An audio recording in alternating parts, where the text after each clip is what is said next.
Good morning, Tradeify Nation, and welcome to another edition of Tradeify TV. It is Tuesday, October 28th, 2025. It is 60 minutes before the New York opening bell, which means it's time for us to get you ready for your trading day. So it is a week for the gentlemen, for the boys this week, as Miriam continues to celebrate. She gets a whole week to celebrate her birthday, I guess. Whatever, these girls from LA, Nick, I'll tell you. But in the meantime, we are holding it down. We caught some decent price action yesterday. Nick, I know you'll go over some of your London stuff later on. Some good action there as well, and some good movement overnight, and some really good breakdowns in gold. We're going to talk about as well. So I remain cautiously optimistic. Yesterday was a little slower, but I think we still found some opportunities, and I think today will be the same. But here to help me wander through all of this price action is Mr. White Tea himself, Swiss Nick. Nick, good morning, sir. Good morning, Matt. Good morning, Tradeify Nation. Hope you're all doing well. Hope you're crushing it. All of you who took that London session trade, I know it took a long time, but we did hit TP about 10 minutes ago. So congrats if you held that. That's a long-ass trade. That was a very, very long trade. But I mean, to be expected in these kind of market circumstances, right? I do personally think that our trades will be shorter after FOMC. So I hope so, at least. But hey, I mean, 37 points in 3 hours is better than no points in 3 hours, right? So, or a loss in 2 minutes. Or a loss in 2 minutes. Well, to be fair, yesterday, that gold trade that I was in when I left the stream, that hit my stop loss as well after a very, very, very long time. That feels even worse when you wait and sit and you're patient and you don't touch it and you don't micromanage it and then you get stopped out. It's like that. Whatever. But let's get into the charts. But before we actually do, I must mention one thing very, very important, because usually, as you know, I intro Miriam, but today I intro Matt, our one and only highway strategy inventing, dad show killing, news observing, patience mastering, lawn mowing, paper trading, mega ranting, god of sarcasm, newlywed fire hydrant, most beautiful ball trader, Matt Hensley. But with that, let's go into the market wake up.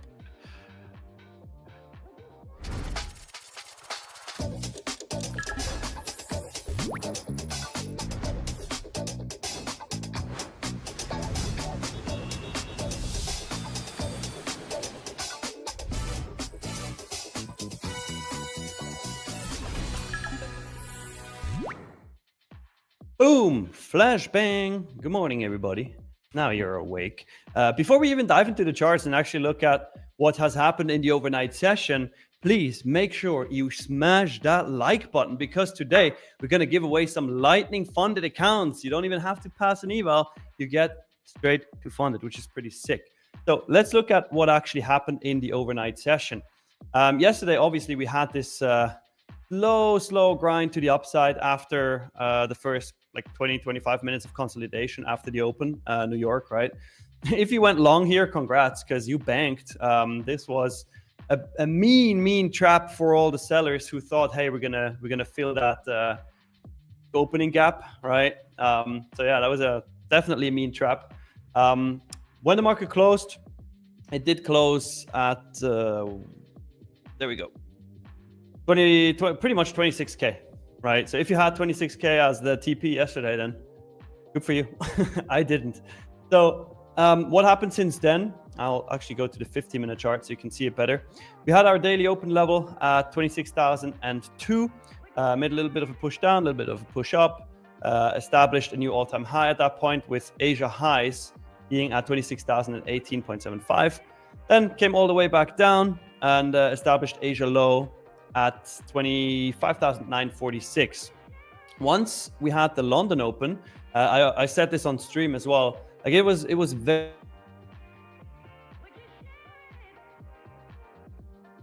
and 25,946, about a 40-point range.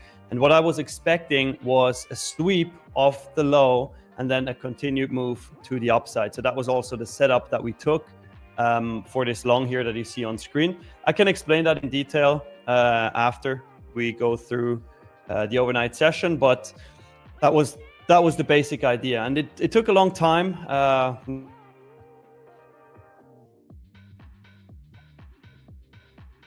And just about 25 minutes ago, we established a new all-time high which is at 26,025 on the NQ. If we push up further, obviously, as usual, no man's land. We don't know where we're about to go. If we come down, then we have the London low to take out. London low is sitting at 25,943.50. And then below that, I have two levels that I've marked. One is 25,923, like the 20s basically. And then the 25,900 area that are of importance to me. Once we're there, I'm going to analyze further levels to the downside. If we don't go there, then I don't really care about it.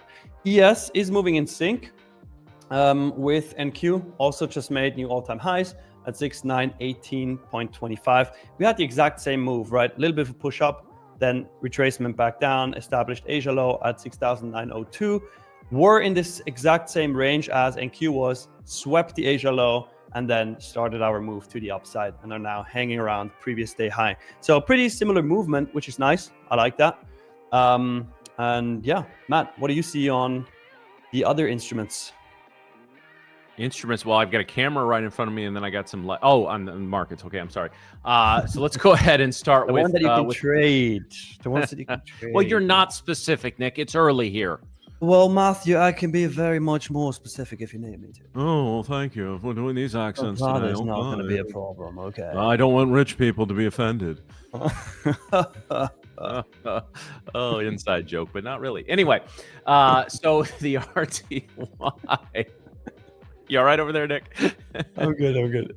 Okay, all right. I'm sorry. That was a little lame. I'm going to try to redeem myself right now. But anyway, the RTY, we talked about this little zone of consolidation after the gap up yesterday. So the indexes in general had a big gap up yesterday on the Trump-China news. And then we just sort of consolidated until we got to the morning session, and then we came in here. Now the RTY is going to be a little tough for me today because there's this prior zone of consolidation here that we saw last Friday here in the 20. We're going to call it the 25-20 area, and then give or take a few points on either side.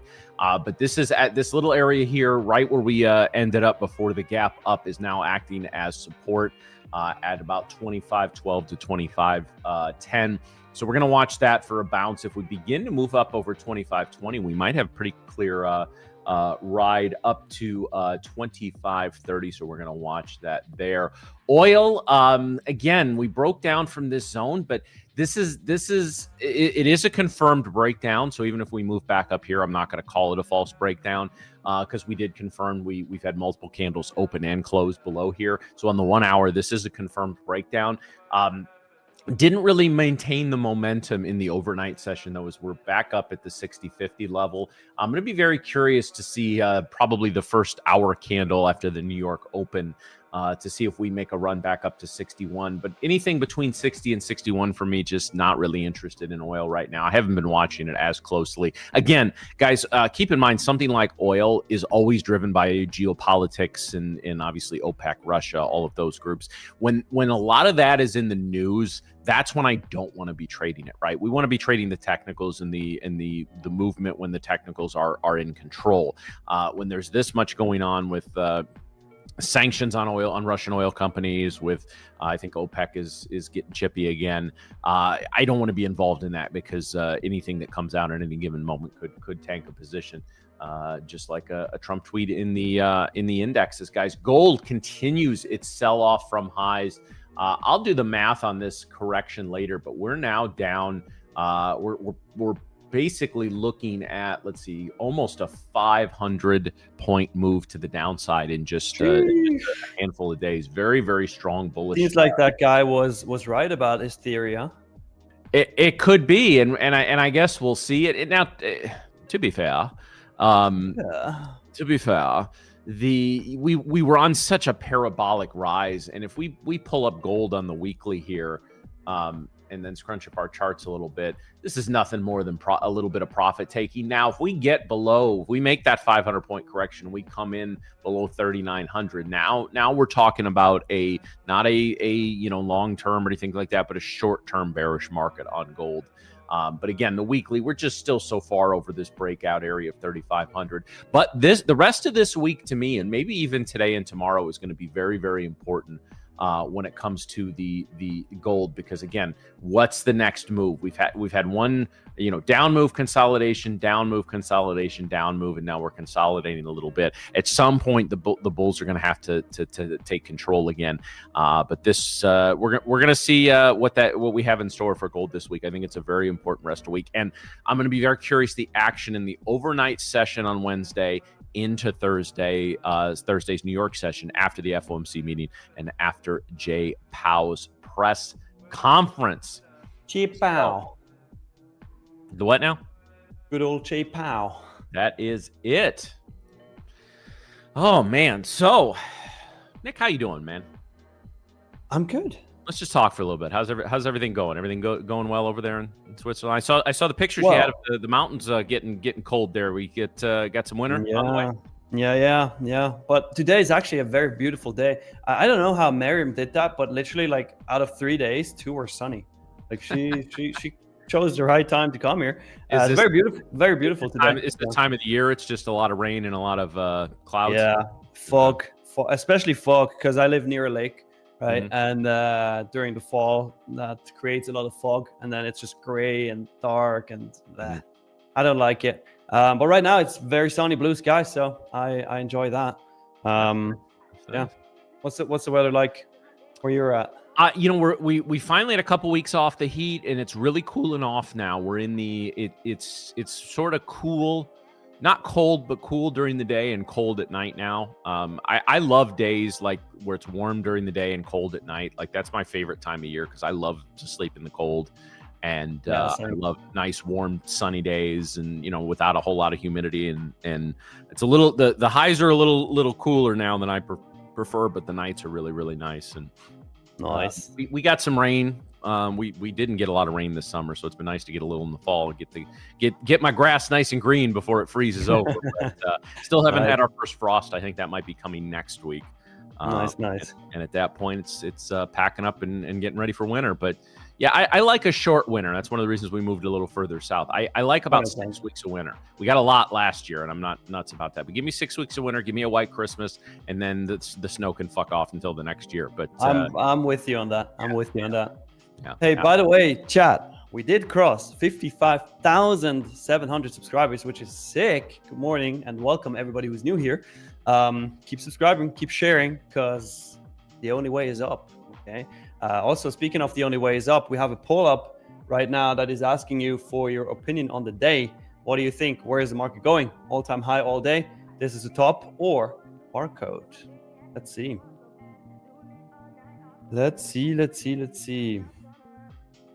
Also, that was a good question, Ahmed. I know I also answered it in the chat already, but just for everybody, because I see confusion around this topic over and over and over and over again regarding consistency rule.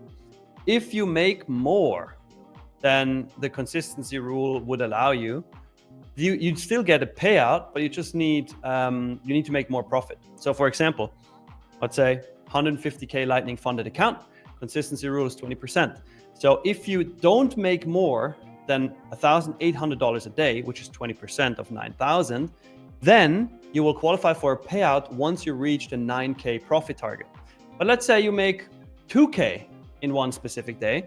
Now your profit target just increases to 10,000 because 20% of 10,000 is 2,000, right? So that's how this works. You don't get denied the payout. It's just that your profit target will increase. Hope that's clear now, but it's a good question. Abo, the London trade went well. We hit TP. That was a nice one, about 37 points on that. So that means the Zero to Hero challenge account number 2 is now up about $735. Which is good. Matt, how are your fundeds going? So far, so good. I'm really, like I said, I want to really focus on just one or two of them to start and get to that first payout, and then I'll worry about copying and all this. Again, I think I've been very upfront around this show. Like, I've traded some funded accounts in the past, gotten a few payouts from a couple of companies, but nothing like, you see on Twitter, because I'm just so used to trading my own account. And it's really only been since I've started the show that I would say I'm now in the latter stages of a process of basically doing the majority of my trading in prop accounts and these funded accounts that we've earned here. And so it is a little bit of a new world for me. So it's interesting to kind of learn that aspect as, almost alongside some of our viewers, because again, and I've said many times, I think that's where kind of the strength of what we, especially here, all of our hosts here are fantastic, but you've done the most of your trading in prop firms and funded accounts. Miriam's done both, and I've really done mostly personal account, making that transition. So I just want to get to my first Tradeify payout, like a lot of you guys, and then I'm going to really sit down and kind of strategize how I want to handle the rest of these accounts. But I should be a couple days away from it. If I can hit PT a couple more days, hopefully by Friday, put that request in. Nice. That would be sick. I mean, if you keep trading like yesterday and you just ball around with 3 minis on gold, I mean, hell yeah. Well, I thought you were in 4. I know. It was fucking micros. In fact, I remember it was being a little. I was like, all right, yeah, Nick's throwing some weight around today. All right, man. And I was like, I don't feel comfortable with 4 micros, but I was gonna do 2, and then I'm gonna minis, and I was like, you know what, I can't do half his position size when it's just us. I at least got to kick that up a little bit. But hey, all's well that ends well, I guess. I mean, it was still a solid setup. And it just worked out. In that case, Nick, and I know it's not a popular topic sometimes, but like the consistency saved me, because hitting that and banking that is what, otherwise I probably would have hung in that trade same amount of time as you and gotten stopped out on it. And that's the whole point. I mean, the consistency rule is nothing bad, right? No, the consistency rule actually protects the trader, because yes, obviously you can have a big day and then it sucks a bit because now you have to make more. But at the end of the day, it prevents you from overtrading, getting greedy, and all that stuff, and it makes it easier to make money in the long term. So yeah, I think I like it personally. Complain too much about consistency, and listen, I get it. Keep in mind when you get to live, there is no consistency. So it's what if I'm about to have a $10,000 day and I got to stop because it's I hit my $2,000 consistency? Well, keep hitting that $2,000 consistency, and soon you won't have to worry about it anymore, right? But the other side is I think it's less of a matter of for me, it's less of a matter of limiting things for the trader so much as making you be conscious of your position sizing, right? Because it is a situation if you're going in 5, 6, 7 minis into something, and just trying to basically scalp to your consistency goal, that's when you get in trouble, because now maybe you're down 3. Again, it's a whole thing, but I appreciated that, because it probably saved me a couple thousand in that account yesterday. Yep. I think so too. By the way, guys, make sure you smash the like button. As I said, we're going to give away some Lightning funded accounts today, so you don't have to pass an eval. You get basically straight what funded. The heck is Vinny locked in a closet somewhere? Well, apparently. We're currently at 148 likes. Once we reach 313 likes, that is when 333 angel number. That's when we're going to do our first giveaway today. Also, I just refreshed, and we're now at 55,800 subscribers. So welcome everybody who is new here. Ahmed, yeah, that's absolutely right. Consistency means no gambling behavior. And that makes sense if you want to be long-term profitable, right? Let's see. Abo says, oh my God, today when I can't stay long. Well, gotta set priorities, Abo. If you want Lightning funded accounts, you gotta stay, Gotta stick around. Be more important than us, like a job or like kids and family. Come on, man. This is Tradeify TV. Should be number one in your life. I said that today. Yes, actually, sarcastic there. I don't send an angry email.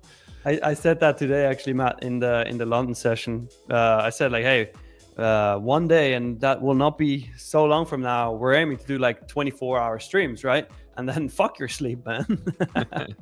You're not gonna sleep, guys. You're just gonna watch Tradeify TV all day. That's what we're gonna do. Yeah, Julian, 56K by the end of the day, absolutely doable. Let's do it. Doable. Let's do it. Let's see. Kirill, where's Miriam? She's traveling. She's not going to be here this week. So you gotta, just enjoy Matt, the eye candy of the show. Stream for the boys. Oh yeah. Hey, by the way, Drew, we need to some of your AI magic again for today's Marion P&L picture. Oh, I always trust Drew. He waits about an hour into the show that he just casually drops something in there when we switch up the positions up there. Yeah, I love Drew's AI ideas. They're great. They're great. Trading Dream Team says still full size short from 26,015. That was a good entry. What is full size for you, and where is your target, and where is your stop? Well, I assume your stop is above the high, but where's your target, and what's your size on this? Always interesting to see what you guys are 26,000 is right at the +1 standard deviation off beat bop, so be careful. Oh, the highway is calling. Damn. Beep bop. Beep bop. Let's see. Gold made a pretty decent move to the downside today. Yeah, gold's been. I will say this: never in my career have I seen gold move like it has the last couple of months. Like not even close. So, and I've only traded futures for about half of my career, but I followed the gold ETFs and the miner. I traded a lot of the miners when I was first in, because one of my mentors, she was very big in gold. So yeah, it was. I've been kind of attuned to it for a while, and it's insane. It's absolutely insane. That's crazy. It's I mean, I never traded gold until like 2 months ago or so. So I think like for me, this is kind of like normal, because before that I was never looking at gold. So I can assure you this is not normal. Yeah, obviously not. Based on conversations I had with other traders, and obviously also with you, I get that. It kind of feels like when was that, March, April this year, when we had like 1,000 points NQ moves, and it was just normal. Yeah. So yeah, it's probably going to go back to different behavior soon. Let's see. Well, and it's screwing up a lot of long-term gold traders, because again, it's just so, even though we were screaming higher for so many times, even just a one-day pullback is blowing traders out of position, right? Yeah. Because when you're in gold, you would typically take, I'm not saying the tightest stop loss in the world, but you're going to take a tighter stop, because in the past, gold is a smoother, steadier mover. Yeah, it has its herks and jerks just like every other instrument, but in general, gold was just such a reliable swing trader if you could read the signals, and now it's just, like I said, it's almost like trading the NQ. It's insane. Like, you can be right on timing, right on direction, but if you're wrong on position size, you're getting blown out of positions before you even see a chance to see green in the trade. So yeah, I think any trader that is learning and paying attention. We're just a couple months to the end of the year, guys. I think, we'll talk about this as we get in the year end. I don't know exactly what our schedule is going to be, but we'll have a couple of shows. There probably won't be a ton of movement, so we'll kind of do some year end wrap stuff. But one of the things that I think is any trader who's paying attention has got a PhD in position sizing this year. Right, and understanding when not to. I mean, you should never oversize, but when not to go full size. Right, some Jagoff going 3 minis into gold. Right, but no, I think this is one of those years. If your risk management has improved this year, guys, forget for just a second. Yes, we're all here to make money, to get payouts. I get that. But just separating that just temporarily, if you make it to the end of this year and your risk management skills are better than they were to start the year, I cannot tell you how far ahead of the game and how far ahead of the curve you're going to be. You just get your risk management, then work on strategies, and everything else will follow. Yep, I agree. So Trading Dream Team is saying 40 micros is his full size. Okay, that's pretty decent. Same as 4 minis. And he now has a stop at break even. I mean, shorting all-time highs, it works a lot of the times, but you just can't go for like major moves usually. So keep that in mind too, Trading Dream Team. Hey, what's up, Tenant Swing? Haven't seen you in a while. What's going on? What's happening? Let's see the chat. Sanjeev, the like goal is 333. Once we hit 333 likes, we're going to give away our first Lightning funded account of the day, which is going to be sick. Going to be fire. We've had many people win Lightning funded accounts and giveaways, and then they took them to payout pretty quick, actually. So It's literally free money. Obviously, you have to trade it, but if you know how to trade, it is free money. Matt, would you like to get a Lightning funded account right now? Man, I have said very consistently. I mean, every trader needs to. I mean, don't just buy the cheapest account or the most expensive account or anything like that. Really look at the accounts and see where you are in your trading career to decide which one is best for you. But if you're somebody who has some level of consistent profitability, I'm not saying you got to be, Jesse Livermore or anything, but to have some sort of level of consistent profitability, Lightning funders are where it's at, because you're just days away from a payout at that point if you can get there. So, yup. Sarab says, "Can I get a Lightning funded, pretty please? Please, can I get funded?" You can. You just must be lucky and win the giveaway. Well, Tavis, that's what I'm talking about, man. Get that risk management in control. I think people don't understand how important that is to understand position size and risk management, which are directly related. Position size and risk management are brothers, right? It's they're you can't I'd say they're conjoined twins. You can't separate them, right? Like they're not. You can't talk about one without talking about the other. Same way I feel about winning percentage versus your risk reward ratio, right? Those are the things that are cannot be talked about one without the other. But yeah, your risk management and just understanding that, because the fine points of certain strategies, or they can take some time to learn, or they can take but yeah, if you're learning a new strategy and you're just not getting blown out of the water, that's always very important. That's something that you got to learn that in options, or it's one of the reasons I do believe options trading into futures, like option swing trading into futures, day trading. Both Miriam and I have made that transition. I think it's and had less growing pains in futures because we had to learn that risk management in options, right? And so it's very similar in futures as well. But yeah, tweet it, guys. So if you haven't been cognizant of position sizing and your risk management, your average winner versus your average loser, make sure you're paying attention to that for the rest of the year, so you can sit out and Nick, I haven't done this for a few years, especially since I've been a day trader. But for many years, I had a tradition on when I was a swing trader on Fridays. I'd end the day at noon, and I would take my laptop down to this little cafe by the university where I went to school. And I would spend about 2 hours just going through my journal, making sure everything was, recording my observations from the week, and just really reflecting. And so but what I would do then at the end of the year, I always took the last 2 weeks of the year off, and just went back and re-looked at all those notes and came up with a game plan for the following year. I'm not taking 2 weeks off the end of the year this year, but I want to get back to that this year, especially because I've made this transition, both doing this show, which is dramatically dropped my average daily trades, because obviously I'm paying attention not only to the markets, but the chat and talk. So it's an adjustment I'm finally beginning to feel comfortable in, but also then trading the prop and funded accounts, and so I got a lot of things to reflect on at the end of the year to come up with a good game plan for 2026. Yeah, that makes sense. John, I've been trading about 12 years, give or take. John, Matt is the OG legend in here. He's the experienced veteran trader. Yeah, we'll go with that. Meanwhile, some of the people I learned from, or I grew up around Chicago where the CME and all that is, so I met a lot of those guys. Like, oh, you've been trading for 10 years. That's cute. Guys in their 70s. Well, but in the prop world, that's pretty long, It is. No, it really is. It really is. I know you haven't been trading props for 10 years, but yeah, still.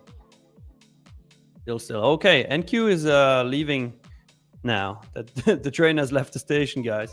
All right, I got to pull up my news feed. I didn't even have that up yet. 8:03 is a weird time to launch. Well, it's just the normal 9 a.m. volume. Let's see what 9:30 brings. Yeah, gold is launching as well, though. So yeah, no, there's something behind this. You think? I mean, it's 30 points. It's not like crazy. Well, it's a triple ATR though. And the combination of that and gold rolling. Rafine says, apparently this pump comes from the HPI and S&P data. Really? I don't know. Shows how much I've been paying attention to that today. Ozempic says, Matt traded with smoke signals before trading pits were invented. Hey, those smoke signals were hella efficient, man. True. It was 1 puff for buy, 2 for sell. New all-time high established at 26,051 guys on NQ. 26. There's TNTV says Microsoft pump. Yeah, I see that on my newsfeed. It said Microsoft volume highs. Yeah. So I'm trying to figure out what news. There's no news yet. Let's see. Keep in mind, we do have Microsoft and Meta earnings tomorrow, and then Amazon and Apple on Thursday. Yep. OpenAI investing 50 billion. Okay, that makes sense. I saw a chart the other day. I'm gonna see if I can find it of how, like, OpenAI is like investing money they don't have, right? Like they don't have that level of income yet, but they're supposedly promised $1 billion here and $1 billion there, and like kind of how all like Google, Microsoft, like, oh, I'm investing here, but then when somebody's it's kind of a little bit of a house of cards. It's going to be very interesting to see. Yeah. It is kind of like a house of cards, and when I'm going to see if I can find that for just a second here when we're that would be super interesting. Nice if you can find that giveaway. By the way, guys, speaking of giveaway, we're at 277 likes. We need 333, so we're almost there. We are almost there. We only need 56 more. Make sure you smash that like button. Hey, good morning, US 8. And US good morning, 8. Mario. We need more likeys because we're going to give away lightning funded accounts, guys. Lightning funded.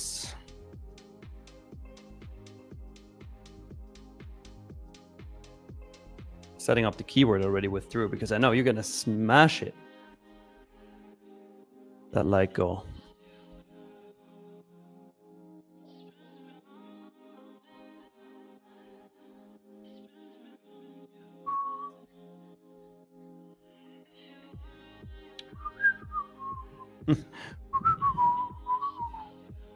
Jose Cruz, is 333 my lucky number? No, but it's an angel number. My lucky number is 1 and 11. That's what I like. Favorite numbers. Funny enough, my half marathon bib number this weekend was 11135. That was pretty nice. Good morning, everybody. Good morning, Ursula. Good morning, Nicholas Papa. Good morning, DL. Good morning, Walker. Good morning, Lala. Good morning, Trioki. Good morning, Tinkering Tish. Good morning, Sam. Sam says NQ was trading at 6,200 when I started trading. Damn. You started trading a while ago. I remember when I started trading props, NQ was at around like 12K-ish, 11K maybe. Okay, I found that. I put it in the background chat so we can have Drew pull it up. It's really interesting, and this doesn't even consider the latest thing from Microsoft, although they're already in here. And this is who's investing in who and what and all. It's really strange. They're just moving the money around in a circle, basically. Well, that's it. Yeah, and we'll have them put it. But yeah, that's exactly what's happening. It's and yeah, I mean, look at that. That's insane. That is pretty crazy. That is pretty crazy. So who gets the most? Wait. Well, it all really actually centers around NVIDIA as much as it does OpenAI. But yeah, that's an interesting graphic. It really, really is. Now, it doesn't mean I agree. I think it's a house of cards. That doesn't mean that house of cards is coming down anytime soon.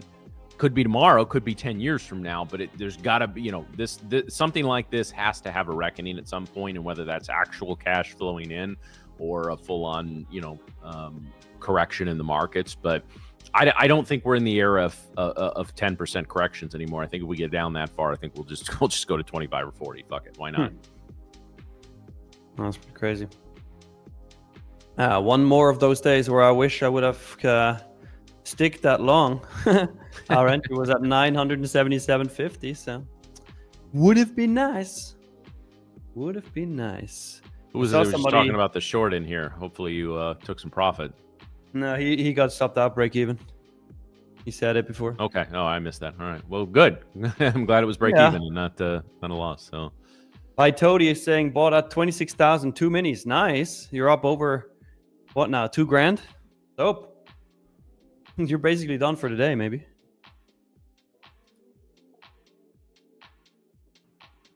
Ozempic, man.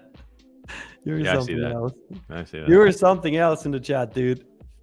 All right, let's refresh the like count, guys. At 333, we're going to give away a 25K Lightning funded account. Lightning funded. No eval, no nothing. Pretty much everything that you make goes towards your payout target. 323 now. 10 more, guys. Goiko, good afternoon. Bielka, good morning. Good morning. All right, Tody, congrats on the payout, man. That's awesome. Oh, yeah, Tody. Enjoy your day. Hey, we hit the like goal. So let's do a quick Lightning Funded giveaway here. If you want to win a 25K Lightning Funded account, then simply smash the like button under the stream, subscribe to the channel, and once I give you guys a keyword, type that keyword in the chat, but only do it once. If you type it more than once, you will get disqualified, and we don't want you to be disqualified. So the keyword is LF Tuesday. One word, standing for Lightning Funded Tuesday. That's what this is. Hell yeah. Let's go, guys. LF Tuesday in the chat. Only once. If you type it more than once, the bot will disqualify you. Like everybody else. I go now. What are the better gags on that show? Leah, do we have any guests today? Nope, not today, but tomorrow, Thursday, Friday, we're gonna have guests. I mean, you have us. You have us. Yeah, what do you need a guest for? That's crazy. Rude. Are we not enough? So rude, Leah.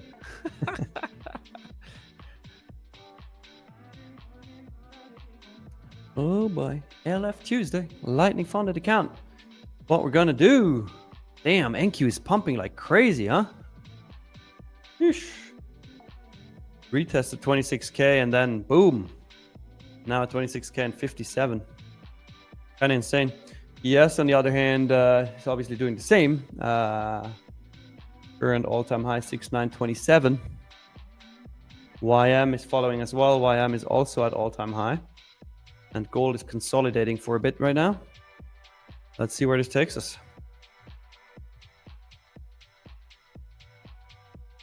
Matt, what are you planning to trade today? Do you see setups already, or? Well, I like the movement here. Anytime we can get movement, a good strong movement before the New York Open, because again, even if we're not trading this move is going to lead to another one. Hopefully, in the first hour or two, we're going to get a continuation or we're going to get a reversal. We might need to consolidate a little bit after the Open to kind of figure it out, but we'll see. The fact we got movement in gold, movement in the indexes, that tells me we should probably have some opportunities today.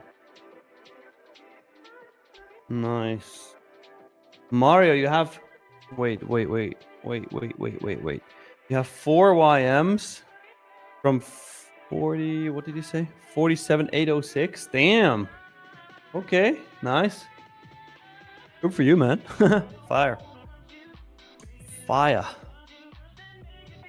You guys are crushing it in the chat. That's awesome. Matt, what do you think? Should we pick a winner for? I think we should. 25K Lightning funded account. All right, Sweet. Let's do it. Drew, feel free to run the giveaway bot, and then guys, you're gonna see it in the chat. Who won? It is Wilson. Ooh, Wilson OU. You just won a 25K Lightning funded account. Everybody who's still typing LF Tuesday, you can stop.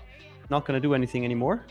But Wilson, you won. So make sure you type something in the chat. There he is. He says, "Woo, nice."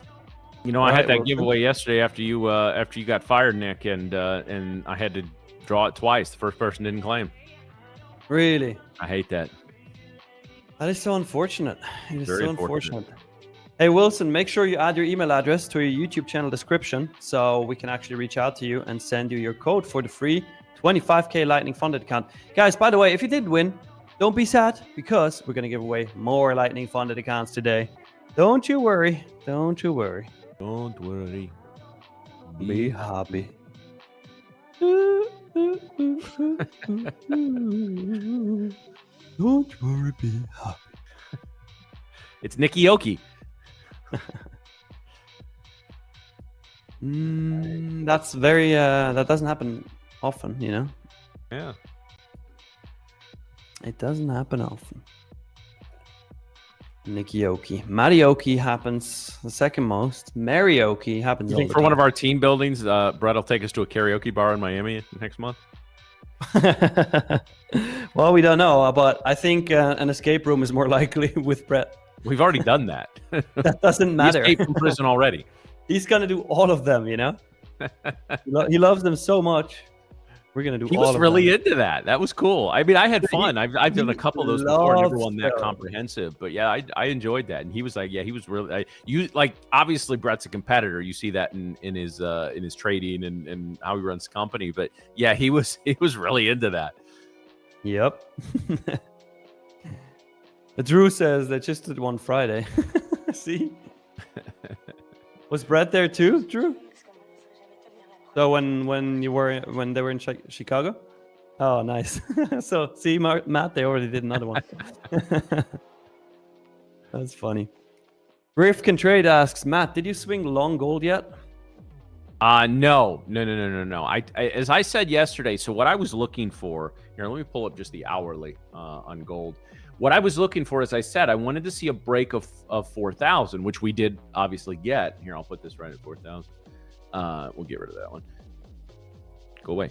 Anyway, but I want to see a retest of that area. So what I wanted to see was a dip. Well, we got that, but I would like to now. If it wants to go down further, I'll revise this. If it goes down to 3,800, I'm not going to wait to 4,000 to load up longs. But I just wanted to see it duck down about 20, 30 points and then pop back up. I was not anticipating to move down. But hey, it's just going to give me better prices when I finally decide to get in. But now I want to see a confirmed reversal pattern before I were to get in. I'm in no hurry. And as I said yesterday, probably want to wait till post FOMC to start looking at that. Yeah, that makes sense. You know, just buy some real gold bars, man. Yeah, I'll do that. I use them as coasters. And you know, like to I don't know what the English word is for that, but to hold your envelopes down on the table with paperweight holder. Paperweight, yeah. Paperweight. Yeah. That's a great paperweight, no? Use gold bars and paperweight. That's that's a douchey flex. Like there's flexes that are fun. Like that's douchey. It's kind of cool, to be fair. It's kind of it's pretty douchey. Nah, I would do it. All right. Anyway, where's Miriam when you need her? She needed her for that one. All right, guys, we are about 13 minutes from the New York Open, so it's time to make sure whatever beverage you drink at the Open, which unless you're in Asia, should be coffee or water or tea or something. I don't ever recommend dedicated. So on any substance, but yeah. So load up your beverages, empty your bladder, and let's get ready to go. So Nick, I got a new toy. I've always, when I was an options trader, I was big into the flow, right? The options flow, like the sweeps and the all that. And I kind of got away from that for a while. And now that I'm back in, I've got, finally we're over the hump as far as, getting the show going and building up what we want to. I'm back to looking at some of that stuff. And I don't want to give it's a publicly available instrument. I'll tell you about it if I like it, and I can honestly recommend it. Because we talk about some tools on this show, and I don't have any affiliate relationship with like the Trade Exchange. I recommend them for a newsfeed. Have no business relationship with them other than being a paying customer. So I'm trying this out for a week or two. If I like it, I'll let you guys know. But it's basically it integrates the flow, the net options flow on the chart. And it's really visually, it's very convenient. So I'm gonna, and they've got a couple of little tricks up their sleeve that make them a little unique. So I'm going to try this out for a week or two, and I'll talk through some of what I'm seeing on it in the SPY. What's the tool called? Huh? What's the tool called? Well, I don't want to say it out loud yet, because it's my first day using it. And if in 3 days from now I decide it's shit, okay, yeah, that's fair. That's fair. Recommend anything. It's basically an options flow scanner. There's a lot of them out there. If you just Google that, a bunch come up. But I was using one for a little while that was a discount one, which I think provided a lot of great information, but the UI was terrible. Yeah, that's it took like 2 minutes to see, get some what you want. So I'm done with them, and I'll pay a little more for convenience. But I'd never heard of this one. It popped up. I'm trying them, And again, the UI is very good. It's the same information. But obviously, I'm just trying to literally for the first time today. I watched some of their onboarding stuff last night, and obviously the options market is only open during New York hours. So I got to see how it behaves today. But if I'm still using it on Friday, I'll let you guys know what it is. And nice. Yeah. Looking forward to it. Right, NQ is pulling back here. Now at 37. With about a 25-point pullback. So let's see where this takes us when New York opens. Gold is pushing higher. Trying to make higher highs, higher lows. The trader guy, yes, we did nail the long. Absolutely. Smashed TP. That was great. Took 3 hours. But hey, better 3 hours for TP than 2 seconds for a loss, right? Yeah, that's how it usually works. Hey, again, if I'm gonna be wrong, just tell me quickly. Yeah, although not too quickly, you can tell me within 5 minutes. That's okay, but don't tell me within 3 seconds. That always feels so shitty, Still on that 1107 candle, huh? Yeah. The good old 1107 candle. Damn. Is your sleep paralysis demon just going to be standing next to your bed with a clock that says 1107 on it? Imagine, man. The worst part about it is that 11 is my favorite number and 7 is my girlfriend's favorite number. So, it doesn't make sense. So after you make, millions and millions in trading, you're going to move to America and open a small 7-Eleven?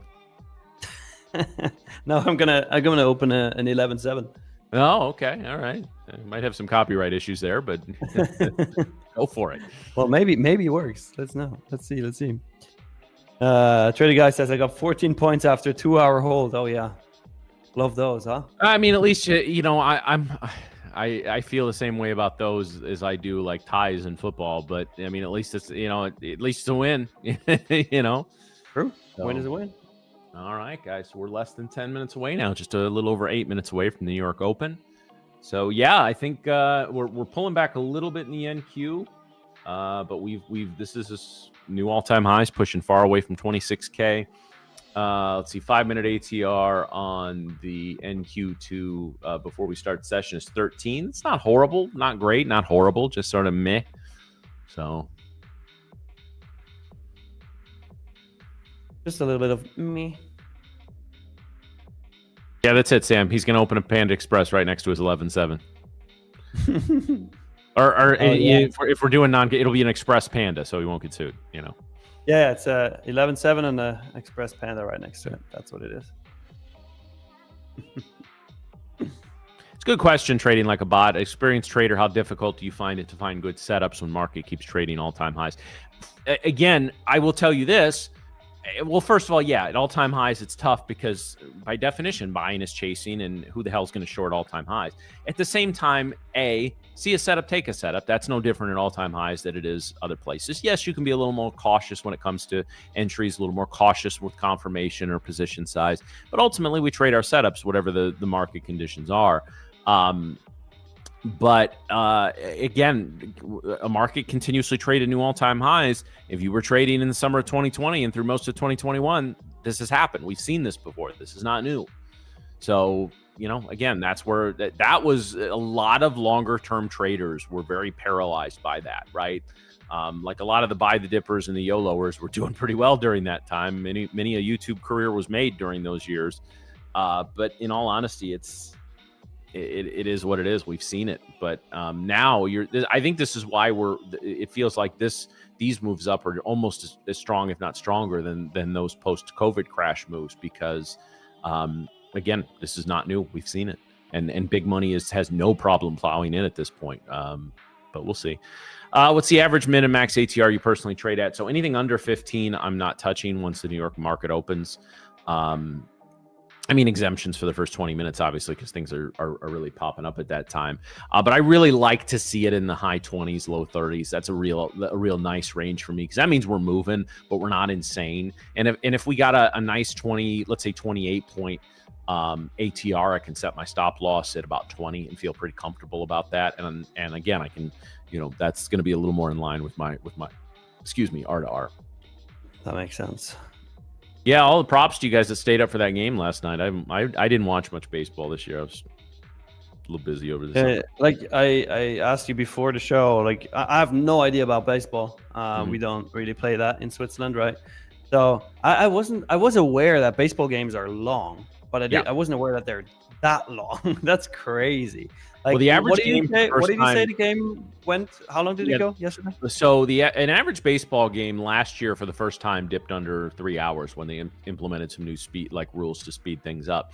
But yeah, you're gonna spend a good 3+ hours at the ballpark if you go to a game. But a normal game is 9 innings. Last night's was 18, so basically double what a normal game is. So that is insane.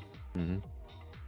Oh yeah, so that's an exception. It's not like very much so, very much so. And there are rules during the regular season in extra innings that make the game usually end a little quicker.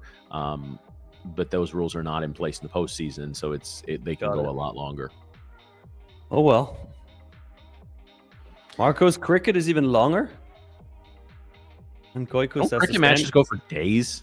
Like, don't they have to pause them after 8, 9, 10 hours? And but is that even fun anymore? Like, I don't know. I don't get cricket. I don't. Huh. Wilson, hell yeah, you can get one. Good morning, Trade House. Yeah, Goico says days.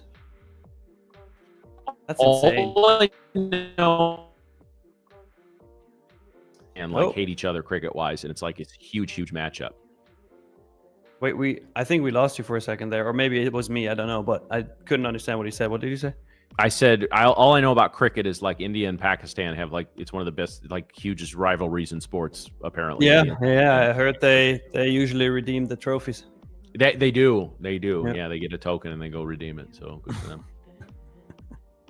Do they also battle or?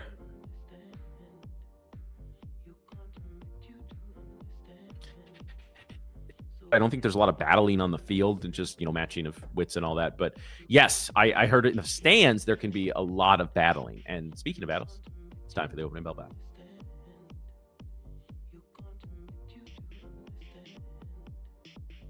Or not. Drew's in the background going, God damn it.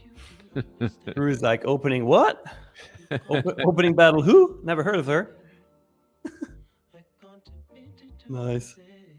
So, okay, yeah, it is Matt then. Matt's connection. Cut out. Good, I can run a speed test. Well, yeah, so maybe Drew didn't hear it because of that. But Drew, it's time for the opening bell battle. Go. Dooby-dooby-doo.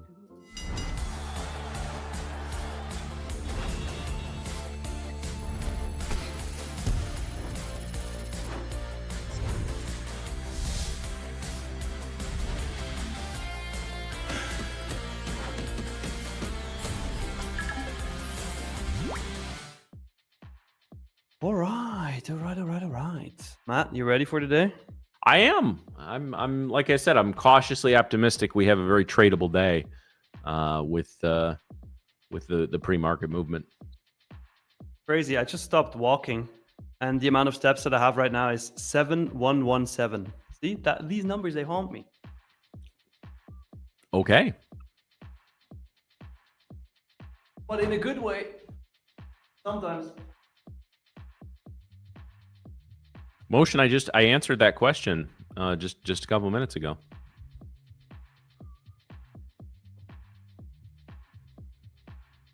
Yeah. He did. Crow says it's damp at the open. Damp it. Damp it, yes, damp it. Ozempic, yeah, maybe. Maybe that is it. Oh God, my legs are so sore still from the half marathon. Okay, well. Matt's like, okay, well, I don't give a shit. Shut your mouth. I was searching for a joke there, and it just didn't come and die. I had 5 floating around here, and I couldn't grab one in time. So. Yeah, no, that's okay. Usually they hit.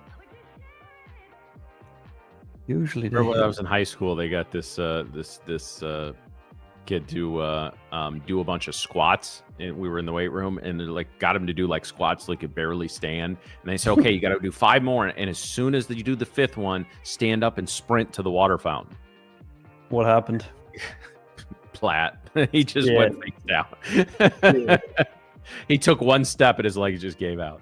No, that's insane. All right, guys, it is that time. Check your orders. Get ready to go. Get your well, you should already have your coffee, your water, your tea, whatever you need. You should again check your orders, flat and all. Make sure you're ready to go. We're gonna have some movement today, and I'm cautiously optimistic. Let's go make some money today, guys. Ding ding, motherfuckers. Let's get to work. Ding a ding. Trade guy, I also mentioned it in the chat, but I trail my stop with every change in state of delivery that I get, especially on the 5-minute charts. So whenever there's a new change in state of delivery on the 5-minute, I will just trail my stop to the swing low, protected swing low. All right, new all-time highs at the open here. Another one. All right, Fred T. Earl Grey hot.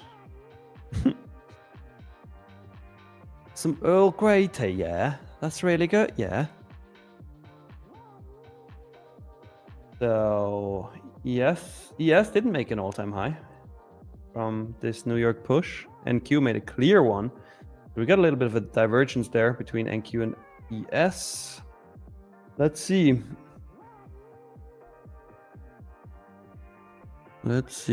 Don't rush into this, guys. Don't just long here because it looks like it wants to go higher. Wait, we're not supposed to do that? Shit. Hold on. Well, you are, but only with 3 gold minions, you know? Thanks, bud. I thought I was being a little cautious with that position size. You were like, you're what now? Oh, boy. Oh, boy. Kirill, no, we don't usually trade like right at 9:30. We like to wait. Wait and see. Because look, literally the official trading day just started, so that means there's plenty of time. Okay, Microsoft is up 3.4%. Wow. Holy crap.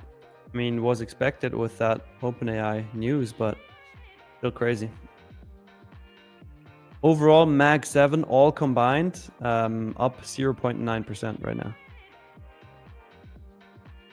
1% now. Interesting.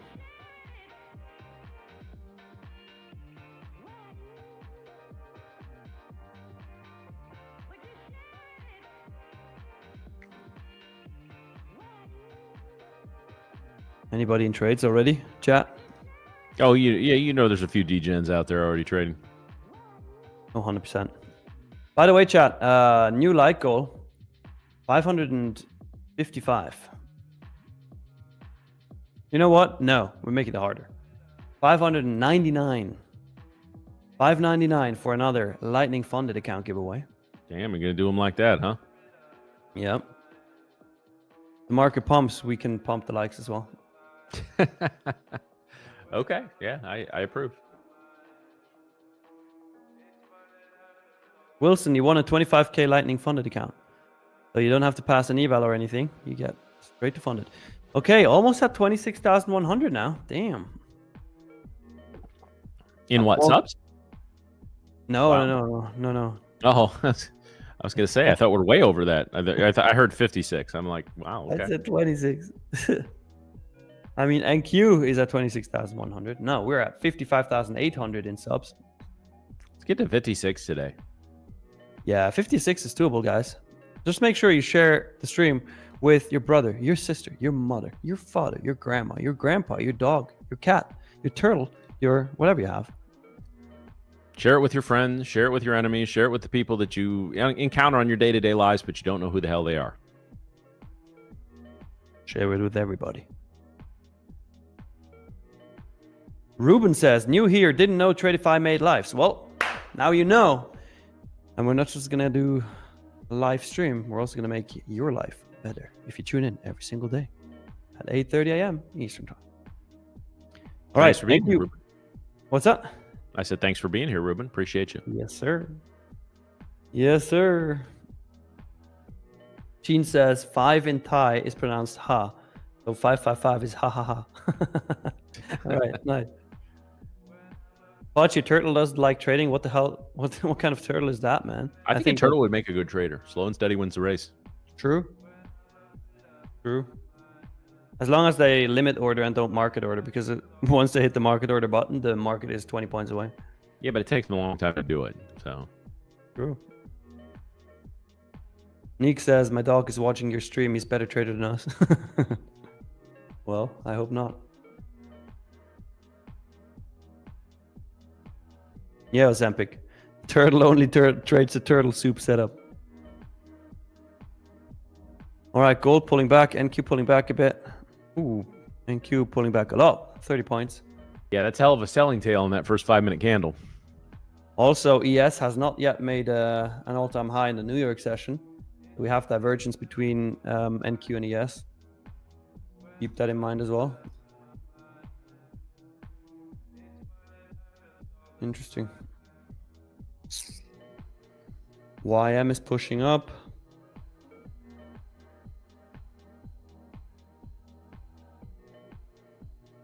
Nvidia is up 2% now. Microsoft 2.3. Okay.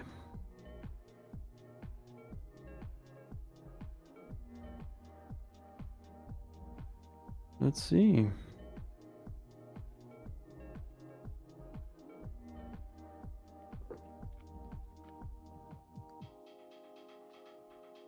All right, we've negated that first candle now. Yeah, by the way, Ruben, this time change will happen in the US as well this Sunday, I think. So next week, next Monday, everything will be back to normal. Yeah, it's the only good part of this fall time change. Get an extra hour of sleep on Saturday night. True.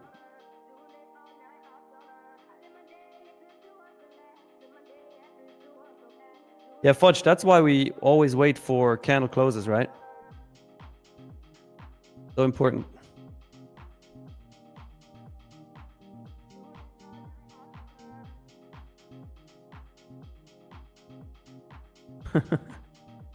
Seeing that ha ha ha happens all the time in Thai convos. That's funny. Rafine, yeah, that's a good point. Next week, no one sleeps because of the Grand Cup. Guys, Grand Cup is opening this Sunday at 6 p.m. Eastern time. It's going to be fire. You know, that's what I don't like about my time zone. When a tournament like that happens, I mean, you guys will be able to trade 6 p.m. Eastern time. I will be asleep. So I wake up in the morning, I look at the leaderboard, I already see people with like thousands and thousands and thousands in P&L, and I'm like, oh shit, now I got to play catch up. So good for you guys.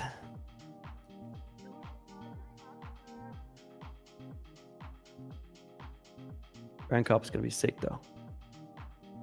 Make sure you're signed up if you aren't already. Yeah, make sure you join Team Tradeify TV. We're one of the bigger teams out there. Get on board. More the merrier.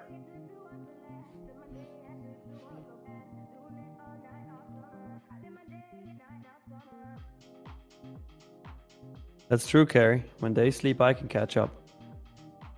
In the London session. Full port London session.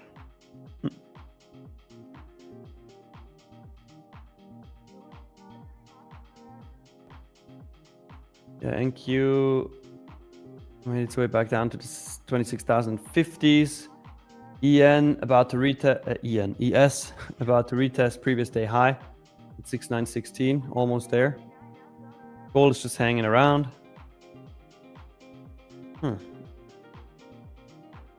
Market, what are you doing?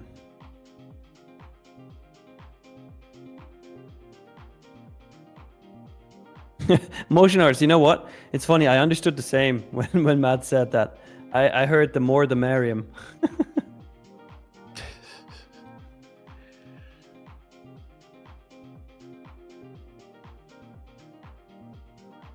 Merrier. The more, the merrier.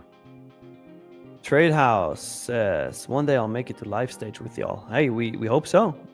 If you get to a live account with Tradeify, 100% we want you on here.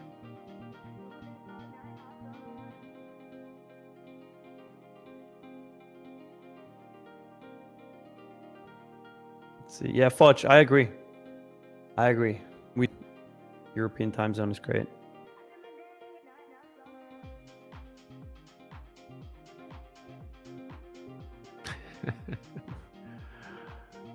Don't feed the trolls, Ozampic. No, he's right. The stream sucks without Merriam. I don't even want to be here. Absolutely. I'll just leave, Matt. I wish you a great day. Yeah.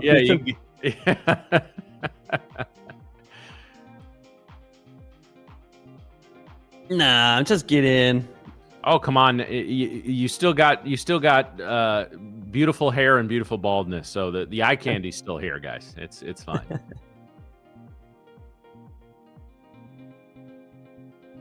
All right. First 5 minutes are almost over. 5 more minutes to go. Behaving a bit similarly to what we got yesterday during the open. At least on NQ for now. I hope not, to be fair. Well, Fred, we always have question time. So whenever you want to ask a question, just ask. We just answer whenever we have time.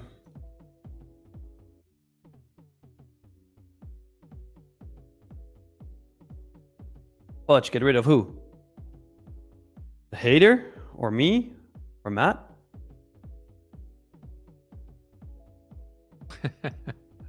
Everybody. Fuck it. Yeah, let's get rid of everybody. Just do a live stream where you just watch the charts. Nobody's there.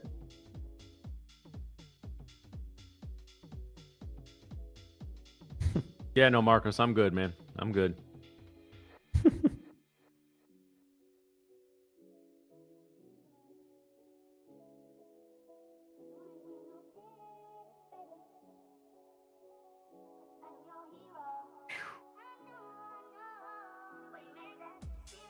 Michael, if you have a Tradeify account that has that issue, make sure you open a ticket with support. Go on Discord and open a ticket there.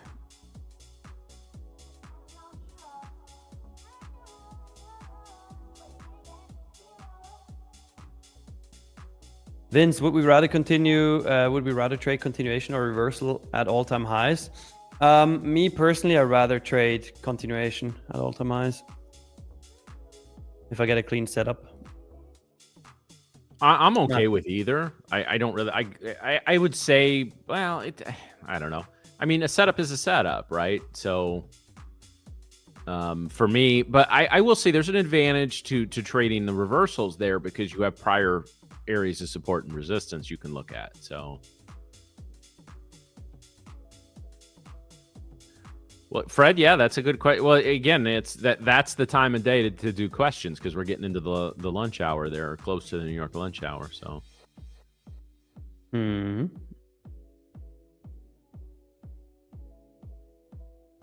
Fudge, well, if you know that you struggle at all-time highs, first of all, why do you struggle? What's your problem? Once you answer that, I can help you more. What's up, Rick? How you doing? Morning, Gabby. Totally. Will we fill the opening gap, the opening week gap this month? I don't know. Right now, it does not look like it, but that can change anytime, right? Especially with FOMC coming up. I don't know. Stormlord, it depends what your setups are. If your setups are mechanical, you can set alerts. If your setups are more discretionary, then you got to watch the charts. All right, guys, opening range will be formed in 1 minute and 36 seconds.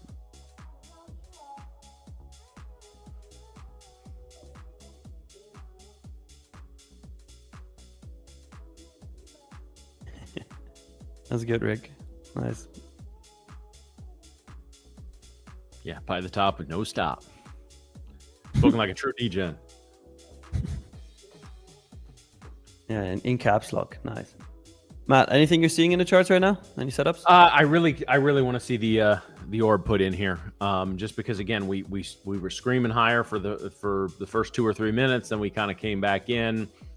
This is actually kind of like yesterday's open, right? We're throwing up some tails on both sides, which is okay because we did eventually get some tradable movement. But yeah, I said it coming into this week, guys. I think patience was going to be the name of the game leading into FOMC, and that's definitely been the case. There's been opportunities, but you've had to be patient with them to because again, if you're impatient, you blow accounts or you get into drawdown with shitty setups, and then when good setups come along, even if you catch them, your break even or still red. So.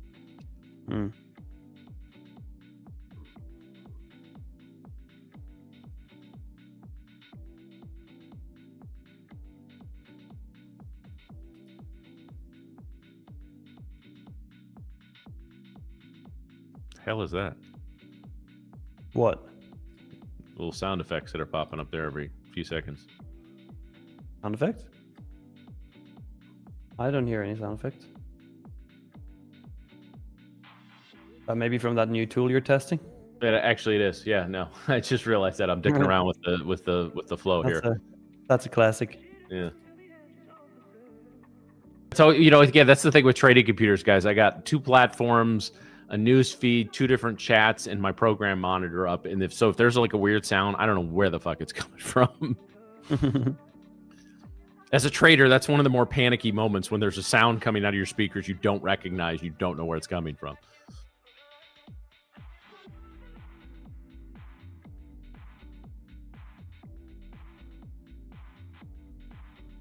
All right.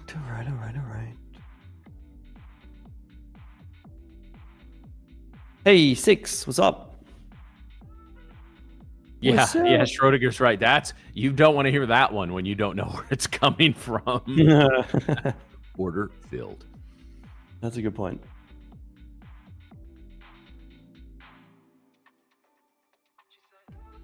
Order filled. Where are we at with the like count, guys?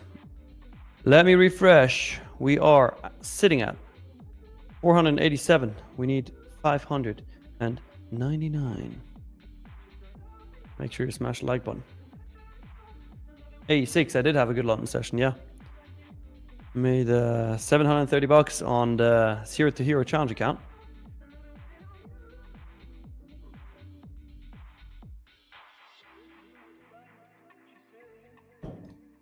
Damn, ES is super weak. Yet NQ is just chilling. Some crazy divergence there. Let me open ES here. You see it. I mean, look at this ES short. Oh my god.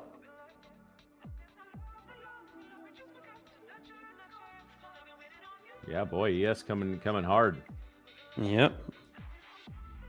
This might be a nice nice setup for a short here when the hourly closes.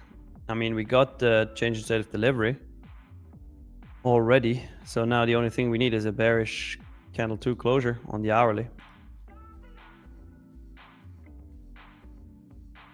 I wonder if NQ is going to follow. What do you think, Matt?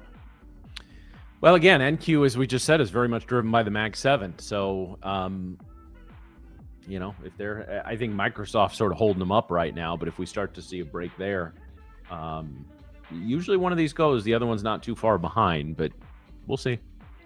We got our orb in now, so it's again, we basically we're just now. The NQ is basically coming right into the New York Open there at about 26.51. So we've basically gone nowhere in 15 minutes. Well. All right, Bitcoin is pumping as well, Rick. Yeah, I see it. I like it. My portfolio likes that. My long-term portfolio. Very much.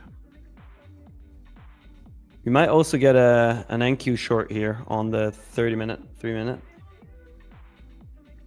Very interested in these shorts right now, but ES is just coming down, crashing. Damn. Look at that 4-hour candle on ES. Can't believe this is turning into a bearish candle. That's insane. Yeah, Marcos, I just spam them both. Like when I'm walking away from my computer, I'll click them both 3 or 4 times just to be sure. Only 3 or 4? Yeah. I do it like 10 times.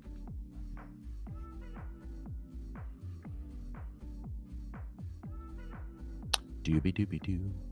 Doobie doobie doo. Damn. If this 4-hour candle closes bearish on ES, that would be insane. We will know more soon. Very soon.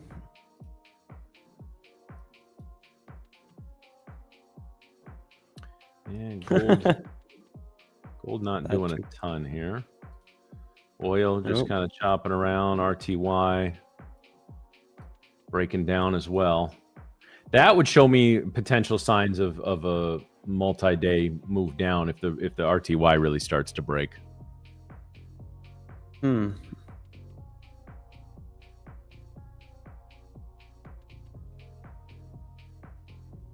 What would need to happen? Like what level would need to be broken? Let's see. I'll pull up the 5-minute here.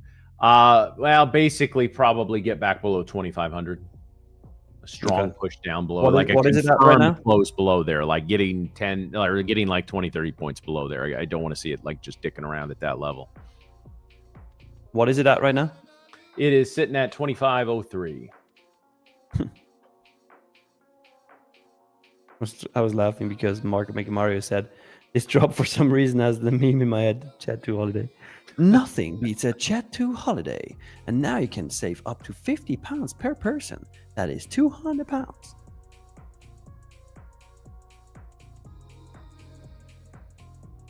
Bidding like a bot, nice. Very nice. Congrats.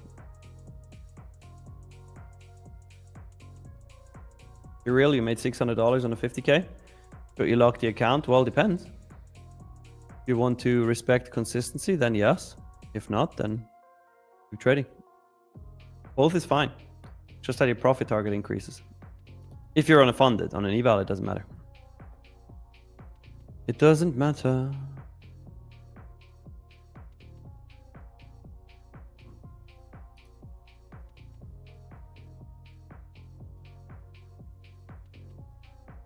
I'm not convinced, you guys who are saying GC is setting up for a long right now.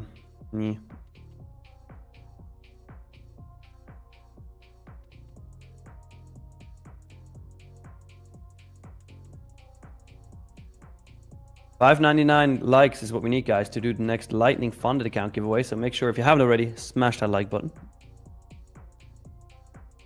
$5.99. 3 minutes, actually, sorry, 8 minutes until this 1 hour candle closes. Yes, it's weak.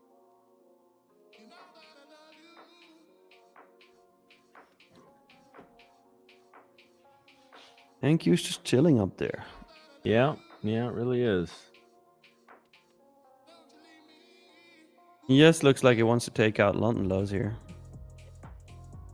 901.50 is London low on ES. Really curious to see if we get down to beat Bob how NQ treats it. Sitting there at 26.18. Think it's gonna hump it? Hope not. Humpy dumpy. Hope it just does a drive-by. I hope so too. Yeah, we're setting up nice for a short on ES and on NQ. I kind of want a long, kind of want to short both.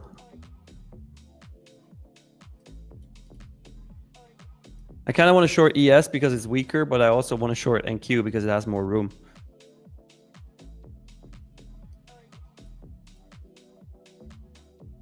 So what shall we do?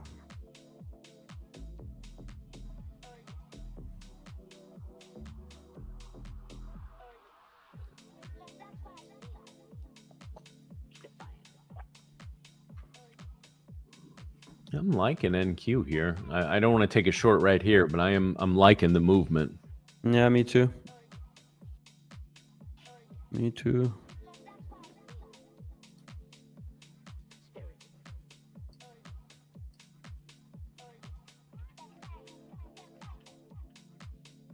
Let's see.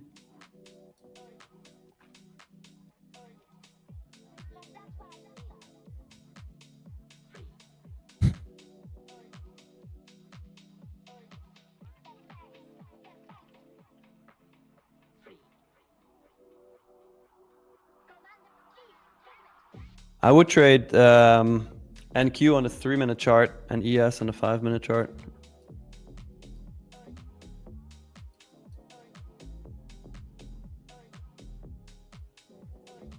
Well, Elon Musk. How do you figure out which one is weaker? The one that made the bigger move to downside.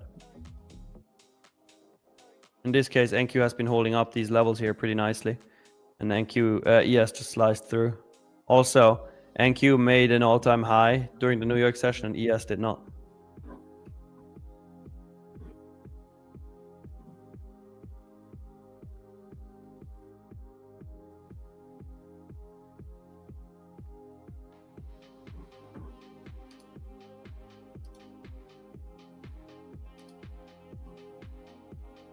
Microsoft up 3% now.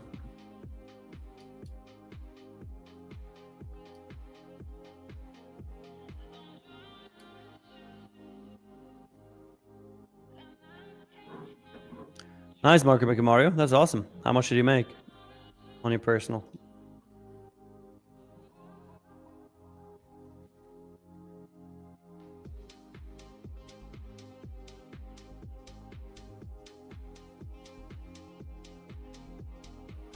I was waiting for some follow through there in the NQ, and now it rope-a-doped some shorts right there. Mm-hmm. I'm still waiting for the hourly to close. Yeah, I was seeing an accelerated price action below 0.45, and they snookered in some guys there. They got some dummies in at that point. Now they're gonna run into highs. That's dirty. That's so dirty. Yeah, that is. I love it. That's why we wait for the candle closes. I love it because I didn't fall for it. Shout out. What's that? I said I love it because I didn't fall for it. Yeah, nice. Shout out to Marco Mario. Made 9K, 9.3K on YM. Hell yeah, man. Well done. Well done. And that's why I said, guys, wait for the hourly candle to close. Because now it's clearly a fake out. So we wait. Now watch him swipe the highs and dump it again. That would be funny. Dump it. Yeah, again, guys, you know, we are moving a little bit, and if there's some range or some scalpies that you guys have found, good for you. But like, there's nothing for any kind of candlestick or momentum traders, guys. There's been next to nothing in the NQ. So if you're that type of trader and you've made trades, I gotta ask what you're seeing.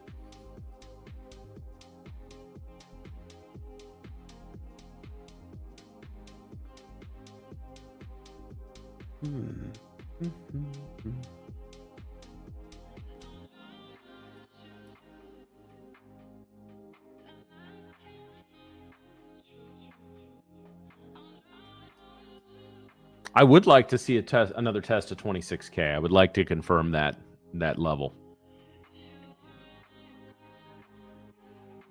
Let's see. Oh, that was a nasty wick on ES. Damn. Look at that ES wick on the 5-minute. That's crazy. Yeah, you did them dirty there. Mm-hmm. That is super dirty.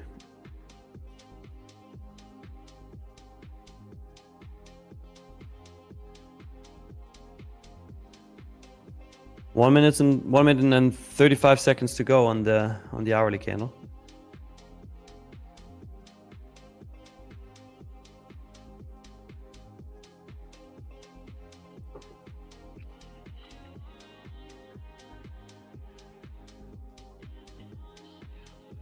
Yeah, we're just ranging. It's a nice range. Our 5-minute ATR is 23, so like that's okay. But we have not had any significant break. Even, you know, it looked like we were breaking down on the previous 5-minute candle, guys, but it really didn't get that far below the wick of the last one. So not a breakdown. And then subsequently not a breakout, at least not yet on this candle.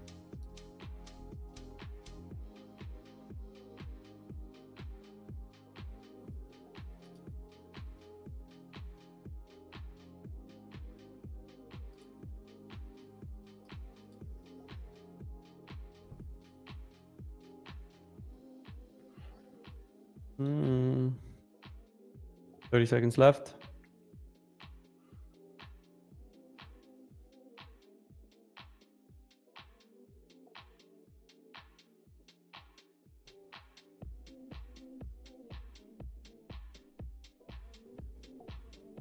Sanjeev, the fair value gap indicator is called FVG/IFVG. It's a free one.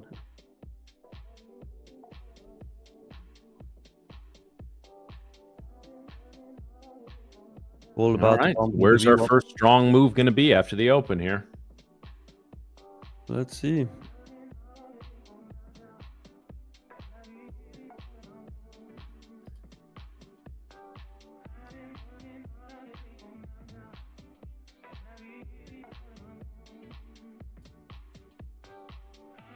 NQ wants to keep pumping. Sure seems that way. Yep. Yes. Unclear. Unclear to me right now. To make another run up, though, they got to take 26,100. Otherwise, it's just farting around.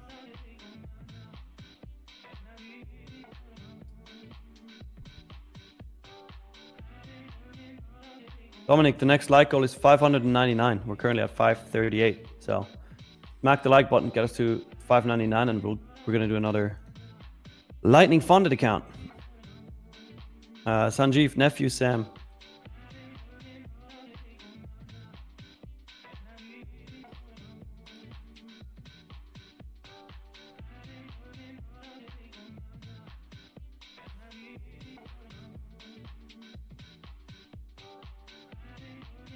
Yeah, big divergence right now. Market maker Mario. 100%.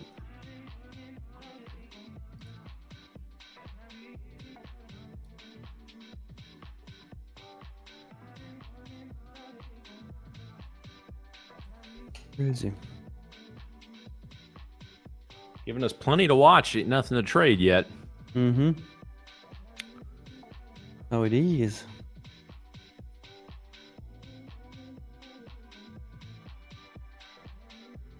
Hey, what's up, Abo? Yeah, we did do one giveaway, but we're going to do another one once we hit 599 likes. Because we're just that damn generous. Oh, hell yeah.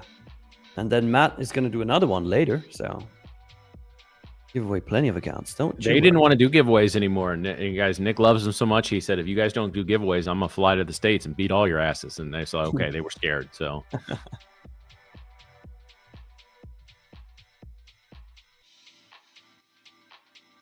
Leia, did you miss any drama? No, you just missed a big divergence between NQ and ES. Not asking if you missed any trades. Did I miss any drama? All right. I guess we're just entertainment for you. No, I'm just kidding, Leia. She wants that drama.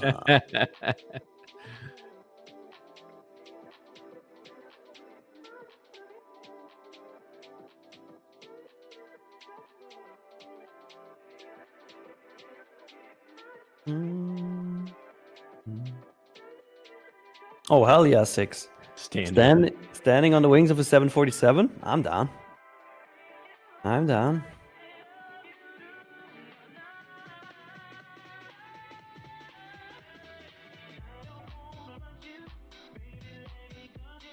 Mario, I think this is one of the most overlooked advice that you just gave in the chat. It's such a real thing.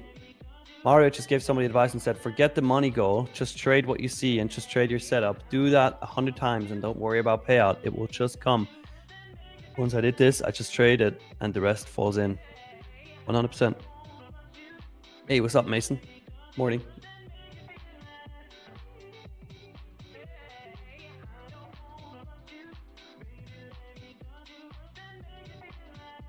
Boy, they're battling on this candle here. Speaking of battles. Speaking of battles.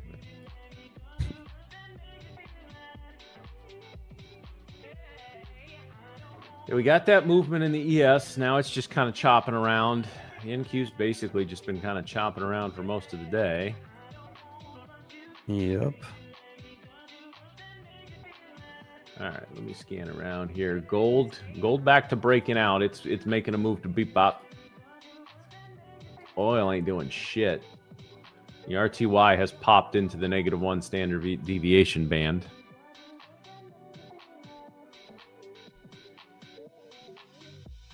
Mario, isn't it that way for everybody?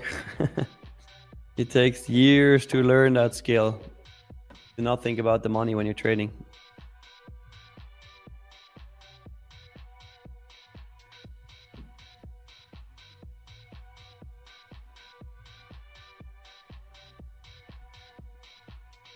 Thank you, Kirill. We appreciate you.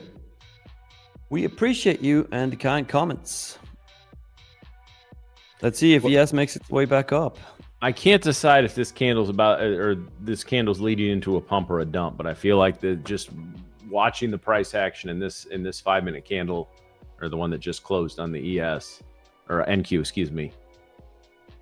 Like I feel it was a small candle, small range candle, and yet just watching it, I felt like at various times either the bulls were going to just take it or the bears were. I'd like to see a test of Bebop. Maybe a bounce down there. It's 26,024. I really want to see a test of 2,600 again and give me a nice reversal pattern there. I'll ride that the rest of the day. Yeah.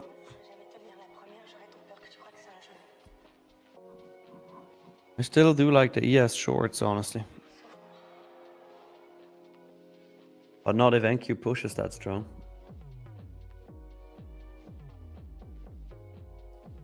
NQ moved 30 so far since the open. Super ugly.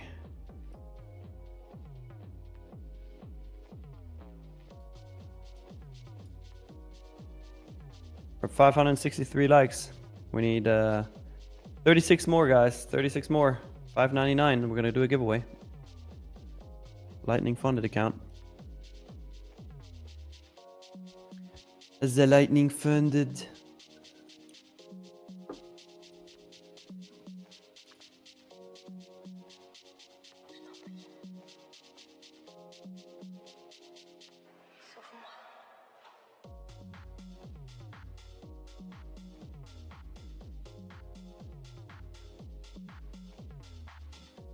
Gold is pushing now at VWAP.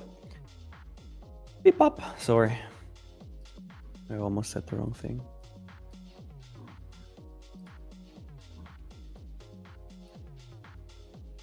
Keep in mind, guys, everybody who's in the long on gold right now, London highs are at 3964.6. Actually, you know what? It's not true. That's based on the old time zone. We already based on the daylight savings time. We already took out London highs. Never mind. Never mind. I'd like to see a little bit of a reversal candle here in gold. I actually really like this area for a reversal. Got to get a signal though. Yep.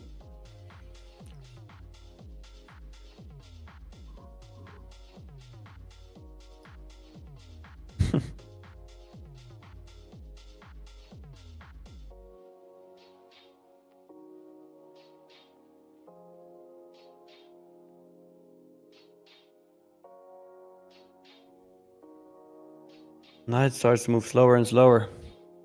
Damn it, Matt. What did we get ourselves into here? Yeah. This so far today is the day I thought yesterday would be.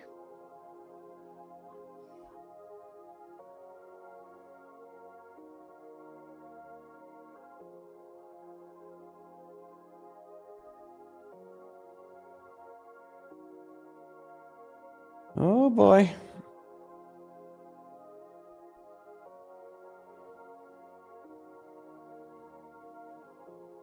Sadiq, what time is it in London now? 2 p.m. London session starts at 8 a.m. UK time.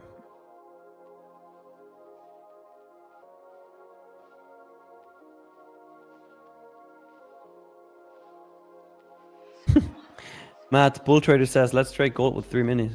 Yeah. Do it.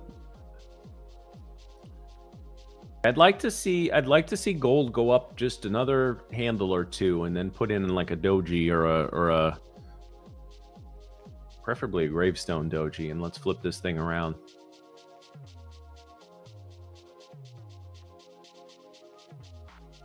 And no, we're not in any trades. We're waiting right now, waiting on setups.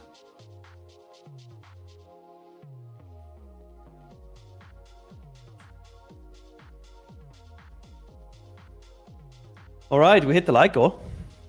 Shall we do a giveaway while we wait for setups? Do it. Do it. Do it when, Matt?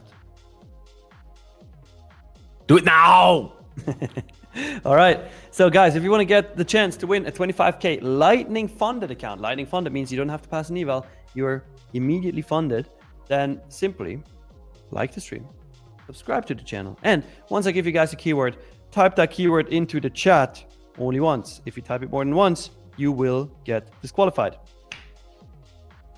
Let's do a little quiz here, chat. This Sunday at 6 p.m. Eastern Time, what is starting? That's right, the Grand Cup. So Grand Cup is the keyword. No space in between the words, just Grand Cup. Type it in the chat now. Only once. If you type it more than once, you will get disqualified. Not from the Grand Cup, though.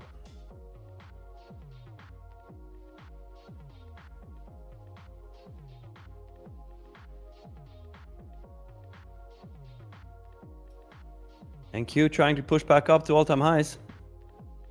Oh boy. What did we get ourselves into?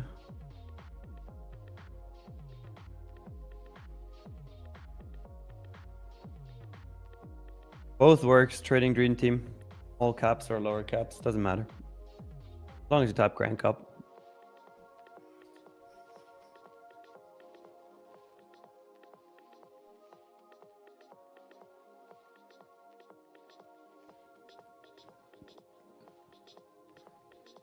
All right.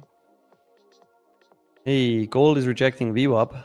Matt, what do you think about that? Yep. I like it right now. It's moving a little quick. I was hoping for got a nice doji candle there on the 5-minute. I was hoping to just be a little more selective with my entry. I don't want to chase. That makes sense. In these cases, would you like set a limit order above for a sell, or what do you usually do? No, I'll just wait for it to get somewhere and then I'll mark it on something like this. Got it. So what are you waiting for right now, or what level are you looking at? I would like a little more of a move. I kind of missed my entry there, so I was like, oh, and then look at it now. It's No, I don't know. I'm gonna give it this candle. I'm not gonna enter on this candle. I don't usually want to enter the first candle after, because we just threw up a doji. A doji can be at the top. It can be a reversal candle. It can also just be a rest candle while waiting for the next continuation move. So I usually like to see. I like this candle. I don't want it to get all the way down to 50. I don't want that to be my entry, because that sets me up for a not great R to R. I'd like to get in maybe around 55. Let me see where this candle closes.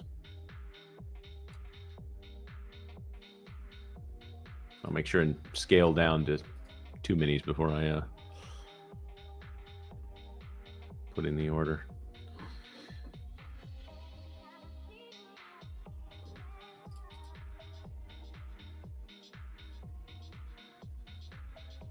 Let's see. Oki says, "You sure you can find a great entry on the 15-second, Matt?" Yeah, I'll get right on that. Do it. 3 minis on the 15-second chart.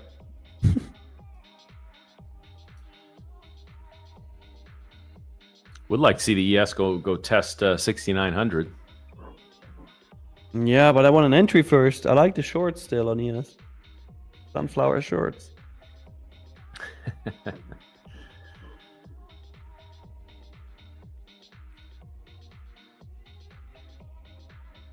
Raiders each. You have to type Grand Cup in one word, no space in between.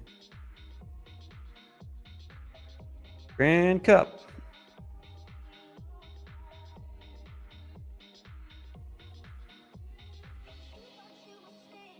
We're going to pick a winner for the 25K Lightning funded account in a minute, guys. So your last chance to type Grand Cup in the chat.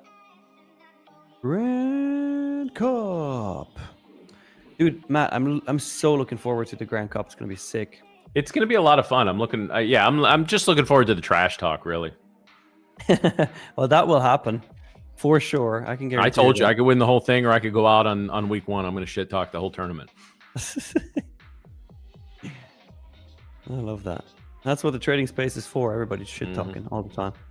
Well, as long as it's good natured, people being dicks we don't like, but Yeah, a well, little good natured trash talk always goes a long way. Like I said, I joke, guys, but retail. I told you on retail, I root for all retail traders. I don't care if I know them, don't know them, like them, don't like them. I always root for retail. It's good. It's good. Good juju. fair point. TJ, that's the way to go, man. Team TV, hell yeah. We're gonna bring this one home, guys. We're gonna bring it home.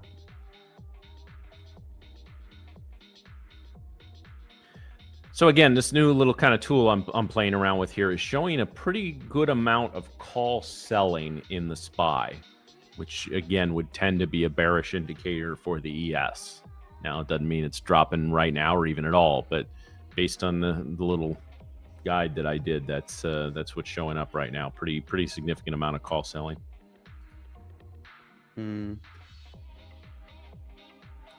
What is this movement? Give me something to work with, please.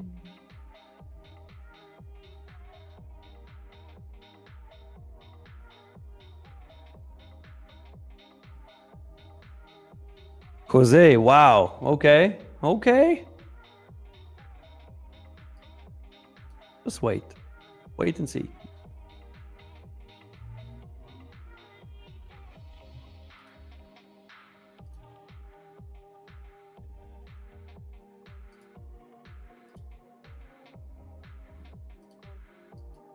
Ooh, we're at 698 likes, guys. Almost 711. Not that 711 would be the like target, but just saying 711. Yeah, I understand, Schroeder. I'm trying to keep it simple for those that aren't familiar with options. Yeah, makes sense. All right, yeah, Drew, let's pick a winner for the 25K Lightning funded account. Let's run the bot. Guys, check the chat. It's going to announce who won. It is Hammer432. Hammer432, you just won 25K Lightning funded account. Congrats. Make sure you type something in the chat really quick so we see you're there and you claim your account. Hammer432. Everybody who's still typing Grand Cup, you can stop. It's not going to do anything. Hammer432 says, I'm here. Nice. All right, so Hammer432. Make sure you add your email address to our YouTube channel description, and we will send you your account within 7 days. 25K Lightning funded account. So that's pretty sick. Congrats.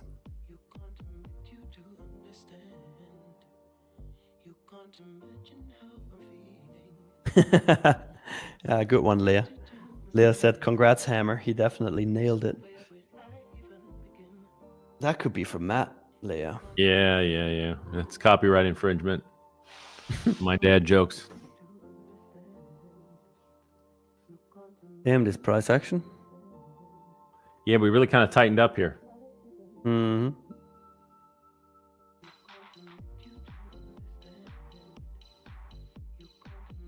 Me no like this.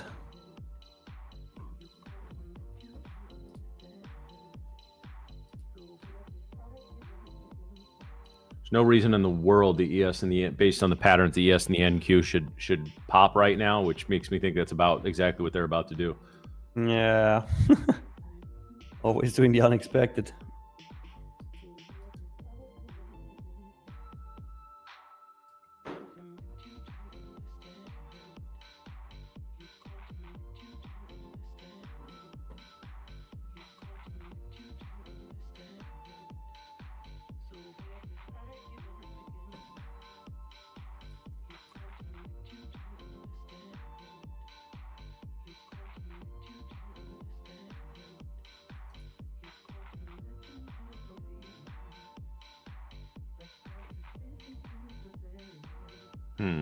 Yeah. 3-bar reversal. No, your YouTube email address doesn't have to be the same as the Tradeify email. It just needs to be an email address that we can send you the account code to. Doesn't matter.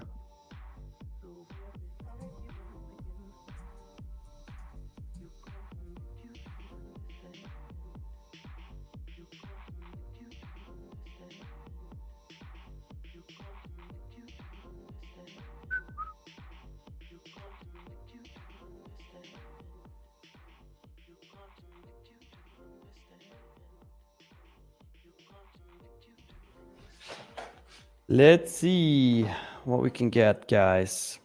We got the stream to ourselves now. Yeah. Let's do some damage. Positive damage, okay? Vegeta, I still don't know how to pronounce your name, man. But anyways, we already did give away 2 25k Lightning funded accounts, and Matt is going to give away another one later on in the show. So make sure you stay tuned for that. Wilson, no, the giveaway account will be sent within the next 7 days. Usually faster, but give us time. Because we give away a lot of accounts, and background Nick, DJ Nick has to send out so many of them. So give him some time, okay?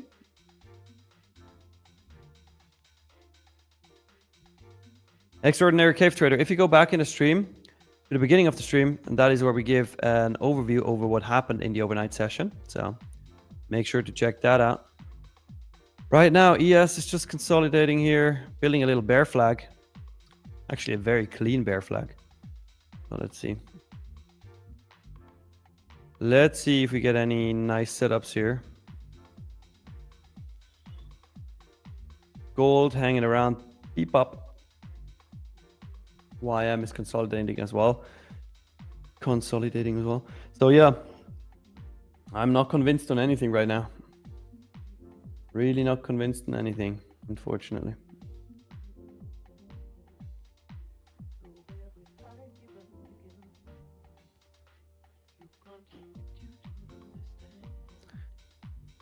We just gotta be waiting and gotta be patient, you know?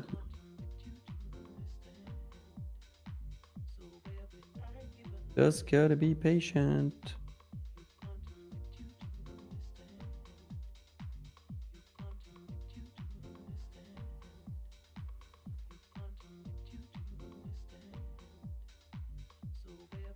Wait and see.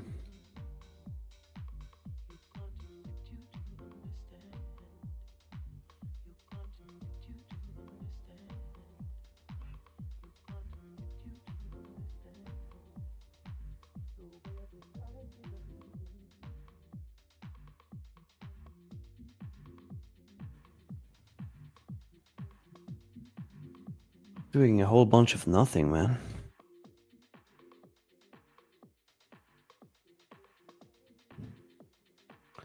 A whole bunch of nothing. Suriluki, what did I have for lunch today? Okay, this is gonna make the chat furious now. I had salad, rice, and steak with ketchup, baby. I actually did. I even sent the picture into the Tradeify team chat. Yeah, VWAP is super flat, USA. Trading, you think we go lower? We could be. Could be.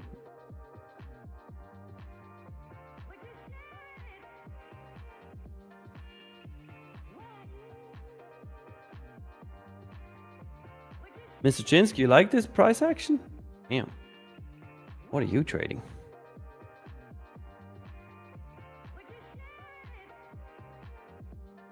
What are you trading?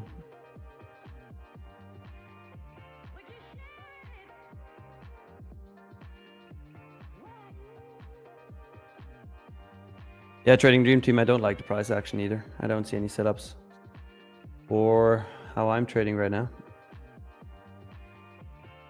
Unfortunately. Kryptoneer. Oh yeah.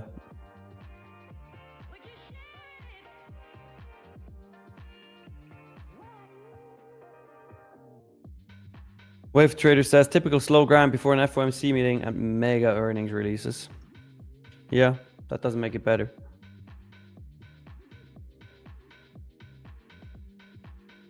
No, Mr. Chinsky, I didn't mean like, are you trading your own money or props? I meant like, what strategy, what system are you trading that you like this price action? Because I certainly don't like it.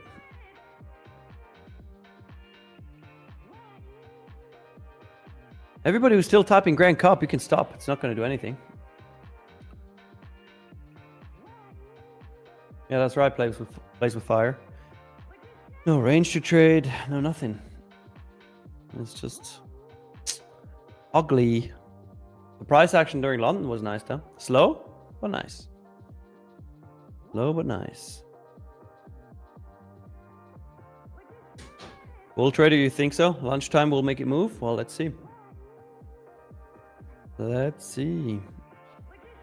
And I learned the fractal model by just going through the market lens, the course, but you can also learn it for free on YouTube. MMT Trading says gold is not doing well, very choppy. I've scratched 50% at break even. I'm waiting for a break above 944, 945, and I'll reduce my stops. All right, you have a plan. That's good. Plan your trade your plan.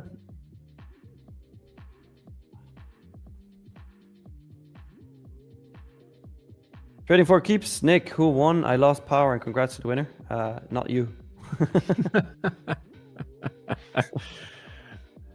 Come on, man. You couldn't tank these things while I was taking a quick break there? Ooh, RTY is running. Holy cow. Can you pull it up? Drew, can you go to Matt's chart? Yeah, let's pull this sucker up right here. Look at that. That's a good... Ooh, right to the highway. Yeah, heading right up there.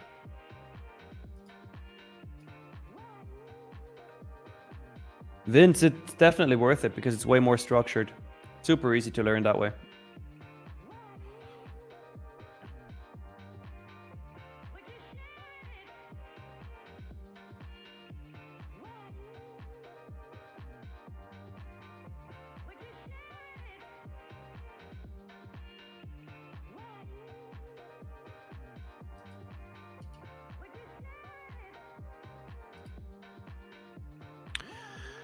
Yeah, boy, this is the Russo moving a little bit. Oil ain't doing jack squat. Gold, okay, here comes gold. This is why I wanted to wait for a little extra confirmation for potential short. We're now pushing strongly up over Bebop.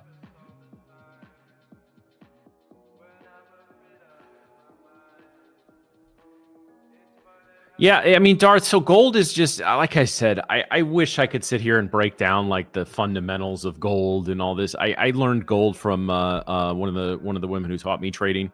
God, we're talking like 10, 12 years ago. And she did very well on gold. Like she'd basically been trading as a swing trader since trading was widely available to retail traders. And she used to say it was, when she didn't short a lot, especially back in the day, you had to have a lot of margin to short. So instead of, when she felt the markets were weak, she would go long in gold because they were a nice inverse. They're really not anymore. So,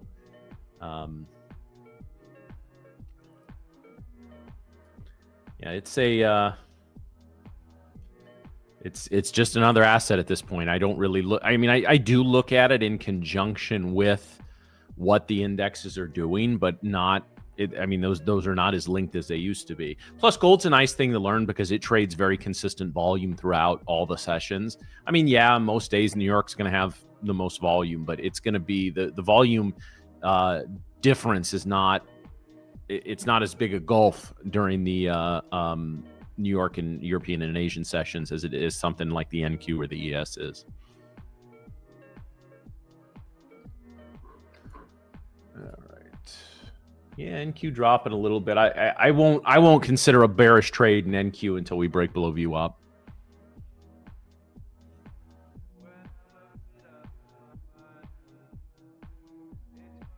All right, Marco, nice job, man. Way to start off with a win. Getting a nice win, guys. I don't care what your account size is or advanced growth, lightning funded. Start with a nice few $100 win. Give yourself a little cushion. I always like doing that in these accounts.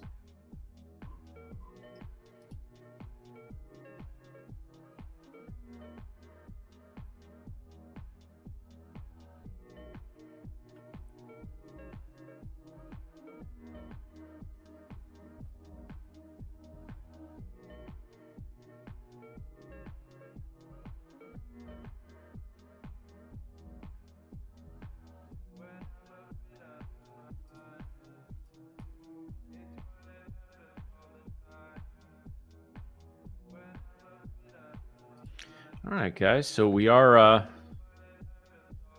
man, Really not doing shit in these indexes. Let's put gold back up. Let's watch gold for a little while.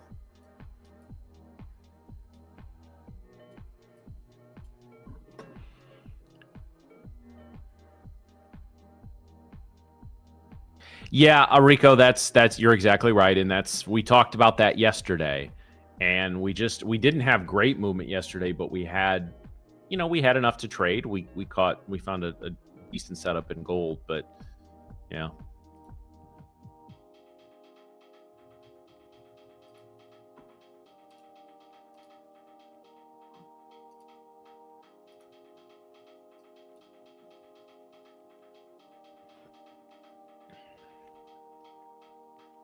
But that's okay. I mean, guys, like I said, we say there's no guarantees in trading, and there really isn't. But if there is one, it's that, as we say, price action contraction leads to price action expansion 100% of the time. It's just figuring out the time frame that's going to happen. But whether you're a day trader, swing trader, you want to enter positions in price action contraction and then take profit, or in expansion, no matter what direction that is. And like I say, you guys have heard me say this term a bunch of times: the bill comes due, right? And when we spend weeks consolidating, as we have, like we did a lot of that in July and August, the bill comes due, and we get great expansion and great tradable movement, as we did after the last FOMC meeting.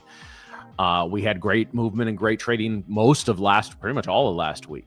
Bill comes due. We're going to have a day or two where it's going to be shit, or even longer. It is what it is. Again, why patience is so important, guys.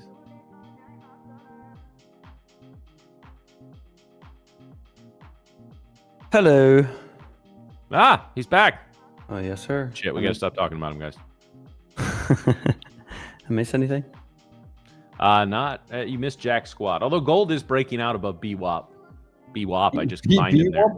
BWAP. What the hell is BWAP? It's a combination of BPOP and VWAP. Ah, I see.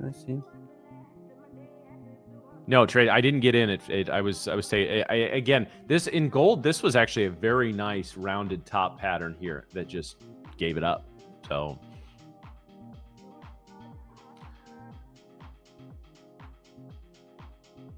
good old BWAP.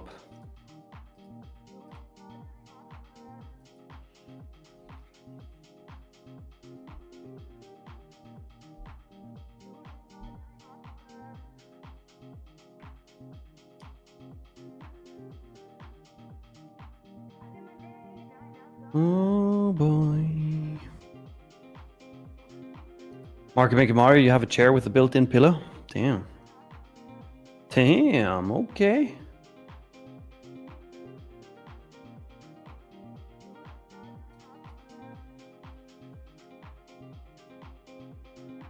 NQ is right at BPOP now. yeah, I want to see it break through. Yep, preferred. I want to see the ES from below there too.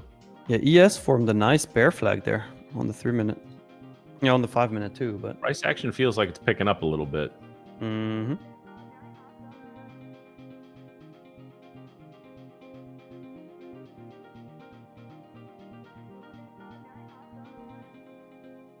That's a good sign for Hopefully. us. Remember, guys, can be very dangerous to trade the first move out of consolidation. You generally want to wait for a confirmation or reversal off of that first move. We spend 30 minutes chopping around, guys. I'm never going to take the first breakout or breakdown.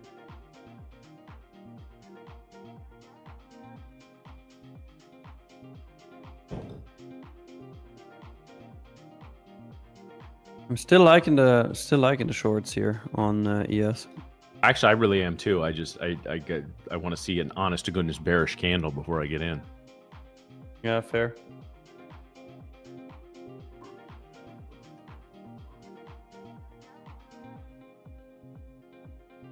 We rejected that 69.12 area quite a bit too, so I really want to see us punch through there.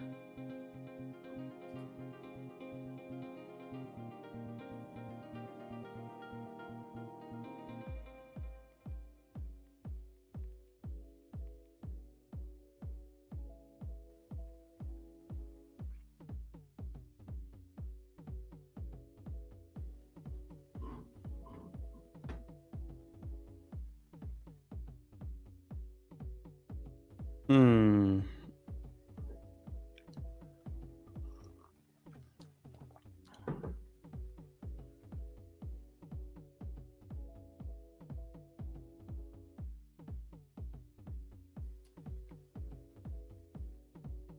Man, come on.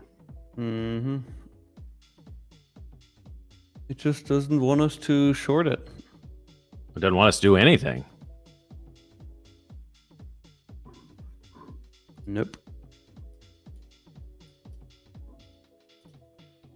Sure doesn't look like it.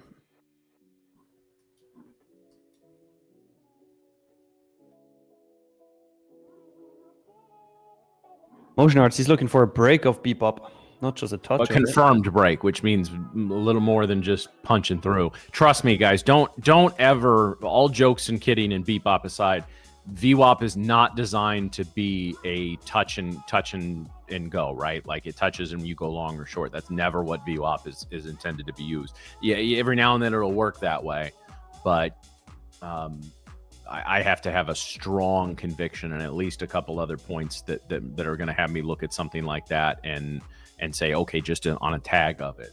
Now, I'll say we made a short-term low below it of about 26.25. It's actually about 26.23.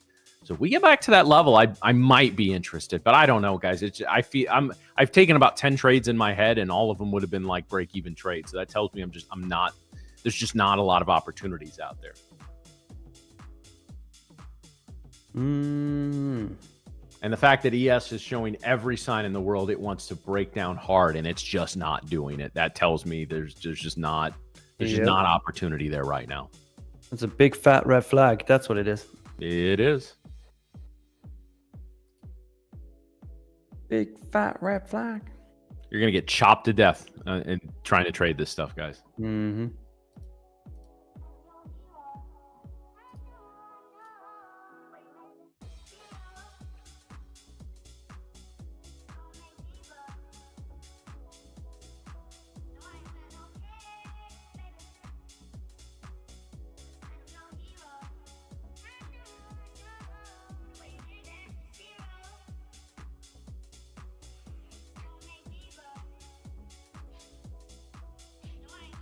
I would like to take a trade. I would like to give you some trading entertainment here, but it just doesn't make sense to enter anything.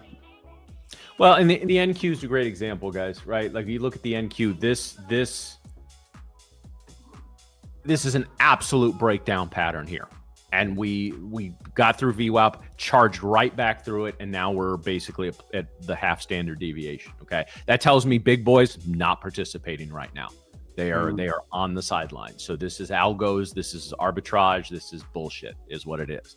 So it's a lot of moving back and forth. The HFTs, the algos, feasting right now, just absolutely feasting. So usually when they're doing very well and they're running the show, not a lot for retail to do. Nope.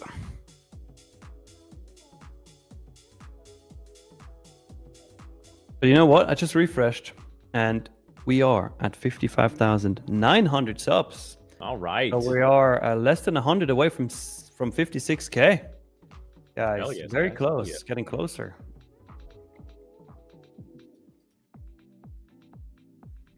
Welcome everybody who's new here, by the way. All the newbies, all the OGs, we all love you.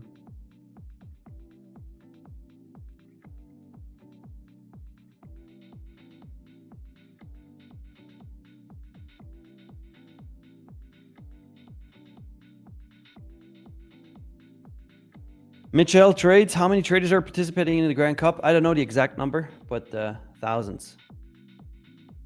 A lot. Hey, Franja, what's up?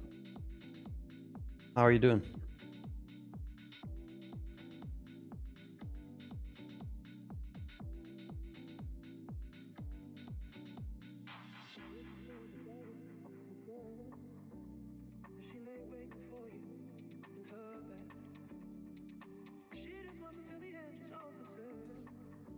Yeah, Mason, I think they were what, like a few thousand subs when we first started. Yep. Pretty wild. Fast growth, thanks to you guys. Very much so, yeah. Ronnie, Let's it's check 1 a.m. this. for you? Oh, damn.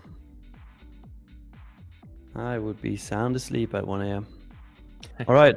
Is ES going to make the move now? And Q is doing it. And Q is doing it.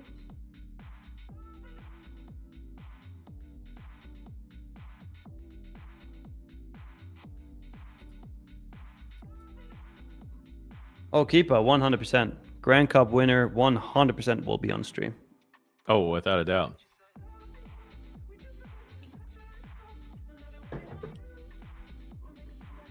Goiko, no. NQ VWAP is not at yesterday's high. Yesterday's high is on VWAP is 26,013. And VWAP is at 28. Well, depends how you look at it. You could argue it's there, but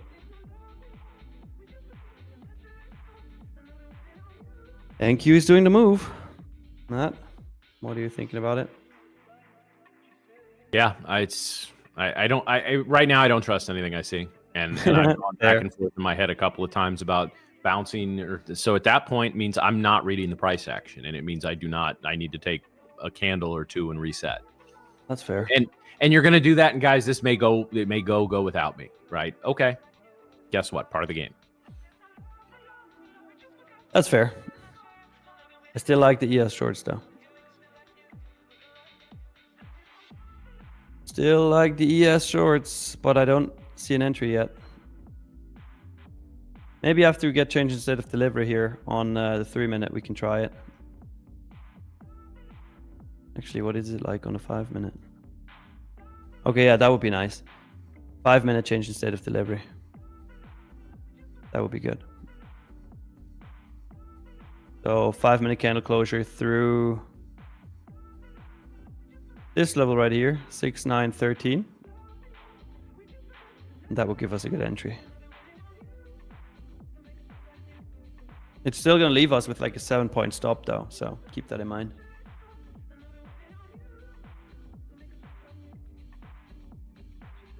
Size accordingly.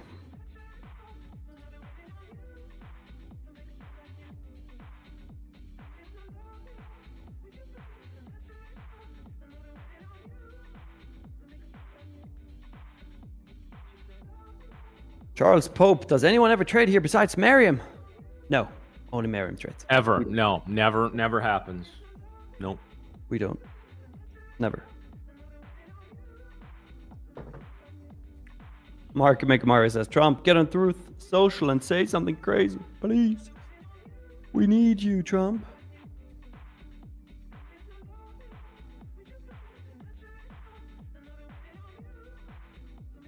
Two minutes away from this 5 minute candle close. If we get this through 6,913, I'm going to take an ES short. Stop above the week high, and then target would be London low at 6,901.50. Let's see.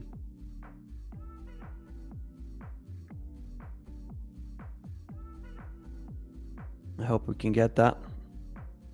That would be nice. So that would look something like this. Short around this area, ideally. About a 7-point stop. Or an 11-point-ish target. I would trade it on my 5 150k growth funded accounts and 1 ES.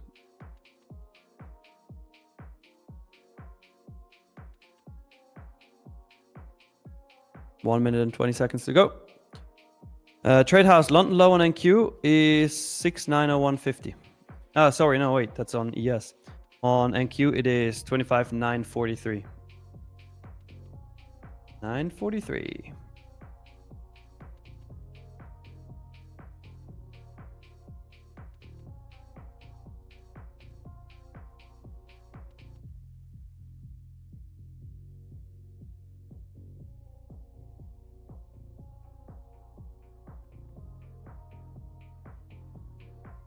$44 seconds left on this candle.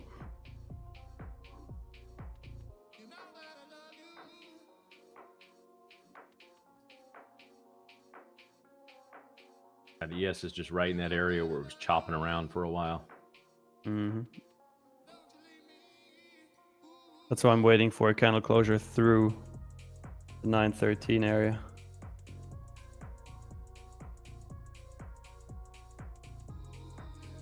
But it's not looking like it's going to give me that, unfortunately. Yeah. But let's see. Well, not in the next 5 seconds, at least. All right, not taking this trade yet. I'm still waiting. Still waiting.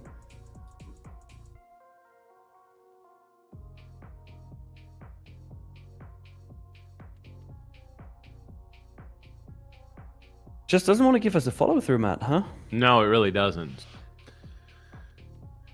Like, we're drifting. I mean, like, I look at the 5-minute chart of the NQ, and okay, it's great. We're down now, 60 handles from the +1 standard deviation, but all the way down, we've had to throw up, selling tails on all these candles. There's no, again, it just shows me there's a lack of conviction and lack of big money moving this right now.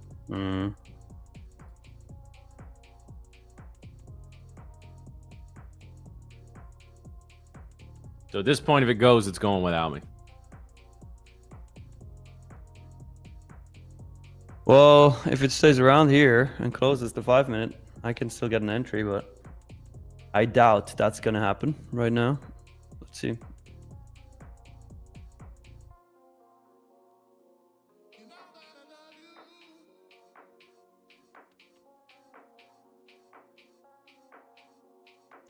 Walker, it's literally on my chart right now. You see it mapped out. Entry would be around the 6912 area. Stop above the wick high here at 6919. And then targeting London lows. That's my trading plan. But I don't like how ES behaves at these levels. Like, all these wicks to the downside are ugly. I don't like him.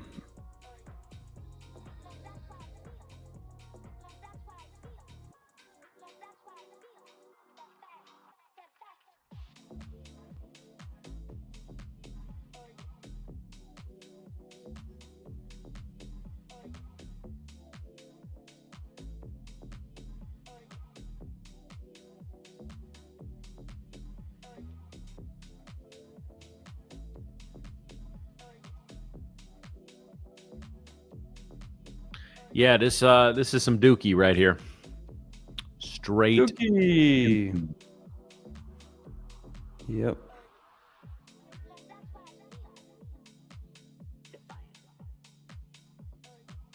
Deal with us, Nick. How did the London session end for you? Well, great. We hit TP. We did hit TP on that trade. So regardless, even if I don't find a trade now during the New York session, I'm still up $730 on all my funded accounts, as well as the 0 to Hero challenge account. I'm fine with not taking a trade in this session, even though I would like to trade, but I don't see any setups. See, look at what the NQ just did. That's why I told you I wasn't trusting it.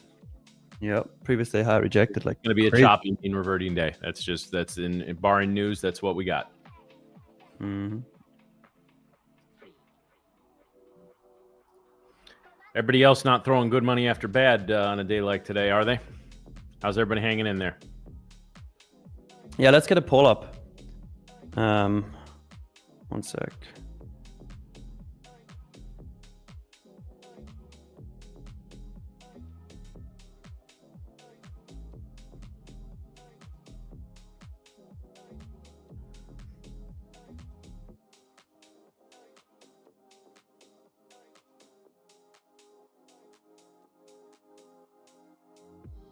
Let's get a poll up.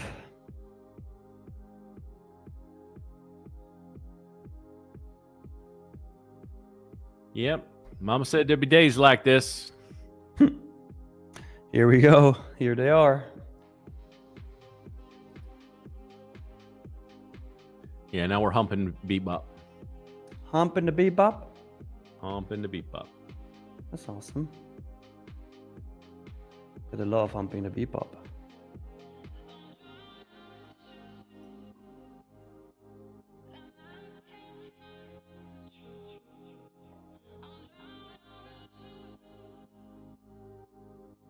All right, there's the poll, guys.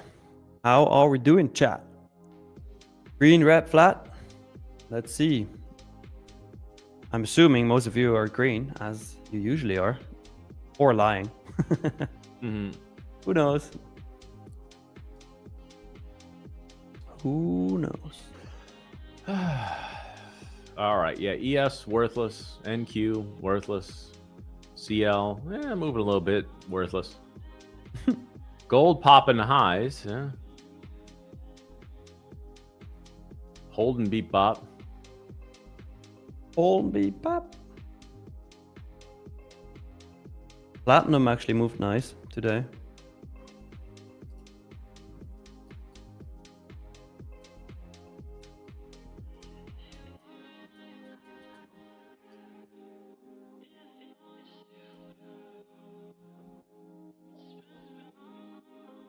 I'm gonna take a long in gold. Just 2 long minis this time. Ooh. In at 67. Just below beat bop is gonna be my stop. Nice. I'm gonna see if I can take one off at 80, and then see if I can ride to the same account as before. See if I can ride it up to my consistency. Where would that be? What level? I don't know right now. Math is hard.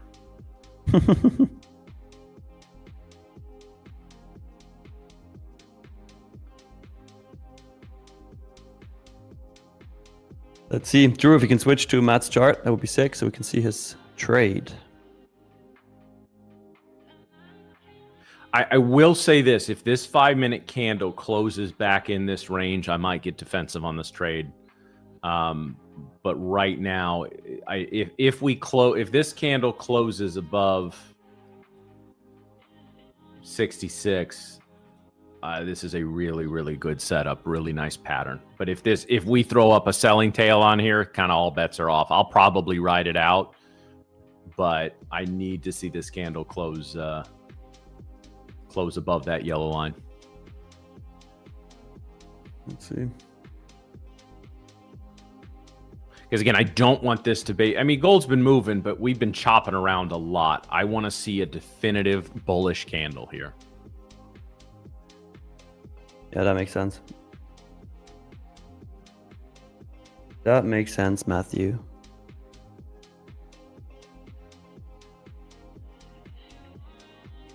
Hey, where's the guy now who said nobody takes trades? Yeah, we get at least one of those a week. Where you at, guy? Where you at? What was his name? Well, doesn't matter. Man, don't feed the trolls. Oh, we're losing Matt. We're losing Matt. Damn. Check Oh, 1 2. He's 1 back 2 now. 1 2. 1 2 1. You're back. Yeah.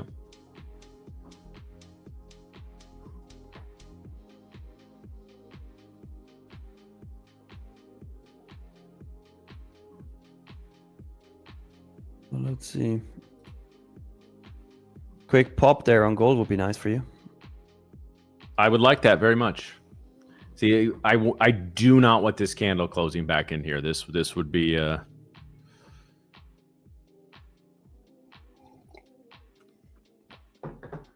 What's your daily loss limit on this account? I'm not sure, but I'm not going to it. So No, just asking, like wondering, did you change it or is it 150 default? funded? So I don't know what Okay. that is. Just default 3,750. Yeah, I'm not quite worried about that kind of stuff because I don't hit those in the funded. I mean, I'll dick around, see, damn it, this is exactly what I did not want to see. Well, it's not closed yet, right? Yeah, but it was surging and it gave it up very, very quickly. I'm not letting this get all the way down here if this closes down here, because this is a fall. This is will be a false breakout if we head lower. Hmm.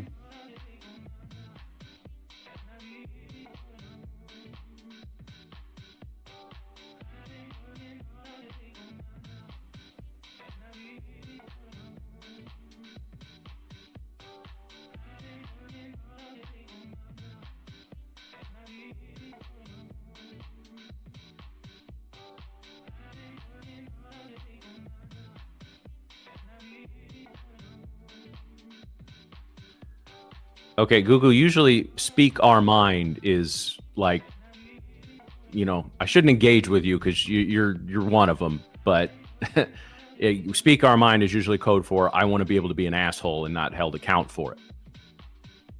So there's no, we keep a good chat in here.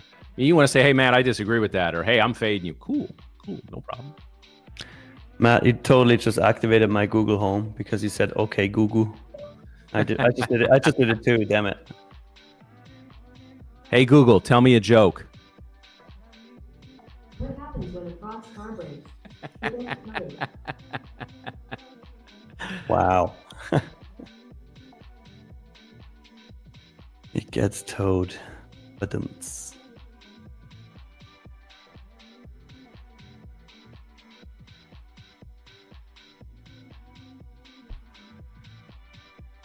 I will say, guys, this is one of the reasons, you know, we talk about, you know, best chat in the business. And part of the reason is because, like, the majority of you contribute. Don't get me wrong, like, we can laugh and have fun and we can, but you also ask good questions and you follow up with certain things. And, like, I can't tell you how beneficial that is to us as hosts. Right. Like there's very rarely dead time or dead air on this show, or like sometimes we're a little zoned in, maybe if 2 or 3 of us are in a trade. But you know, there's always something to respond to, whether it's, you know, in jest or, you know, we got our buddy Ozampic who likes to be a little bit of a smart ass, which is in a good way. Like that's cool. I respect that. But yeah, it's again, just that's the reason I enjoy this job is really because of the chat. I mean, I gotta deal with Nick and Miriam every day. I gotta have something good going for me, right? Hey. What is this, Matt? Ryan, we're working on getting some new live traders on. Not a lot are as adventurous and willing to share as you are. And some people, it's just they've never done it before. They've never been on a live stream. They don't. You know, some nerves come in, and that's okay. That's okay. This is. Yep. I mean, listen, we're not performing brain surgery or anything on this show every day, but a lot of people think they can come on and do something for 4 hours a day. It's a lot harder than it looks. I'm not saying, again, it's not brain surgery. We're not curing cancer. What do you mean, Matt? You're just yapping anyways. Yeah, we are. Oh, well, but there's yeah. Well, you know what? There's a whole number of streams out there that don't do well. It's because, you know, and don't get me wrong, when I started, you know, I've done different things over the years. I haven't been huge on YouTube, been doing live trade. Like, oh God, I was abysmal when I first started. You know, it was, I recorded some of the first stuff I did when I was doing like webinars and stuff. And oh my goodness, it's, it was rough. Actually, that was the one thing I won't call it sentimental, and I wouldn't say I would ever watch them again. But that was one. I had an old hard drive that had a lot of that stuff on it, my original streams and stuff, and that did get lost in the flood.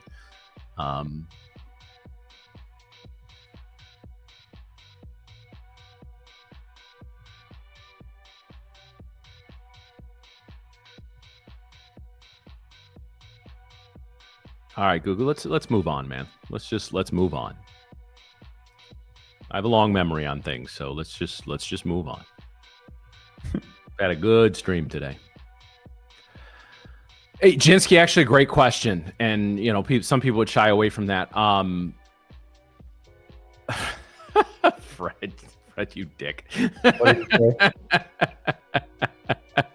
That's a good one. I appreciate that. That's a good one. Oh, that's a gold star of the day. Does it get in the way of my trading? Well, like I said, I have been kind of in and around the prop world for a couple of years now, doing some content and some live stuff before I came to Tradeify, and so I was just kind of making that transition into trading more. Again, I still trade my live account. My volume has come down quite a bit, right? in that account, but a lot of it is why take the risks in that account that I can take in funded accounts and testing out new strategies and things like that. But it's been a transition. But I will say this, guys, you've got to. One of the best pieces of advice I got is, you don't attach yourself. Hey, I love my coworkers here, love Tradeify, but I attach myself more to a mission than to a brand or a company. I always have.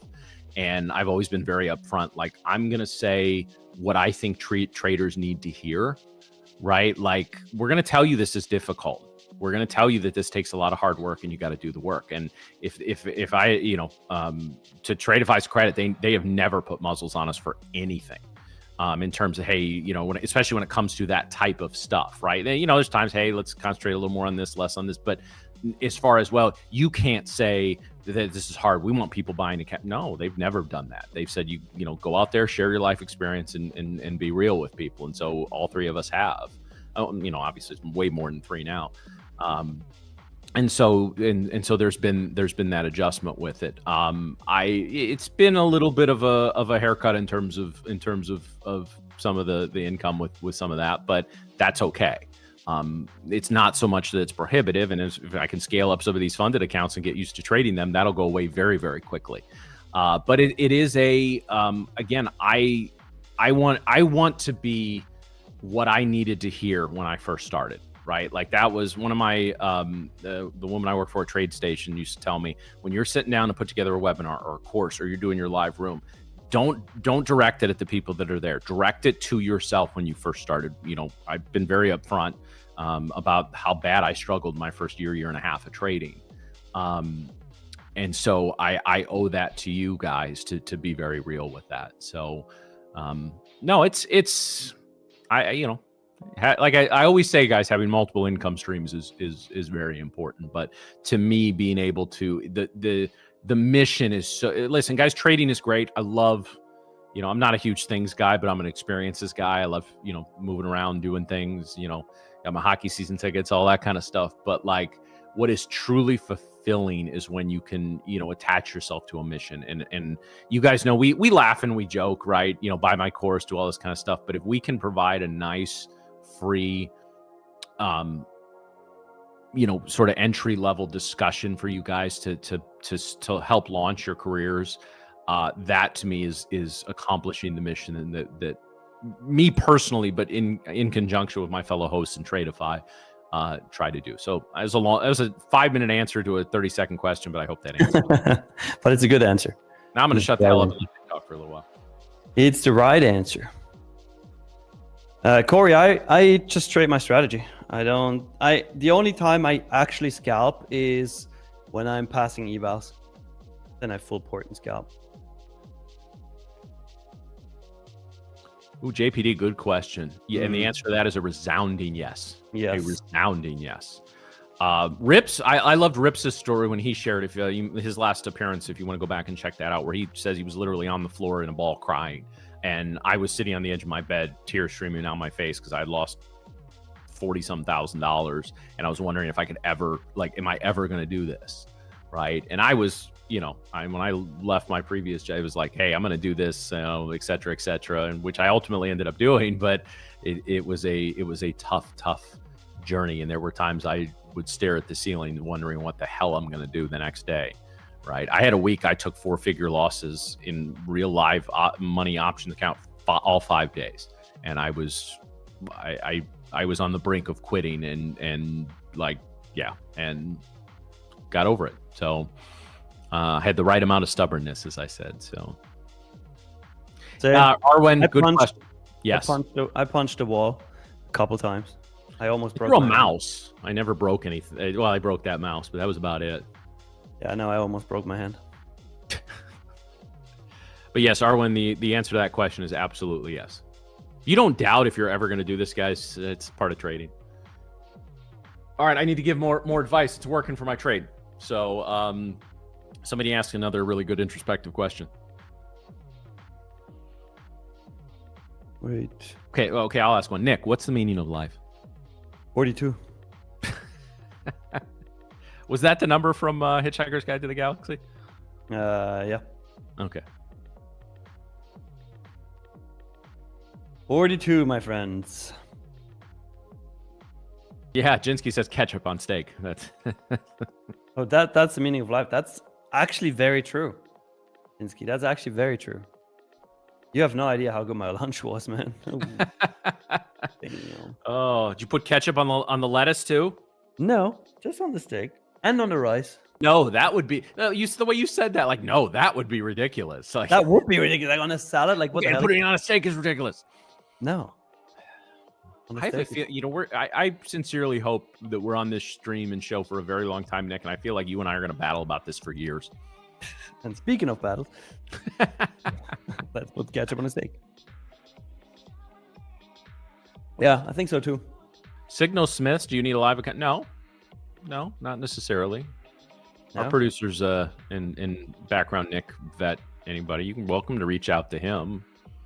Yeah, definitely. If you want to be on Tradeify TV, make sure you send a message to nick@tradeify.co. That's not me, that's the other Nick. So reach out to him for sure. If you're crushing it, we want to talk to you.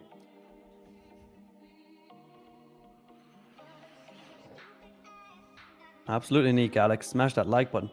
So, Matt, I know that once I leave, you still are going to do another Lightning funded account giveaway. That is correct, yes. What would you like to set as the like goal for that? We're currently What are sitting we at at right now? 708 right now. Oh, we got to get to 800 then. 800. All 800 right. even. 800, guys, for another giveaway. You heard it. You heard the man.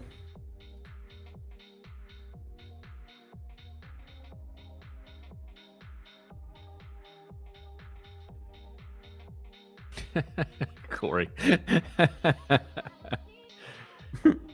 Well, I don't have to do it in front of you, okay? I don't have like the need to show you. Just saying, it's great. And if you haven't tried it, you should.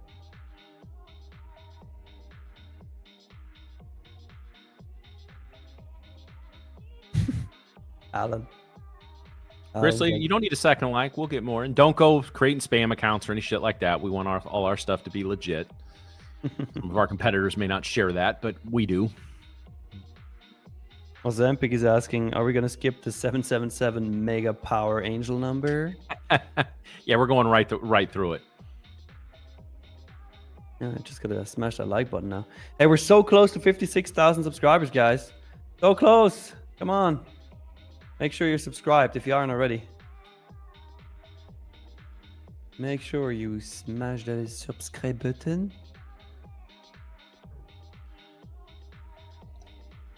You need it.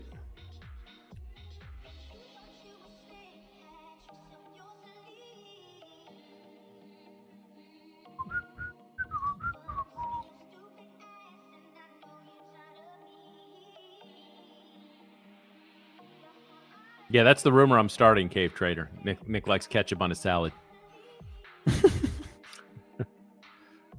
You know what, Matt? Are you so mad you're going to leave us in 15 minutes? I'm going to fire myself in 15 minutes. So that you can't do it.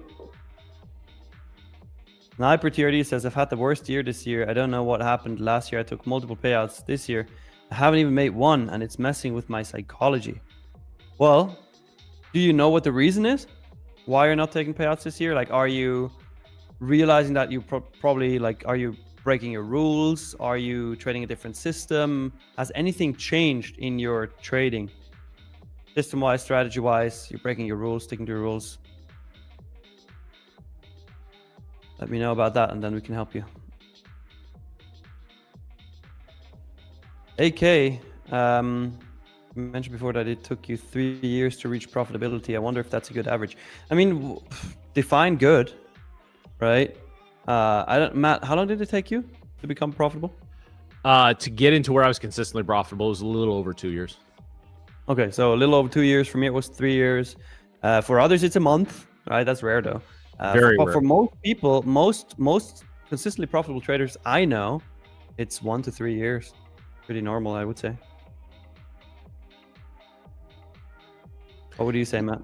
Yeah, well, let me reframe the question just a little bit, because consistently profitable, I mean, obviously that's the goal. That's why we're here.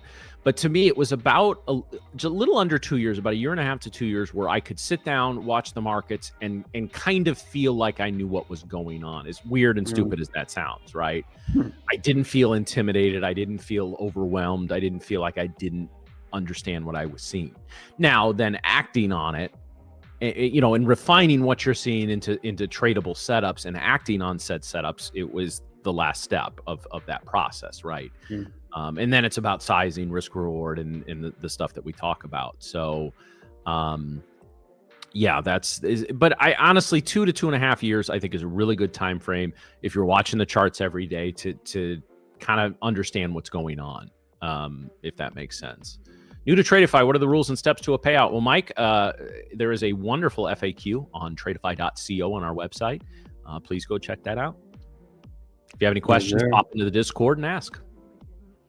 The mods there, guys, they know that stuff frontwards, backwards, forwards. I know it. I don't want to accidentally misspeak and then, hey, I can't take a payout. Matt said I could take a payout. And Nick, it's funny. Some people seem to think like we're more than just the talking heads on stream. We have no decision making ability. We'll leave that to Brett and Vinny. Yep. We're just the morons on YouTube. Hey, who you calling a moron here, huh? Hey. Oh wait, you're still in that gold trade? I am. Yeah. Oh damn! I thought you took it off. Nice. That's fire. How much are you up right now? We're up about 800 right now. Nice. You are naughty, Matt. Well, I was thinking about punching out of it, but I decided, you know what? I need to redeem myself and stay in the trade. So I see. That makes a lot of sense. If it gets up to close to 80, that'll hit my consistency for the day in this. Hell yeah. Let's get it. About halfway there. So I really just need to get to about 78 or 79. All right, well, we'll keep an eye on it. Honestly, guys, a trade like this, I told you, once I made the decision not to bail out down here and adjust my stop, I wasn't even looking at it, to be honest with you. Hey, it's pumping nicely, though. It's look good. Yeah, the entry was 39.67.5 for those that were there. That's fire. Yeah. You're still in 2 minis, right? 2 minis. 2 minis. I will say if it gets above 75, I will slide stop up to break even and go risk off on the trade. But I'm not going to do that. I had a problem with that. I think, Nick, the first couple months of the show, I was maybe it was just an adjustment I was making. Whatever, maybe fear of loss on straight. I don't know. And like I said, I think we owe you guys. We ask you guys to be here every day, subscribe and like. So we owe you to be authentic in our experience. And that's an adjustment I made, and I think it was a dumb one. And it took me a little time to get out of that. So. Now, don't get me wrong. I still think there's circumstance. I know with the way you've designed your stuff, Nick, where you go risk off, but I was doing it too soon. And so same actually. Yeah. I think you and I struggled with the same thing in the beginning when we started trading on stream. Yeah. I do understand. Well, and guys, this like I said, we're fine. We're doing great, and we love what we do. But the adjustment for me, because I've done live trading rooms before, but that is just, I mean, if it's a paid live trading room or if it's like free entertainment, like I'd done each of those. I hadn't combined it before, and so that was an adjustment, And I said, I think, we owe it to you guys to be very upfront and honest with that, because there's just too much bullshit out there. There really is. Yep. Everybody talks about their wins. Nobody talks about their losses. Nobody talks about the mistakes they make or the dumb shit that they do. Guys, I'm almost 12 years into this. Occasionally, I still do dumb shit. Thankfully, not very often, and not to the point where it costs me a lot of money like it used to. But it's just unavoidable. Only sometimes. My PT, David, I think is going to be about 78 because that's about where my consistency needs to be. In fact, I'm going to go ahead and put that in. We're going to go ahead and we'll just bank the whole thing at 78. Nice. I think that's a good place there. Again, above. If we get above the high of this candle back up to 75, I will slide my stop up to break even plus, which is usually just a few ticks above break even, cover commissions, and put $50 in my pocket if it bottoms out. So, Fitty.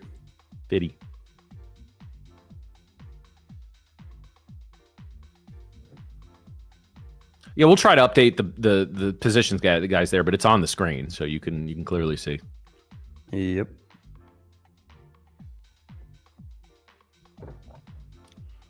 Yeah, this is gonna hit. I feel good about it, but I don't. I resist the urge to my guys, and again to just pull the curtain back a little bit. I still feel the urge to micromanage every trade, adjust the PT, I just don't. Oh yeah. Right? Like I've told you, maybe there's traders that have mastered their emotions to the point they don't have them in trading. I'm not one of them. I have just as strong emotions in my trading as I did when I started. The only difference is I don't the little wire that connects trading emotions to trading decision making. I cut that wire. So I'm still emotional about things. I just don't let it affect my decision making, or I should say, let it affect my decision making as little as possible. That makes sense. I don't think you should be emotionless. I just think you should be able to handle your emotions. No, and there's a pride in learning something and being good at it, no matter what it is. Yeah. Like I said, the best traders that I've met in my entire life are the ones who just need to be good at trading for the sake of being good at it. I mean, don't get me wrong, they love the money. And we joke about the Lambos. So if buying cars makes you happy, go do it. It's not for me to tell you what to do with your money. You ain't telling me what to do with mine. So, but yeah, it's the going up against the big boys and winning. Like that's cool. That's a feeling.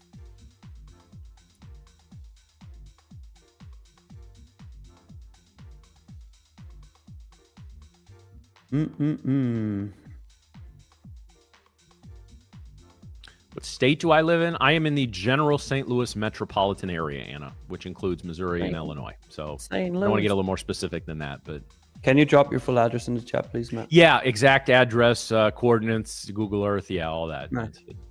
Google Earth, chill.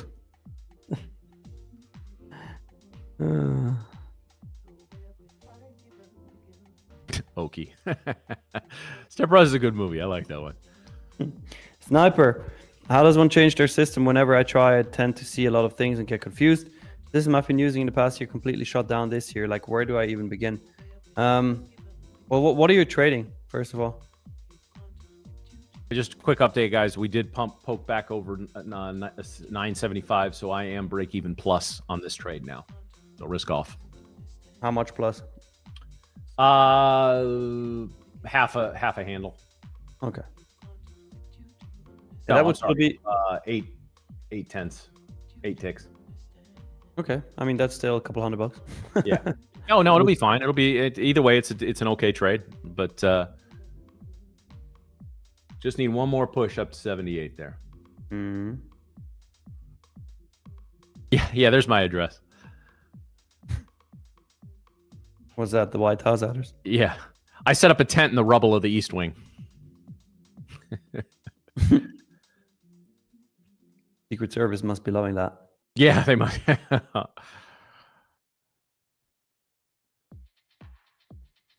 Sir, you can't park here. Can't park anywhere near the White House. Otherwise, the Secret Service will knock on your window. and they don't knock lightly. No, they don't knock lightly, I guess. I've never been to Washington.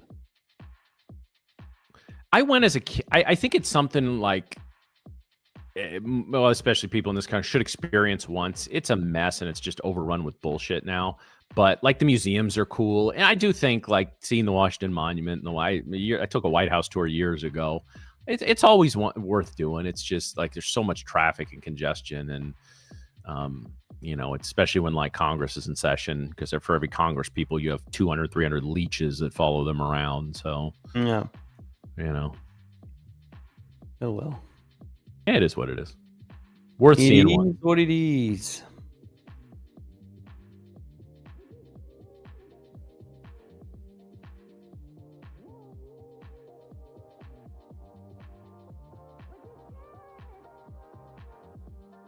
I don't think I've been to the DC. I've been to the Smithsonian a few times over the years, and the Washington, Jefferson Monument, Lincoln Memorial, all that stuff. Done all the greatest hits of DC over the years. Yeah, I should go once. It may make me sound stuffy, but I'm a sucker for a good museum.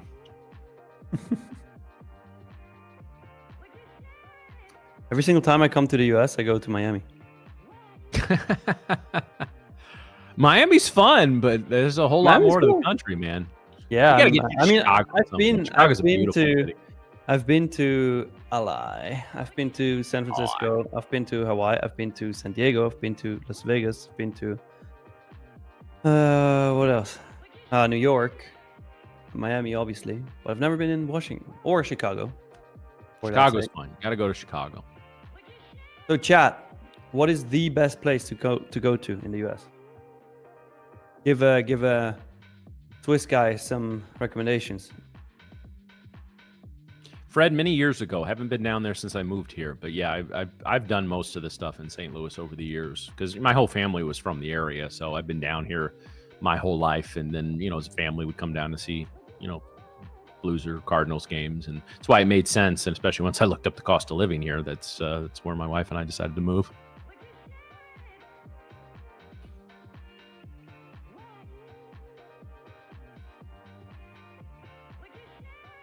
Is gold gonna reach your target before I leave?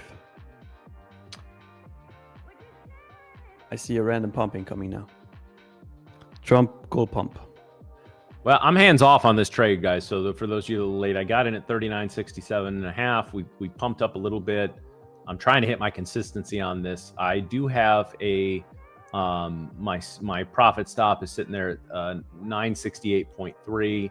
and 978.1 is my PT, and we're kind of right in the middle of it. So I'm risk off on the trade. I'll make $100 or I'll make close to the 2,000 for the consistency. So I'm good with it either way. I'm not going to touch it. I think we can get a night if we can push up above one more push above 75, and I think it's going to have 78 or 79, maybe even 80 on deck. But all right, so I see a lot of recommendations there. So people are saying Miami, Scranton, California. Oh, I've been there. Montana. I've never been to Montana. Matt, you? Montana, no. All right. Detroit, Colorado. Oh, I've been to Colorado. I forgot about that. Joey, I'm from Switzerland. Let's see what else we got. Boston, Massachusetts. Let's see.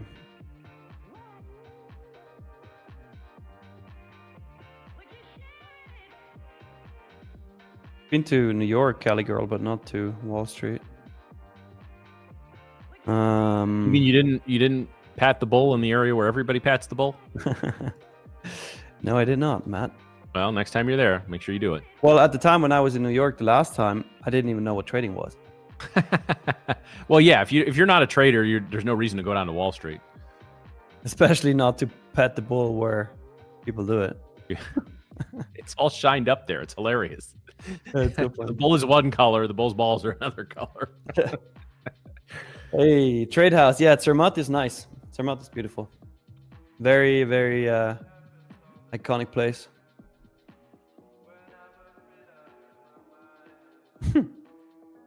Huge XST.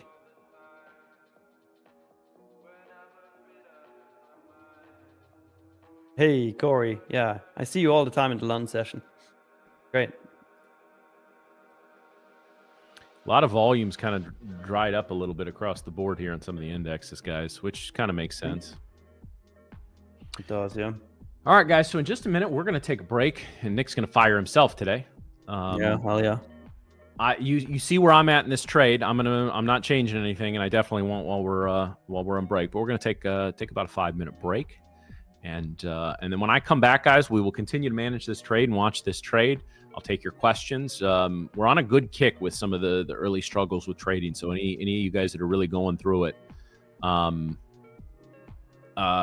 the time, right? So if you're struggling a little bit, you want to question, or if you just want to vent a little bit, it's a great space to do that. So we'll keep an eye on that. We'll check the indexes. We'll review what we've seen so far, and we'll go from there. So Nick, Matt, any final words before we should call your segment Vent and Rant.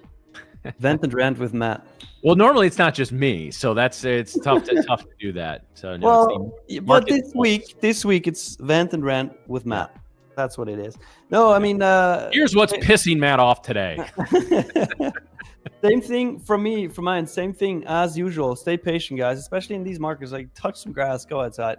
It's not worth it, honestly. Unless, not unless.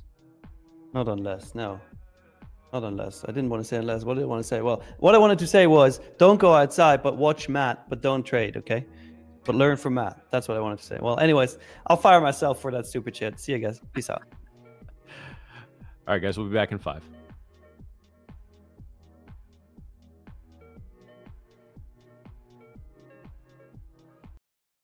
Endless evaluations. No unnecessary barriers. Just a direct path to capital. Built for real traders who want to focus on what matters most. The next trade. With instant funding, you're not waiting weeks to prove yourself. You're working to get payouts from day one. It doesn't matter who you are or where you're from. If you can trade, you deserve real opportunity. We built Tradeify to give traders funded capital without the delays, complications, or fine print. Our advanced trading journal tracks every detail of your performance, giving you the insights you need to consistently improve. When you trade with us, you control your profits. We take on the risk that holds most traders back, because that's how funded trading should work. Trading is hard enough. You need a partner who provides the structure, the speed, and the support so you can stay focused on execution. Confidence comes from knowing you have capital behind you and a firm that moves as fast as you do. This is Tradeify. Funded trading, built for real traders. Welcome to our quick guide on the consistency rule for traders. The consistency rule requires traders to show steady performance before requesting a payout. This means no single day's profit should exceed a certain percentage of the total profits over a given period. It helps with risk management, ensures performance stability, and encourages disciplined trading. For advanced and growth sim funded accounts, the limit is 35%, while for straight to sim funded accounts, it's 20%. After a payout, the percentage resets. To calculate the balance needed to meet the consistency rule, use this formula. Biggest end of day profit divided by consistency percentage required equals total balance needed to meet consistency. Here's an example using the 20% rule. A trader with a straight to sim funded account has $10,000 in total profits over 10 days, with a highest single day profit of $2,500. This trader's consistency percentage is 25% and exceeds the 20% limit. To meet the consistency rule, we will use our formula. The trader needs to achieve $12,500 in total profits, keeping $2,500 as the highest single day profit. Once the trader makes an additional $2,500, the total profits now become $12,500, and the highest single day profit is now 20% of the total. At this point, the trader has met the consistency criteria for a payout, as their highest profit no longer exceeds the 20% limit. If you see a consistency of 100%, this means that your biggest day profit is larger than your total account profit. Tradeify is looking for consistent traders that follow risk management and performance stability. By following the consistency rule, traders can pave the way towards success.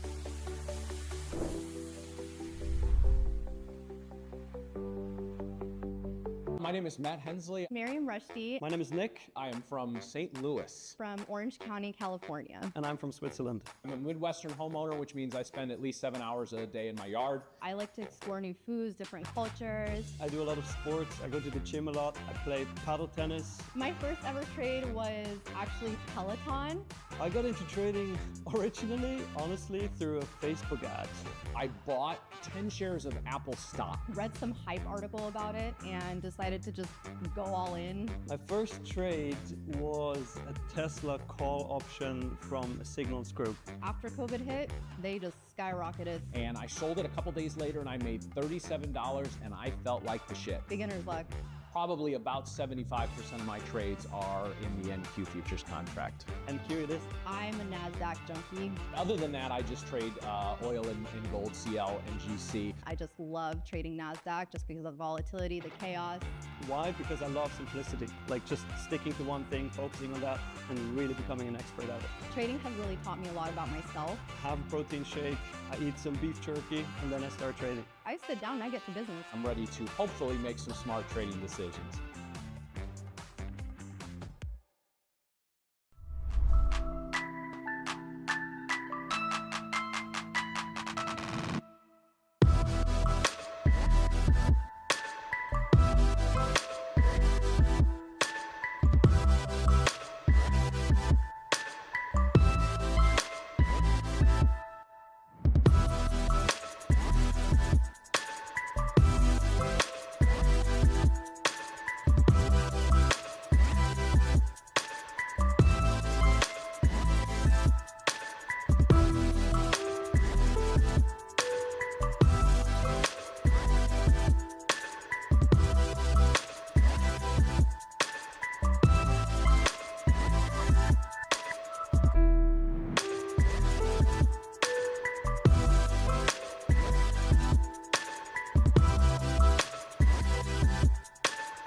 All right. Good morning / afternoon for those maybe overseas here. Still morning even on the East Coast. This is the Market Pulse here on Tradeify TV. So hope the chat is doing well. So guys, you no change in this trade. We're just sort of jerking around at this particular level. So first of all, let's go look at what everything has done so far this morning. ES, what a mess this has been, guys. What an absolute fucking mess the ES has been. Really nice pull down for the first few candles, but basically since about 8:55 Central Time.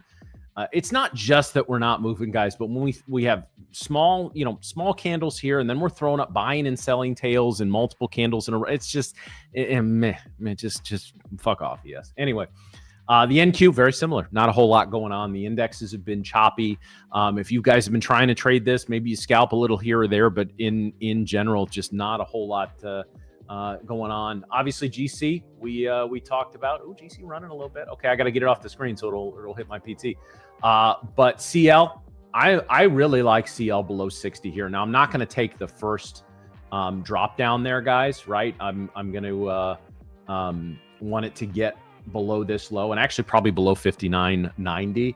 But I like the bearish action that we're seeing there. So did this take my PT? Oh, it got so close. Oh, you rat! All right. Well, I gotta take it off the screen, otherwise it won't hit.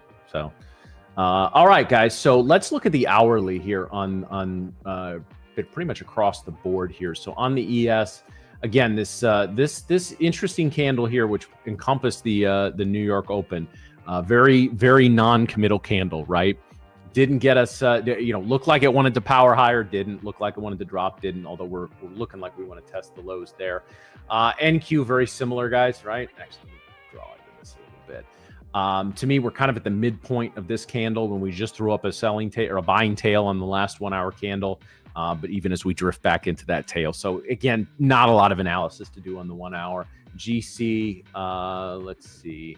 Yeah, GC looking good for a run up to about 4,000, and yeah, and I'll probably put it out on socials. I will look at some. If we get a nice push above 4,000 again, I might take a nibble at some swing longs. If we push back over 4020 and break away from this zone and put in again, right now I want to see us put in a higher high and a higher low. Right, so right now we're rallying up. We need to get above here to get a higher high. And the next low needs to be needs to be above 39.20 there. So, all right. Oh, did we hit the PT? Did we get that? Did we get that? We did. Look at that, baby. Love it. So let me get that self stop out of there. Just a second here, guys. Let me just pull this down, and I will get my PT to put up. What do we get here? Okay, 2107 was the profit on that, guys. So that's it's a nice little win there. Nice little win. Yeah, put them behind.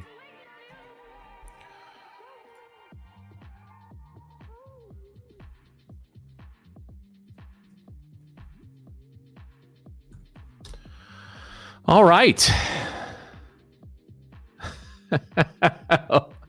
Oh, you dick.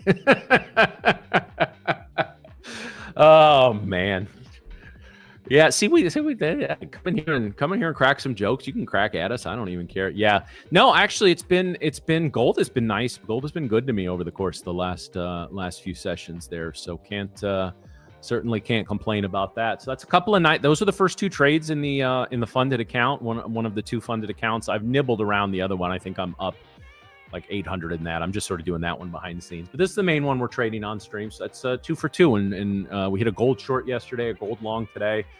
And actually, I traded a little gold in the afternoons as well. I don't think I've traded gold any more in my career than I have in the last 2 weeks. So, is ES dumping? Love that ES dumping. Do it. Dump it. Also, guys, just a little heads up. I will be joining DGen for the afternoon stream at 2:30 today. In about 20 minutes, I'm going to be sliding off, and Amos will be joining for the lunch and learn, and then Lumi as well. And then I'm going to be Rebecca for the day as I jump on with a little bit of time there with a little DGen. And as I promised him yesterday, I'm gonna clink some bourbon with him on Friday at the close. So Friday at 4 Eastern. And hopefully, actually, I have a meeting with a contractor for the basement or before that. So hopefully, I'm toasting, getting the basement project going. So I believe Wednesdays are boundless. I believe I will confirm. And little Degen, if you're watching, you can let me know in the background chat if I'm right on this. That Coach Tank will be doing the normal Wednesdays the session. He's going to do his master classes during lunchtime on stream on Wednesdays. I don't know if that's going to be indefinite or whatever, but that's what we're looking at right now. So, guys, and if you haven't seen Coach Tank, you're missing out because the guy says 5 sentences and I've learned something. So,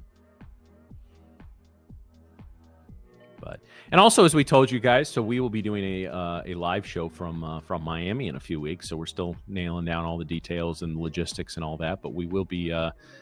It's in studio. It's not going to be like for an audience or anything, but we're going to have. I'm sure we'll do a ton of downtime as well. You doubt we hit the like goal? Well, if everyone just likes like crazy as much as they can, we'll do a giveaway. In about 5 minutes, we'll do the giveaway, guys. But let's try to hit that like goal. If we come up a little short, that's all right. I'm not Nick. I'm not like married to those like goals. That's his thing, which is good, and especially early in the stream. We like doing those because it engages you guys. But yeah, I owe you a giveaway. We'll do a giveaway. So yeah, it's not like a trader meetup, David. It's I mean, I'm sure we're gonna do something like that at some point. But no, it's just it's a little team building. And then we want to do a live stream for everybody where we're all together. So I'm looking forward to that because it's a marvel of technology, guys. Right? There's me in St. Louis, Miriam, usually an ally, and Nick over in Switzerland. There we stream into Drew's computer in Chicago, and he streams it out to the world. So it's it's cool, but we got to meet everyone and before the stream started, and that was valuable, right? Like, because before most of you don't know, I'll share the story here since as we're watching the ES. When they were first putting together Tradeify TV, they were doing groups of basically live auditions where we did a live stream for the team, right? For Brett, for Vinny, for the behind the scenes team. It was like, 20, 30 people that were watching. And they were just doing like groups of 2 or 3 people. And Miriam and Nick and I had never met. And we got paired up together, the 3 of us. And we just, I mean, not to toot our own horn a little, but like we went on there and they told us to do like 30 minutes. We did like an hour and a half and we just killed it. Like we were like, our timing was good. I mean, you guys see, it's really hard, especially because everyone's coming in from there. Like sometimes we talk over each other. That's inevitable. That's going to happen. But like our timing was good. Our chemistry was good. Everything was looking pretty good there. And so they stopped the auditions, just said it's you 3. So the rest is history, as they say. But we all got to meet each other in Miami. And I had a few like conversations with Brett before, but like be able to sit down with Brett and Nick and Miriam and Nick and Drew. I haven't met Drew in person. Looking forward to that.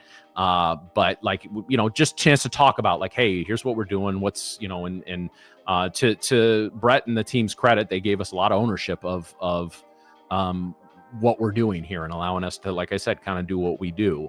And I think that's the reason we're taking off, guys. We're one of the fastest growing streams in the space, prop or otherwise.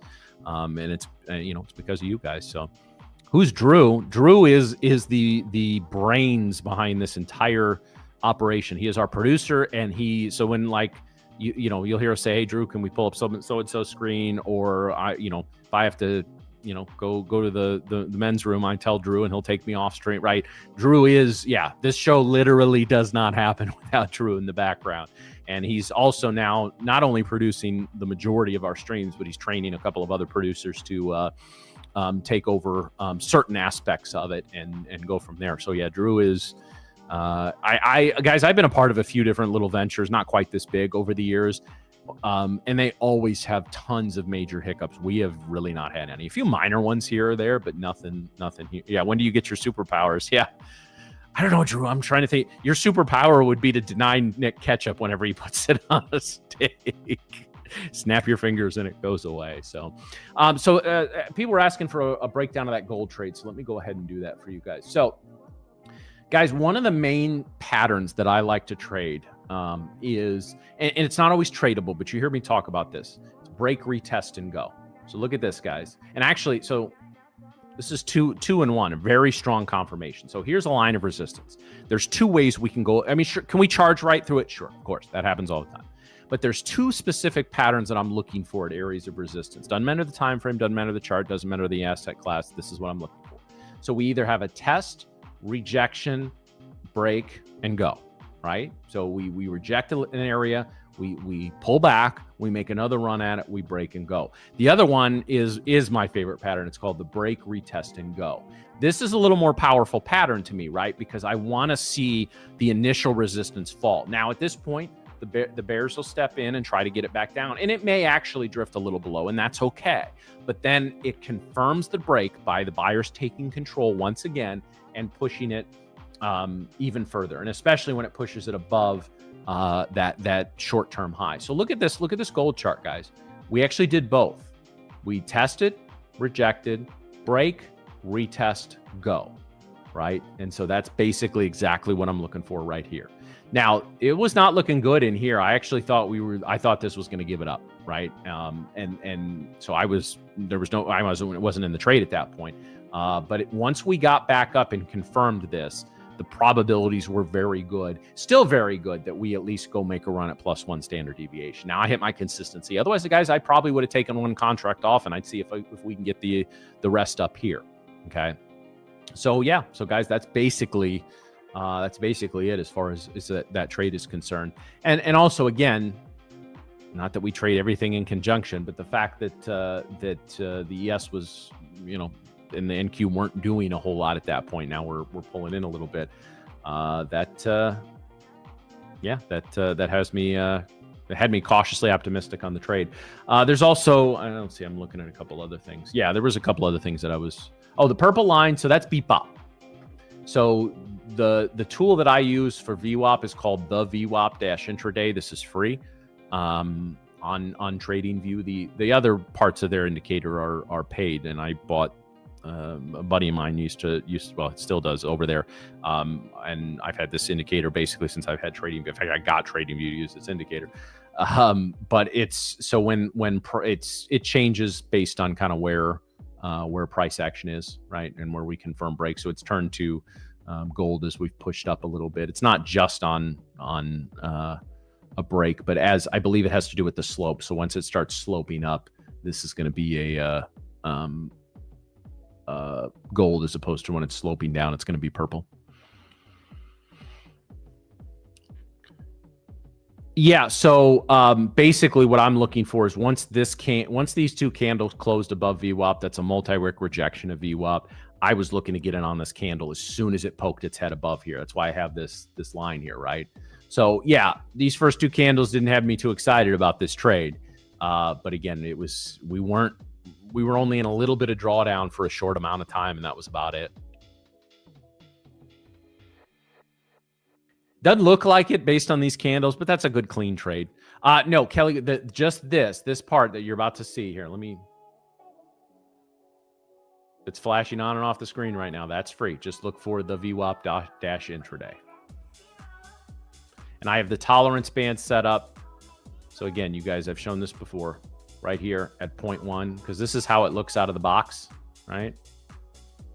Just the -1 and +1 standard deviations. I've always found that these work better as bands. If you want the half deviations, and some people do this, I don't, but some people put this at 0.5, and it'll actually, so this is now +1/2 standard deviation, +1. Some traders love to work in the halves, or they'll set targets for 1.5 as opposed to 1. I prefer just the tolerance band like that.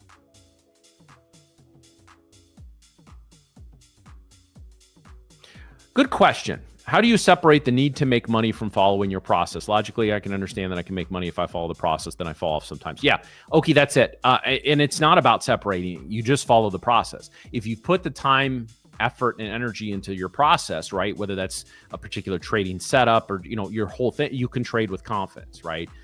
Because well, how do you take a trade and you know it's gonna well, you never do.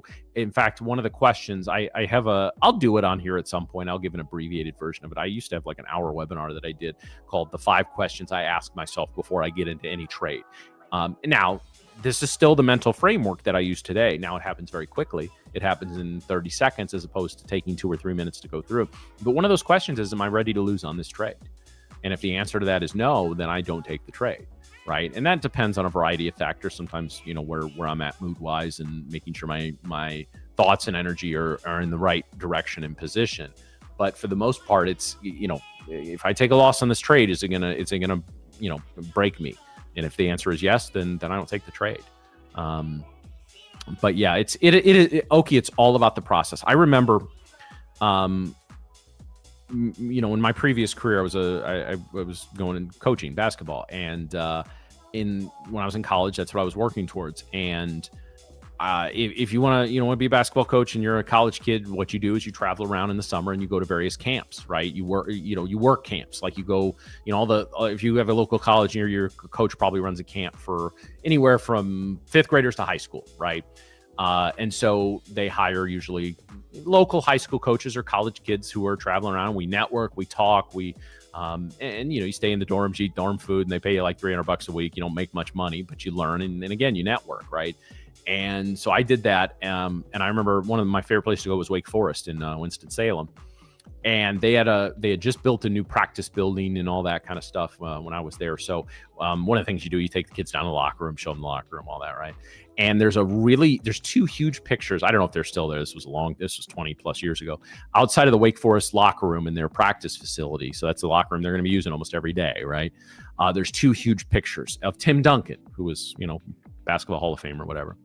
And one of them is him in a practice jersey on the practice floor, practice jersey, practice shorts. His hands are on his knees. Sweat is pouring off of his face. He's exhausted, right?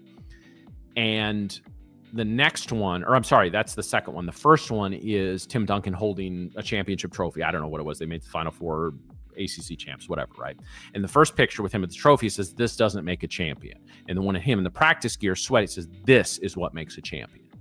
And okay, it's a little cheesy, a little, rah-rah-ish, but it's a good point. And that, guys, okay, we just took a trade, made a couple thousand in the sim funded account, hopefully get close to a payout at some point. But that trade, guys, everything I've done goes into that trade. The patterns that I've learned, the work that I've done. In that particular case, it was a lot of candlesticks, right? And so that was the 40 to 50 hours of Steve Neeson DVDs I've watched and rewatched over the years or read his books, right? The work you do today very rarely pays off today in trading. It'll pay off a week later, a month later, 5 years later. That is the ultimate, right? Like that's what just looked like okay, I'm in, I'm out. I was never much in drawdown. It was a pretty laid back trade as far as trades go, right? The amount of work, energy, pain, literally sweat and tears, no blood, thankfully, at least not recently, but all of that went into that trade. So, when you see me manage a trade, when you see me, guys, I know people joke, man, it's a matter of a trade, he's patient. Oh, okay, that's fine. I wasn't when I started. I was a mess trading for almost an entire year, right? And I was just a herky-jerky mental mess. And it took a lot of time, energy, and effort to not be that mess anymore, and to be able to do what I just did there, guys. Take a trade, not really. I told you wasn't even really paying attention. I could not have done 10 years ago, not even close. So it's a long journey, guys. And so it could be years before you're making really, really decent money. So that's not what you focus on. You focus on the learning. You focus on your risk management skills, and just focus on those guideposts. All right. Your first 5 trading accounts, you blew them on day 1 or 2. All right. You just got another one. Let's try to make it to day 5 with that. Right. And without reducing your trading, you just reduce your position size. Right. So any old trader will tell you nothing replaces. Yeah, no, that's exactly right. What's the old saying? They say it with in a lot of, there's a lot of old traders, there's a lot of bold traders, but there's not a lot of old bold traders, right? And if they are, they've got out of the trading game a long time ago. How do I set a target? Well, Anna, in this case, honestly, the target was just my consistency. I'm in a 150K sim funded. So if I want to, hit my potential max payout without having to string in extra days, I need to be around, I don't remember the exact number, around the 2,000 mark. So that's just, otherwise I told you I would have taken one off there and I would have rode the other one up here because I think we're heading back to 4,000. We might even get there today. Opinion on paid signal groups. And here's, okay, it's a good question. Good question. I know everyone thinks I'm just going to dismiss them out of hand, which for the most part I am. I would be willing to bet 90% of them are garbage. And the ones that again, guys, true freedom in trading is taking your own trades. I've been a part of not like signal groups where people are just calling well, no, I've done live trading rooms. I guess I've been some of that. But it's be your own trader. Even if you find one that's 100% legit and you want to follow it, great. Still do your own trading. Okay. I will say this though. I've known a lot of people in this business over the years, and I've known a couple of really, really good traders that had legitimately good systems, like proven out, back tested, all of that.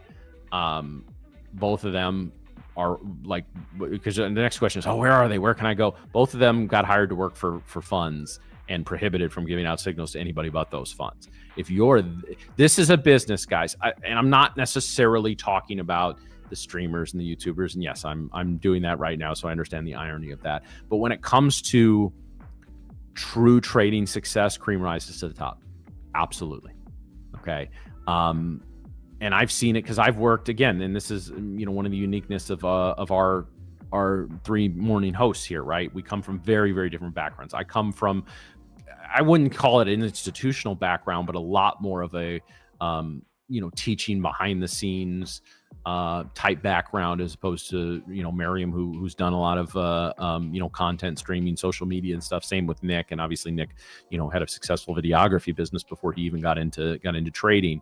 So we all come from very different backgrounds, and yet we've had some of the same struggles. But I've seen so many people in this business, like, listen, at some point you can cut it or you can't. And I don't like the argument necessarily, but it does apply to some of these paid signal groups. If it was that good, somebody would be hiring them to trade for them. But again, don't, unless they have at least 3 years of verifiable back testable data, I wouldn't trust that.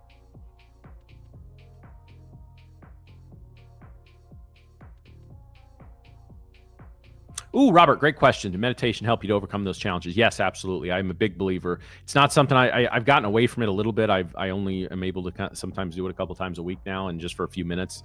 But whether it's like an actual meditation practice, or you just sit and close your eyes and concentrate on your breath for 5 minutes, yes, I absolutely believe that. It helps me keep my emotions in check and not make emotional decisions either.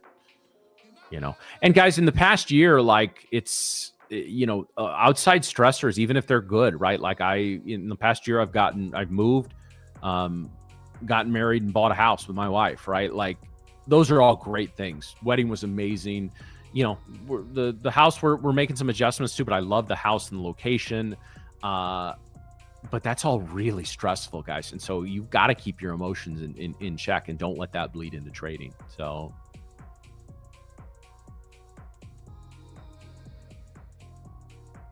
Yeah, it's just VWAP with standard deviation bands attached to it, Juan. Well, Daniel, the majority of traders, that's all they're doing is gambling, right? So now keep in mind, gambling, when you're putting money in the roulette or craps, right, where it literally is just a spin of a wheel or the roll of the die. Like, I know people that are in Rips, I believe. He's a professional poker player. He's made a lot of money playing poker. And he talked about the similarities with trading, right? It's still probabilities. If you're playing poker or blackjack or something like that, is there a gambling element to it? Of course there is. You're putting up money to make money. But there's also statistics and probabilities and things that can give you, albeit a very small, but an edge. Right? Especially in like poker, when you're playing a bunch of other people, you learn their tells, you learn, what they do, and you watch them and see how they play. And so there can be an edge in that if you can analyze it and develop it. In trading, there's edges in the pattern, there's edges in a whole lot of things. But I mean, there's an element to it. You're putting up money to make money, right? So I don't like the connotation that's attached with gambling, nor do I like the word, but you're risking money to make money. But in some ways, guys, if you're going to apply that broad of a definition to gambling, no different than starting a business, right? Which is what you're doing in trading. All right, guys. Well, it's been a blast. I appreciate you guys being here. I'm going to be back at 2:30 Eastern with Lil DJ and Nick. Meantime, as you guys know, I got hungry cats upstairs, and it's time to feed Atlas. So I'm going to go do that. We're going to take a 5-minute break. Amos with the Lunch and Learn segment will be here at the top of the hour. Have a great rest of your day, guys. I'll see you in a couple hours.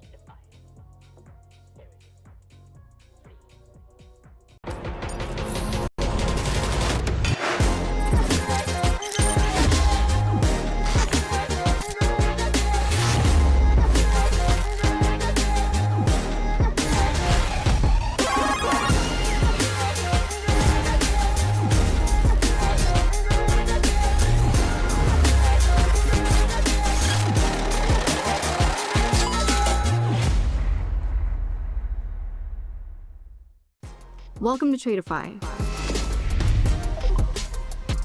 First of all, going long. You think prices will go up, so you buy first and sell later. The mistake people make is picking what sounds impressive instead of what actually fits their trading style.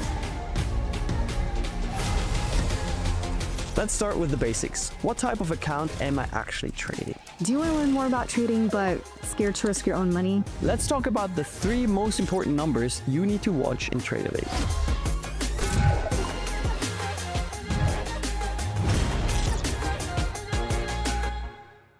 My name is Asanka Wiratunga and I'm from London, UK. A financial institution visited my university and they were looking for physicists. As a scientist, speaks German, I managed to get a decent job at a bank. I actually started on a foreign exchange desk, so my first ever trade was dollar South Africa rand because I spent some time in South Africa playing rugby. My favourite markets to trade generally the London session, so European indices. I very much like to cook. That's actually probably my meditation from trading. Pre-trading, I'll always make sure I have already had a cup of tea. My earliest mistake was to assume that I could trade financial markets simply on the back of mathematics and not take a holistic approach. I'd say my trading style is calculated. I like to apply analysis in a decision made. It's calm. I'm always making sure I'm not too overexcited. And consistent. I think a consistent application is key.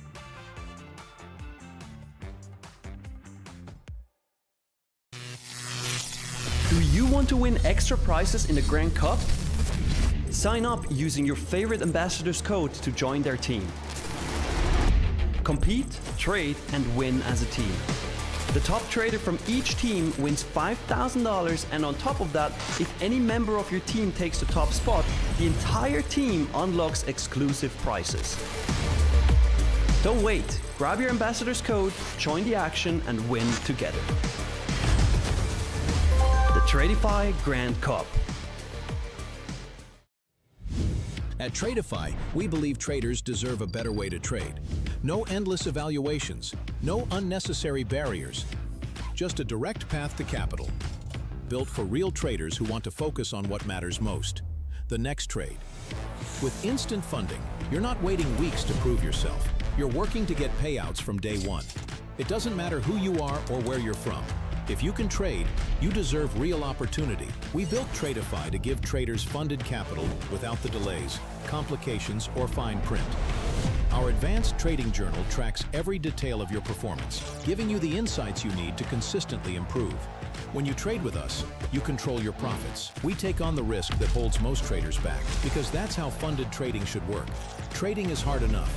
You need a partner who provides the structure, the speed, and the support so you can stay focused on execution. Confidence comes from knowing you have capital behind you and a firm that moves as fast as you do.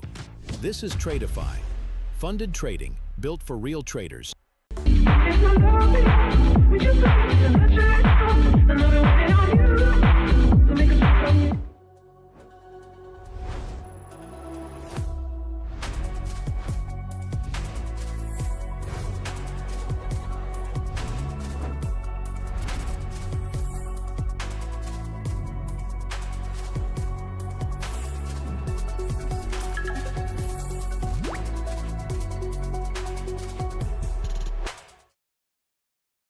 What's up, guys? How are y'all doing? Welcome to the Lunch and Learn with the Moss again. Hopefully you guys are doing all right. Let me just put myself in front of the mic and the cam here. That will be all right. What's up, guys? Hopefully you guys survived through the chop this morning and also in the last hour. Hopefully we're going to get really good action in this lunch session and especially also in this PM session after this accumulation. Going into this day, I am definitely bullish, okay?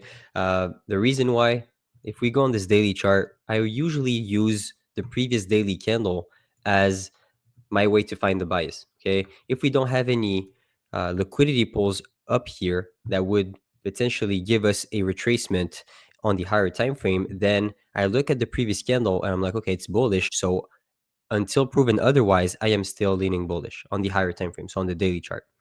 Then scaling down to the 1 hour chart, I can take this indicator right here, and this will tell me what happened during Asia, London, and what's currently happening in the New York session. So what do I see here?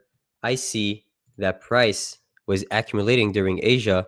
We swept the Asia low during London, and we market structure shifted above the Asia high. What does that mean?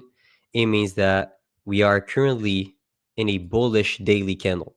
Okay, we created the downwick of a future bullish candle that might close bullish on the daily chart. So what do I expect from the New York session? I expect that those retracements will be buy opportunities, so I can basically predict that this daily candle will close bullish.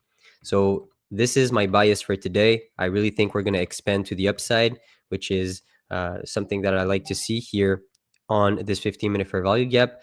So I will look for potential opportunities to long, hopefully, if we get a retracement back towards a good area, or even if we do sweep this high and we start to reject back inside the range and we have a clear target below us, it's not because I'm bullish biased on the higher time frame that I will not take a short opportunity for 10, 15 points with a 1-to-1 risk to reward. So hopefully you guys are doing well and you guys survived through this chop in the AM session. You guys see me with the Tradeify drip. Look at this. I now received the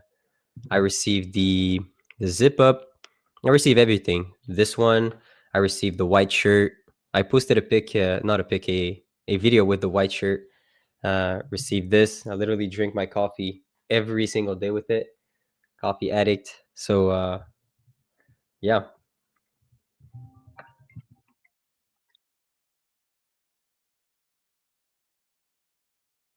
All right.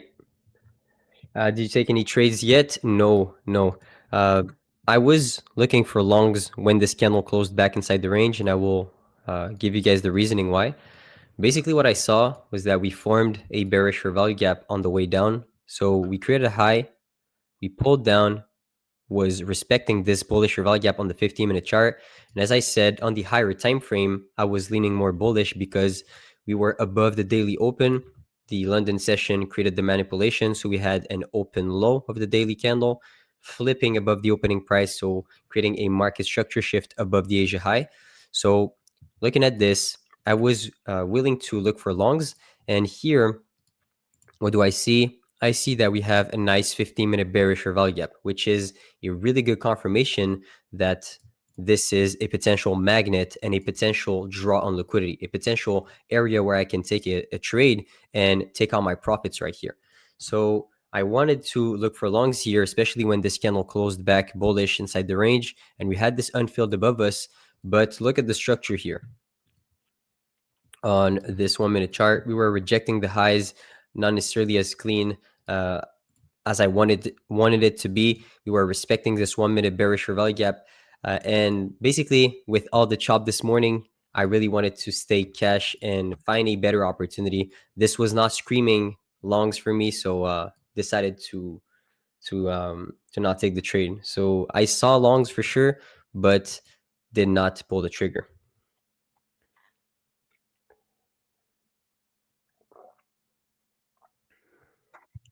Did you guys take anything? Can you look at gold 4 hour? Can reject from here. Yeah, I'll look at gold for sure. Gold 4-hour chart. Yeah, this was a good play on gold, of course. On the 4-hour chart, same exact framework. We created a bearish or value gap on the 4-hour chart. This candle right here failed to close below the previous candle's low.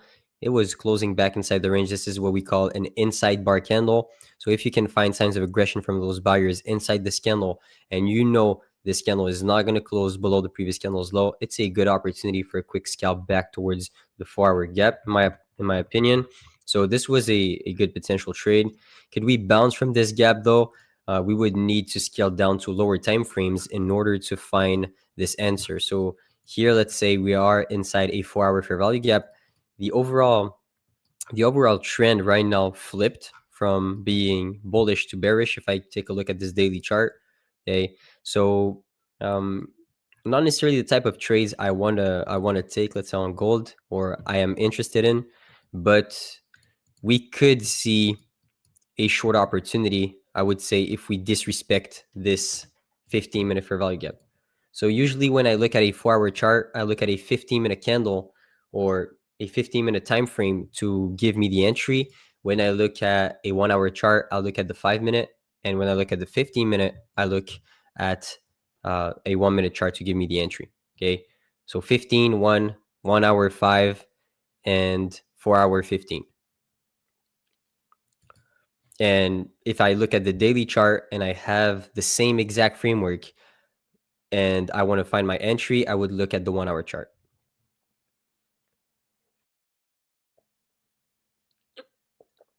Same thing, let's say I have a weekly bias, then I look at a 4-hour chart to give me a good potential opportunity and an entry model, basically. So time frame alignment is extremely important for me, definitely. So yeah, was gold long until 3 minutes ago. Let me see on this 15-minute chart and I'll let you know. In my opinion here,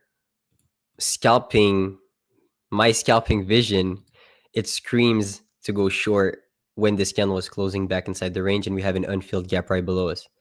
So like finding an entry when this candle opens up here back towards, let's say, a breaker, an order block, so a break and retest here, you enter, you take your first profit right here, second profit at 50% of the gap, and then you could also trim here inside the order block.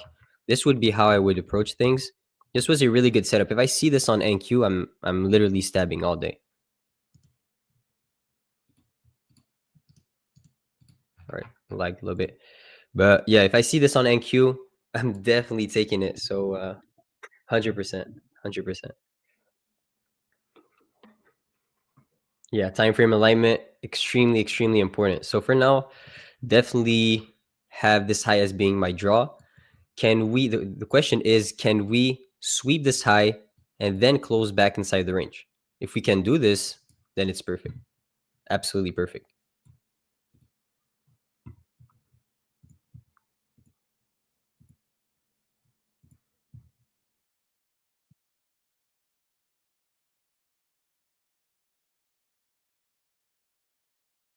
So basically what I talked about it basically yesterday on the backtesting session. And I always try to play to anticipate a candle. So here I know that I have a fair value gap is based off of 3 candles. This is the first one. This is the second one. And when this second candle is going to close, a third candle is going to open up. Okay.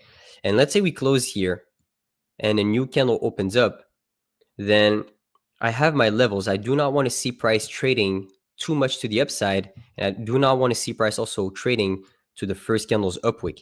So if we do this and we close back inside the range on the third candle, then I know I have a short play back towards the unfilled, which is made from the first, the second, and the third candle.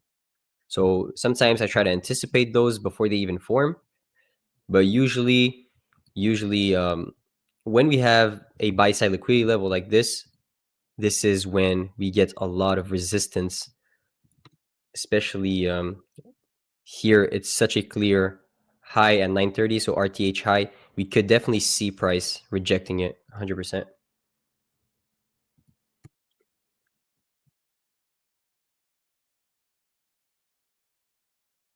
Yeah, I mean, gold was definitely perfect for shorts on the lower time frames. If I just looking at the 15-minute chart, shorting from this candle's up wick right here all the way down to, I would say, 50% of this gap and this low is definitely a really good play, in my opinion, because of this candle closed back inside the range, unfilled gap right below us. We have a lot of confirmation that is telling us that price has way more chances of seeing this internal gap than this internal high. That's how I see it. And even looking at RTY this morning, it's so much cleaner than NQ. Like, come on, NQ. Like, look at this. Such a clear long opportunity right here. Such a clear long opportunity right here. Swept the previous candle's low. Price is failing to accept below 2513. You have a fair value gap right above us. Could see clearer longs if you have a nice entry model right here. Same thing here. You're rejecting the buy side. You're barely closing above the previous candle's high. You have an unfilled below you. This is the moment where, as soon as this new 15 opens up, I'm looking to go short here, back towards the unfilled gap for 1-to-1, or potentially 1.5-to-1. So here, two good opportunities on RTY. On NQ, though, doesn't seem like it's an easy day for us.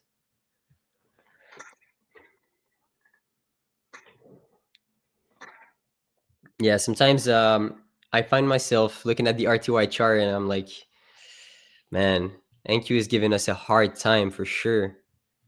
Absolutely.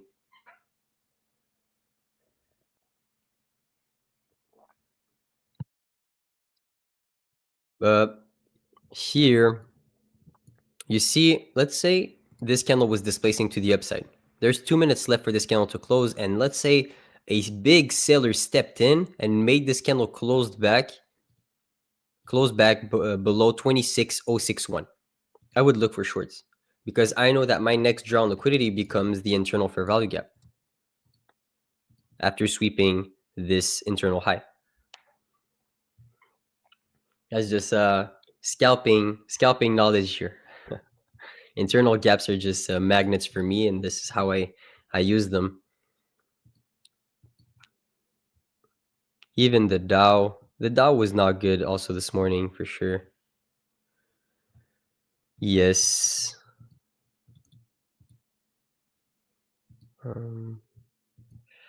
Yeah, right now, definitely looking to see a little bit more confirmations to enter a trade. But look at this close. This is going to close in 1 minute. What do I want the next candle to do in order for me to have an A+ setup? I want this candle to open up, sweeping this high, and then close back into the previous candle's high. This is my first, this is my second, and I'm going to play the third while the candle is still fluctuating. While the candle is still fluctuating, I will take a decision knowing that, okay, looking at my structure, looking at my levels, looking at my framework, I have slightly more chances of seeing lows than highs. So then I position myself looking for break of lows on this third candle. So what do I want to see? I want to see this third candle open higher, find resistance here, flip, close below the previous candle's low, taking a short back down. Because I know that if I don't trade to the first candle's up wick, I have an unfilled gap.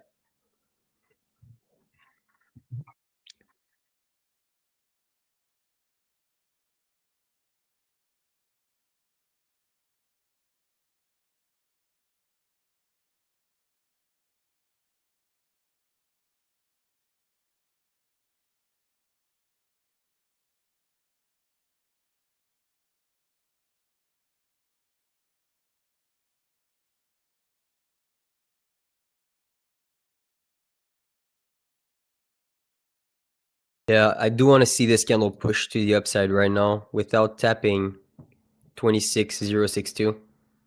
That's what I would want to happen.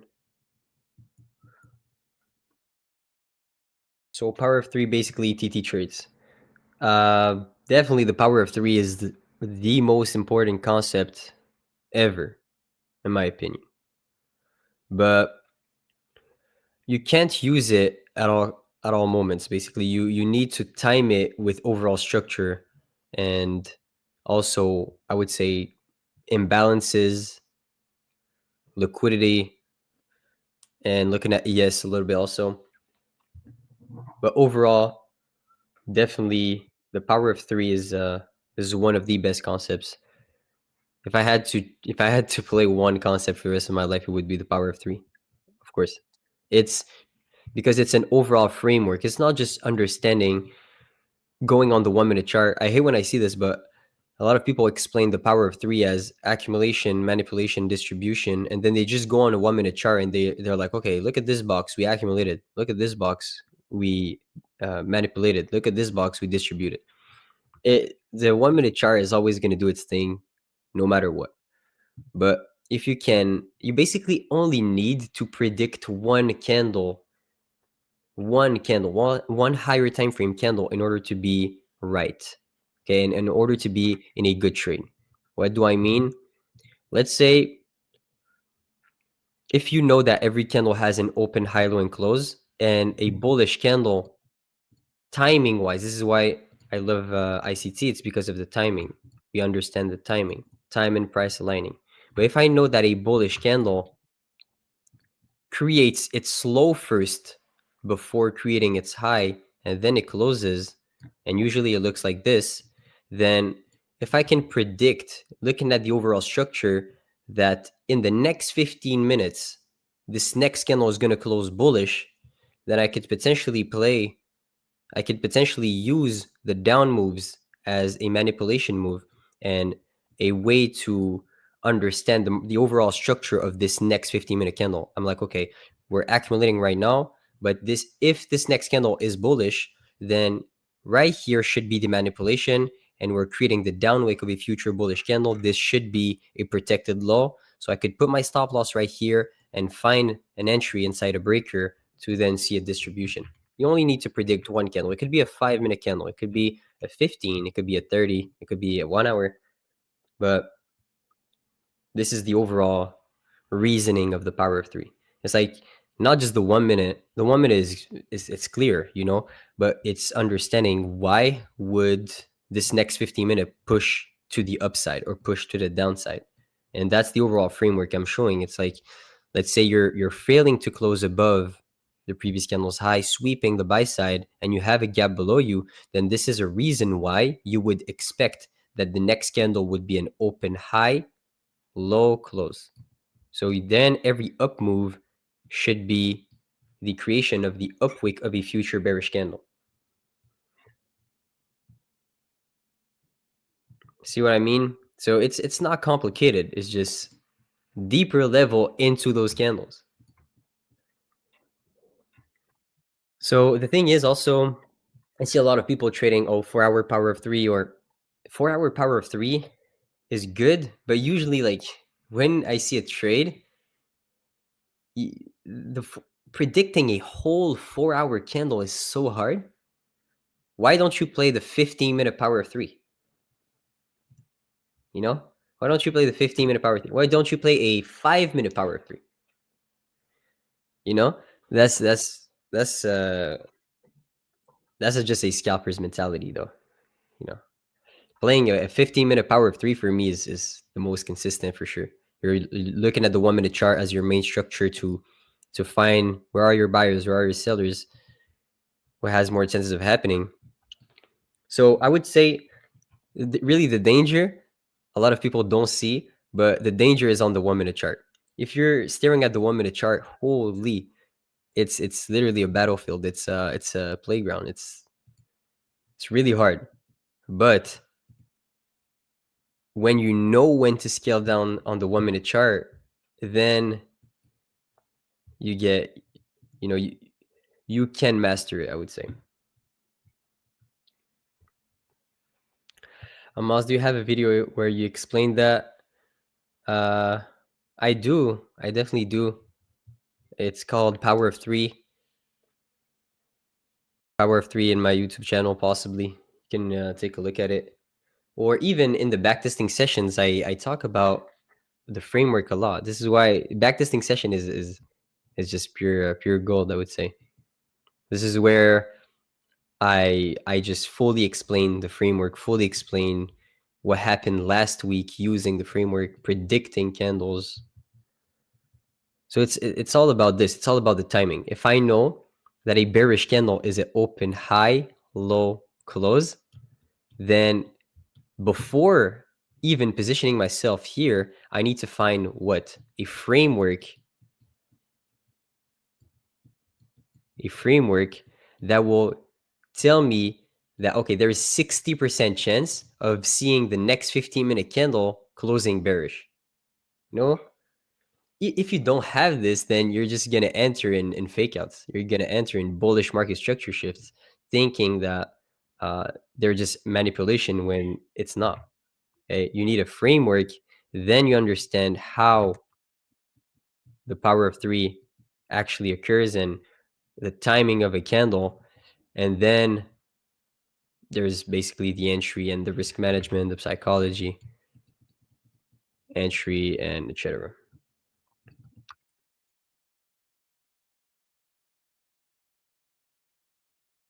But the framework is so important.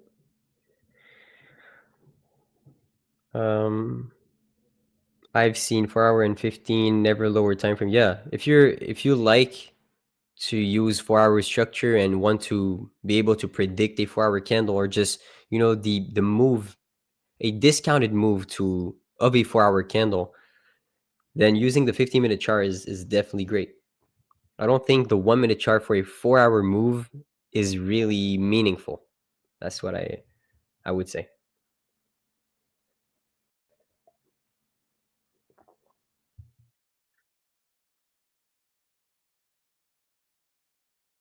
I use the 1-minute. I look for those patterns at top or bottom, like M, W, double top, double bottom. Yeah, for sure. That's definitely the right way to think about it. If you're trying to, but there's so many ways. It's not just this way of trading. There's so many ways you could catch moves. It's crazy. Literally, every time price goes up, then you could find a potential short back towards 50%. And then the person here could buy from 50% all the way to the next move to the upside. You don't need to catch tops and bottoms for sure. You just need to catch a small piece of the pie. That's why, let's say 15-minute for me is really good, because I'm not predicting too much price action. And also when I'm in a trade, I like to be right and wrong quick. So staying in a trade for like 1 hour or 50 minutes, it's torture, pure torture for me. What do you see on gold now? Is it me, or so many people like gold? There's so many people who like gold, actually. It's crazy. Why do you guys like gold so much? For now, I see a price continuing to the upside and seeing this high. This is what I see. Basically, looking at this 1 hour, we opened lower in the first 30-minute, and now look at this wick. So we could be just looking at this wick here. I could say to myself that we are potentially forming the lower portion of a future bullish candle, the down wick of a future bullish candle. Now we're going to flip above the opening price. And if we are basically finding acceptance above the opening price and above the market structure shift, then we will most likely see the most recent high. So here, the first down move back into the previous candle's up wick here, held. So if I go on this 15, look at what happened. We held. So I could potentially say to myself that we formed the down wick of a future bullish candle. And if we accept price on basically the 80s-ish, then we should see a nice rocket to the upside. That's how I see it.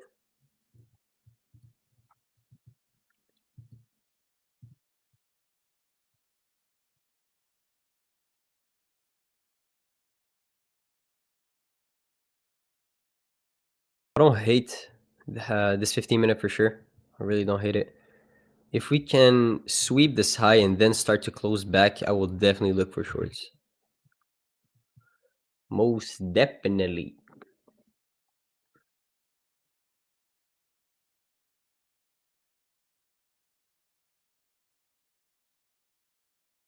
Yeah, you're right though. Gold moves are really trendy.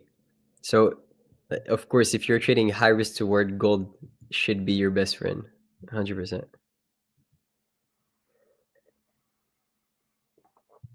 But I was watching this pair play out a little bit more, and the gaps are not as strong. It's really the order blocks. Order blocks are really strong and deep pullbacks, I would say. It's really, let's say you have a move like this, and then you are leaning bullish. Like this portion right here, like sometimes price will retrace all the way back here, and this will be the entry. Like stopping out all the participants. The buyers that were long here stopped out, producing a lot of sellers here inside this range, and here is the move. And then it goes for a huge, huge, huge, huge trend. I see this a lot on gold and also on forex pairs. But let's say NQ is more of a continuation pair, more premium kind of entries. If you're not getting in on NQ, you're not getting picked up anytime soon. That's 100%.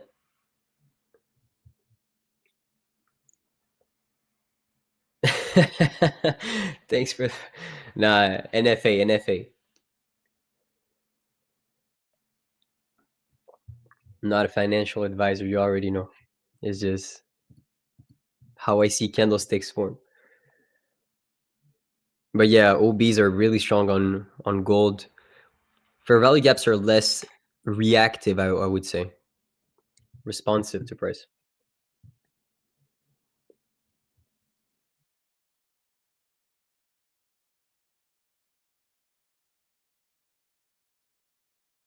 I never got the love for gold though. I never tried to trade it really actively. I always stuck to NQ.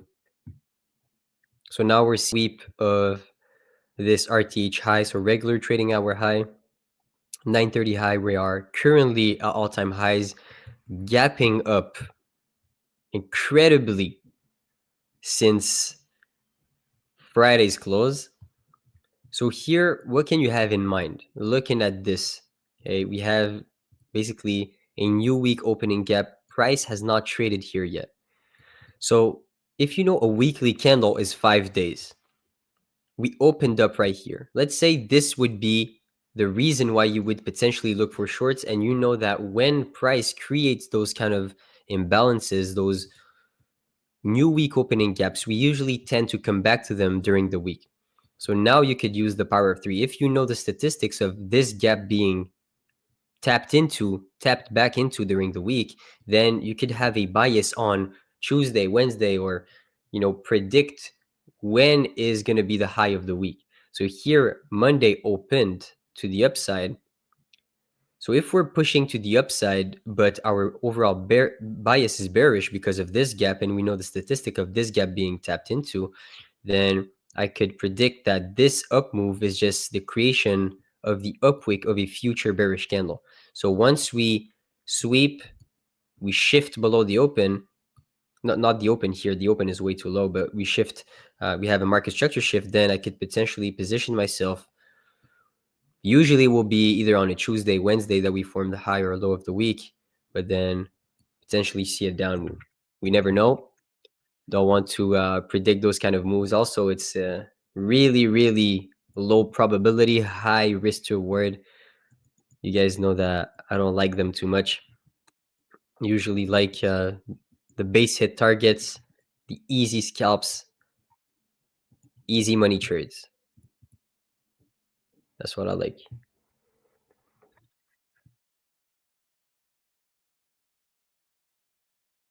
Yeah, for sure, bro. Gold always respects order block. Yeah, for sure.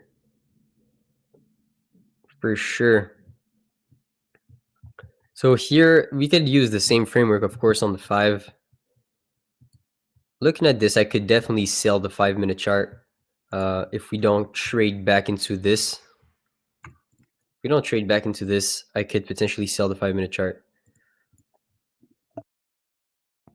I would want to see price opening higher a little bit. Yeah, exactly. Oh my days.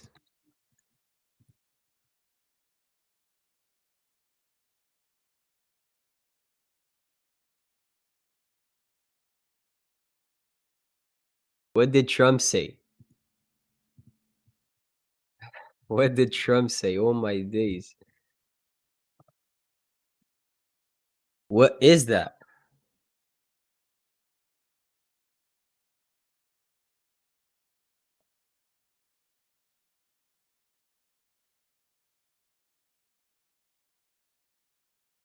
Hopefully we're going to see price coming back inside the range. I do not want to see price starting to accept and just ride the trend, the bullish trend. I hate when this happens. It's just impossible to trade.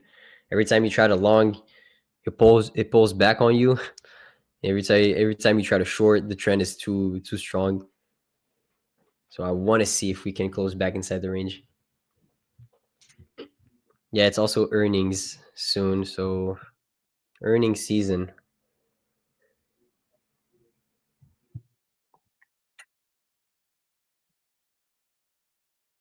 Oh my days. What is happening?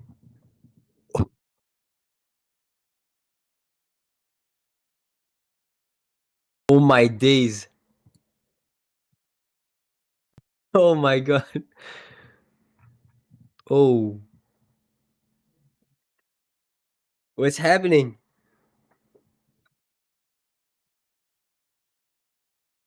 Okay, this volume is starting to pick up. I like this though. I want to take a trade. I definitely want to take a trade if we see something clean. I had this as being a potential draw on liquidity.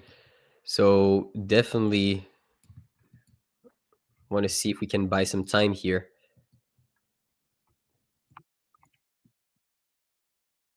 Wow. Manipulation to the upside.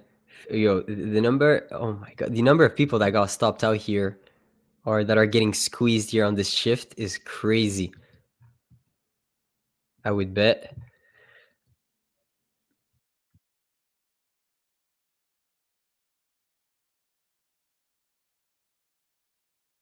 Nvidia CEO is speaking.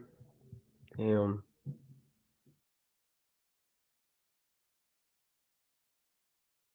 You banked on that. That's what we would like to see, man. Good job. Good job, Julian. I'm leaning bearish though. Looking at the gap. I want to see how this 15-minute candle closes. If it closes back below 97, definitely looking for shorts. 100%. Or even if this 5-minute can close below 80, it's literally a certified short.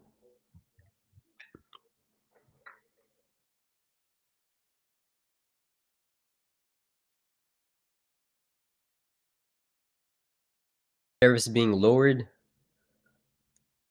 And right now I would need Matt actually to confirm the news with me. Every time a Trump candle appears, he's like, "Yeah, this happened. We need you, Matt."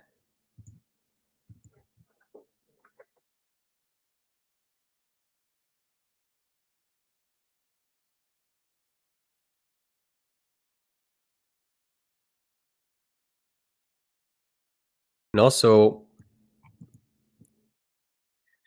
here, the downwick of this 1-hour candle is like not even 0.20. It's like 0.25 handles. It's really rare to see those also. We could definitely see price popping the opening price, creating a bigger downwick than this, of course.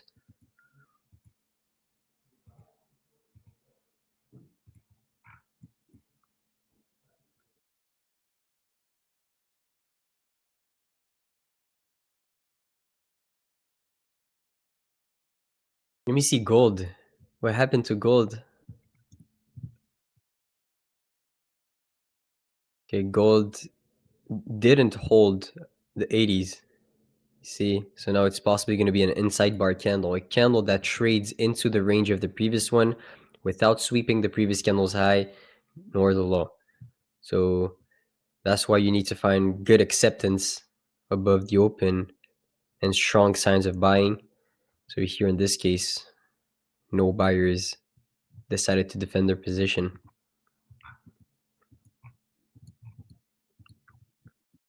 Just to let you know, guys, I'm still cash, still didn't take any trades. Didn't take any trades even on all my accounts, basically, so.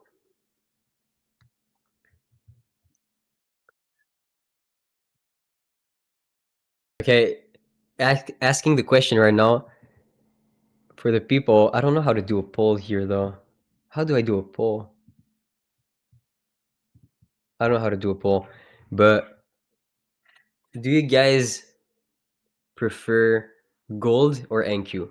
And if I was trading during the lunch, let's say when I'm trading during the lunch hour, would you prefer seeing active gold trades or NQ trades? Because I'm an NQ trader, but I see a lot of people that like gold, so I want to see GC. I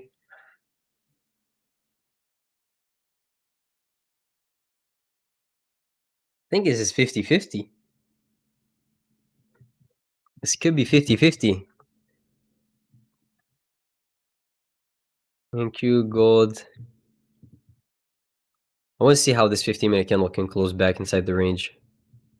100%.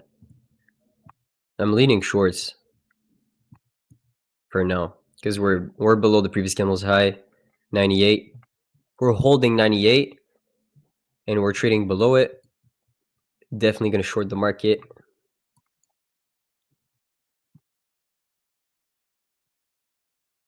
What's the risk on that 400? Damn.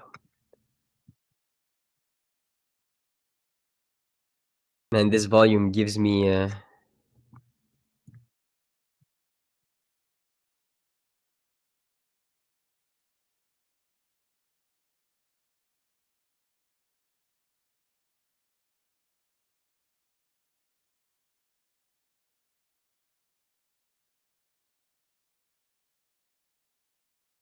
I want to see how we react from this gap. If we hold it, we start to go down, we close, I could potentially be taking a short. It's definitely risky. Prediction play also. There's still multiple minutes for 7 minutes until this 15-minute candle closes. So this could look totally different when I enter. Ooh, my.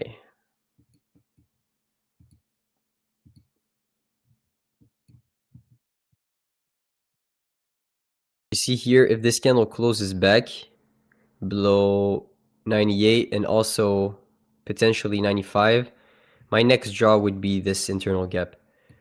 So this is why I would want to find signs of aggression from the sellers, signs of weakness from the buyers to trade back into this gap here. And is it equal lows? Yeah, I think this is equal lows. Might be. Yeah, perfectly equal lows.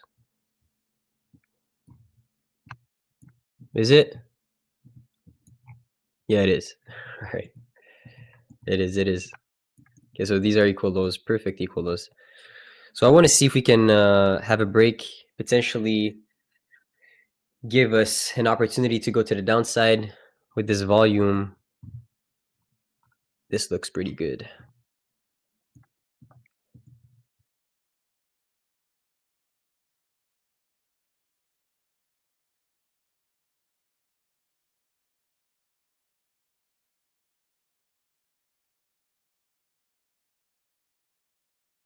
So we could use this gap as being an area where we see a lot of aggressive buyers pushing price to the upside on the 1-minute chart.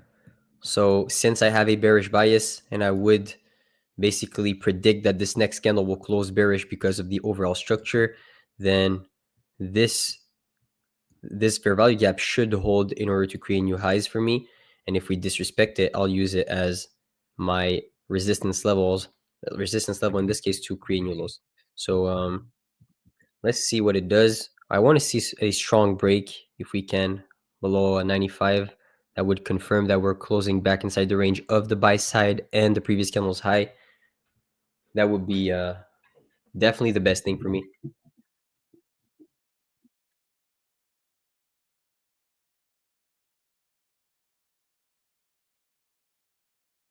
I'll try a short right here. I'll try one short. If I get stopped, might re-enter. I like this inverse though. I want to see this inverse hold. It might be quick on both sides.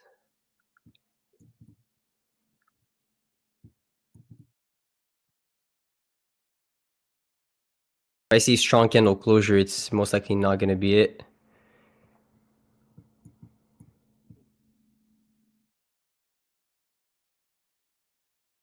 Yeah, definitely not the reaction I wanted to see here. 100%.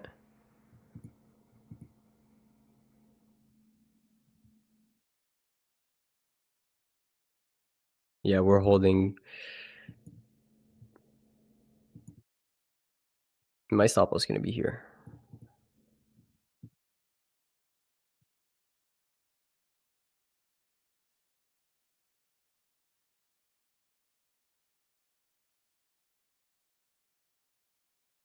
Definitely got squeezed on this one. 100%. Predicting the 40 candle. Well, I knew it would have been quick on either side, so.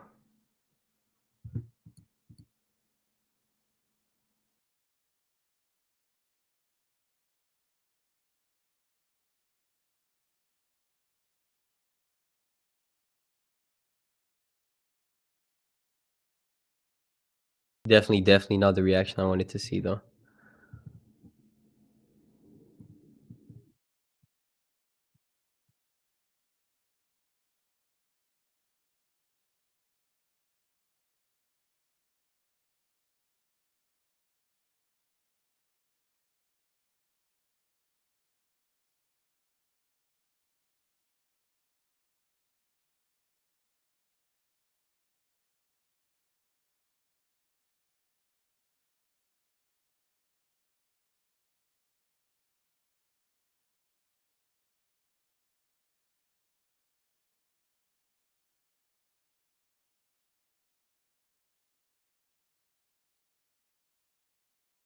Like pretty certain I'm gonna get stopped out on this one. I would need a miracle. I would need a miracle right now to save me. But the amount of buyers inside the sprint is gonna be crazy in the first place. But it was a quick stop. I still like the trade a lot. Really good one.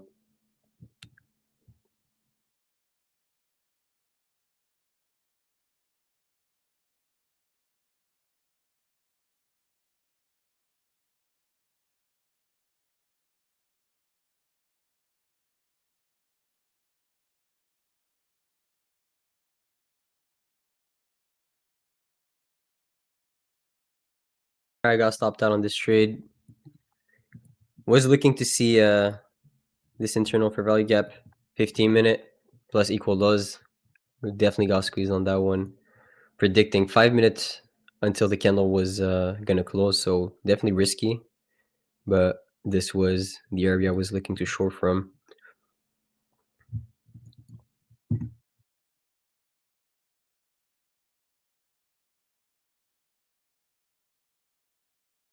We'll see if we can get a re-entry. But with the way that it closed right now, so basically while this candle was fluctuating, I took a bearish entry model here when we were below the buy side, below previous candle's high, predicting that this was going to hold in order to create new lows. Failed, but failed quick, so that's nice.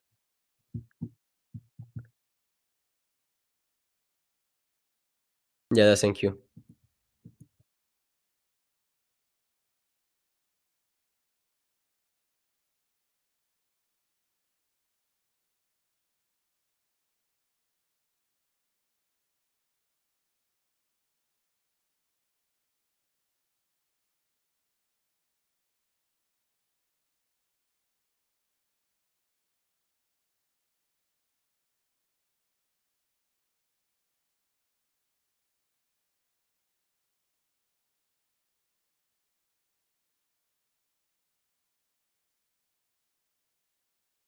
They're short on MGC. Wait, let me see.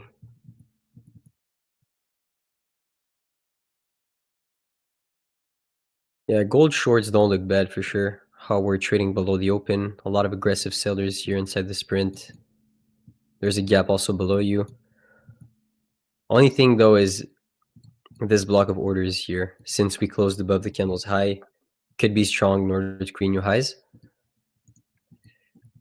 NQ is just rallying. It's really strong. It's not my day. The whole day and still up 130. Nice.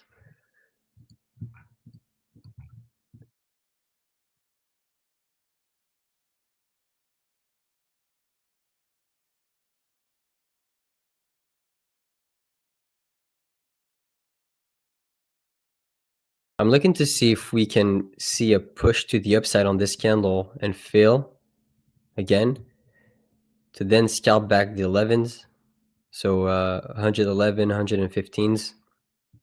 That would be another potential play. But here, inside this range, my play was playing this inversion for value gap back down towards the unfilled and the equal lows. Ended up not working out in my favor. And also, ES in this case actually looks way weaker than NQ here, definitely.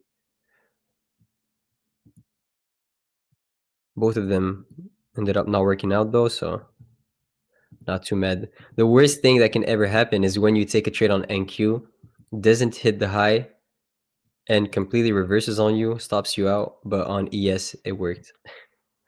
And it had the same exact structure before you entered. It's like real pain.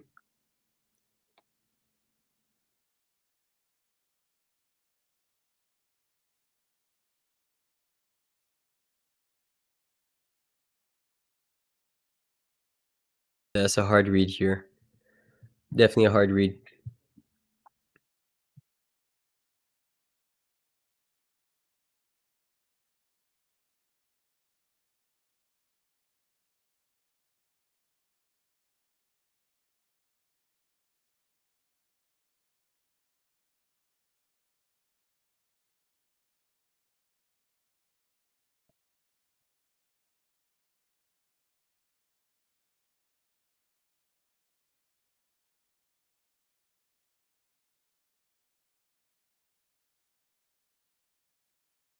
A whole lot of fake outs here, definitely. And what is the news actually? Is there a way? Okay, we see it 35 minutes ago.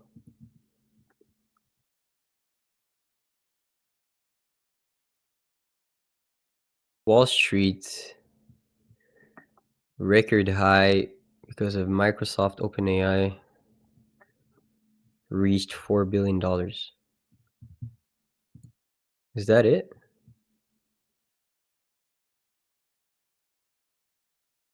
Okay, it's purely NVIDIA?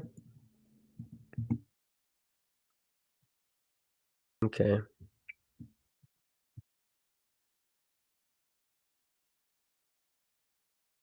Although I saw the US would cut in half the 20% on Chinese goods imposed in really okay. Okay.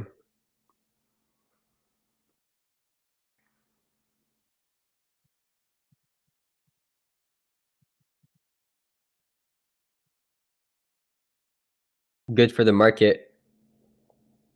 Definitely good for the market. Bad for our shorts.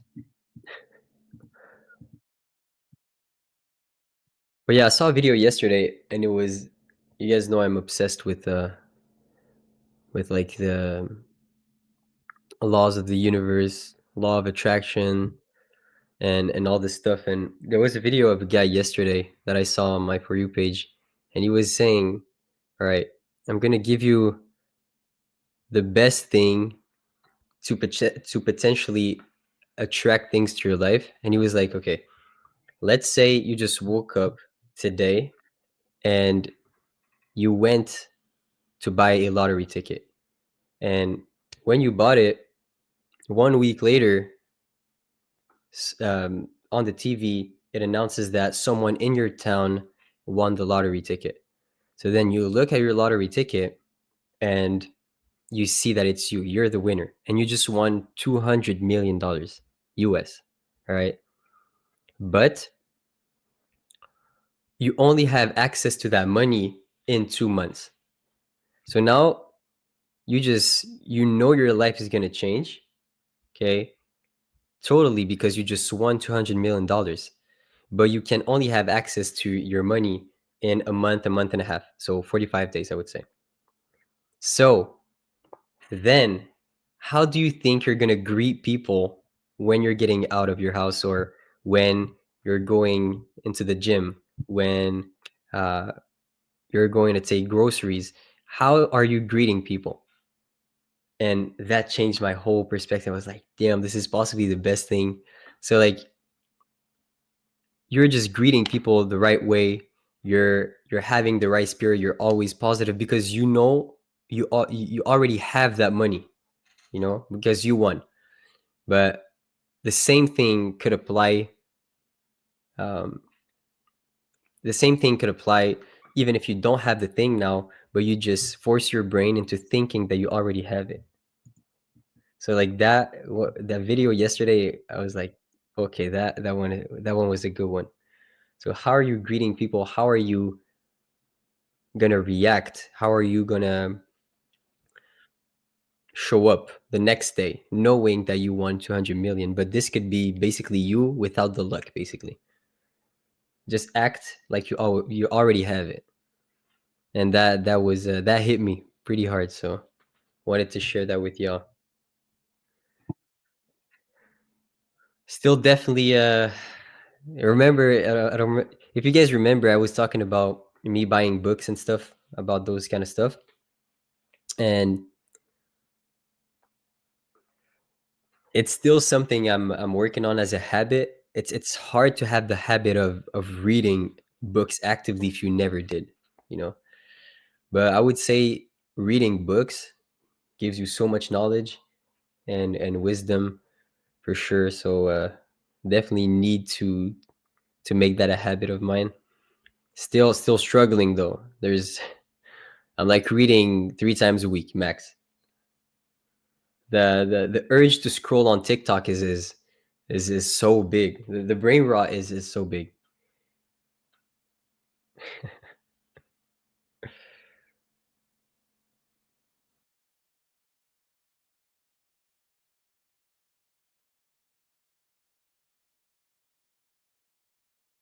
Yeah, audiobooks.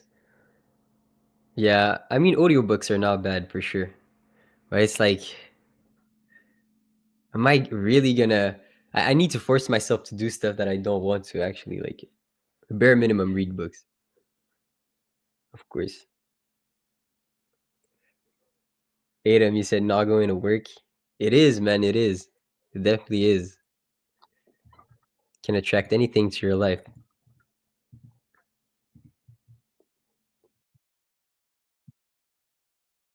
Financial advice, delete TikTok.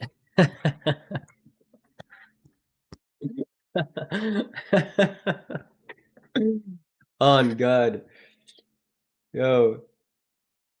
TikTok and Instagram Reels are... This is the Matrix, literally. This is not the jobs or anything. Yo, I'm telling you, social media doom scrolling is the Matrix. Like, this is literally jail.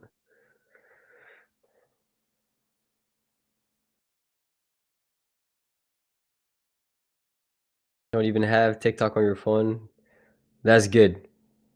That's good. Because I'm telling you, even if you're older, I'm telling you, you could become addicted to that.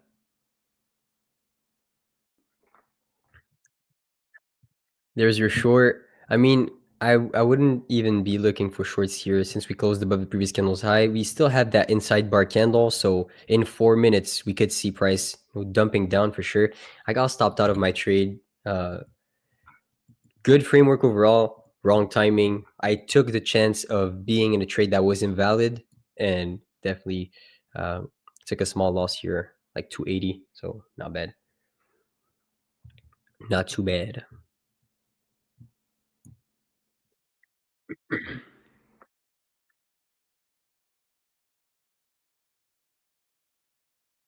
Yeah, exactly. Live knowing like it's already done. Yeah.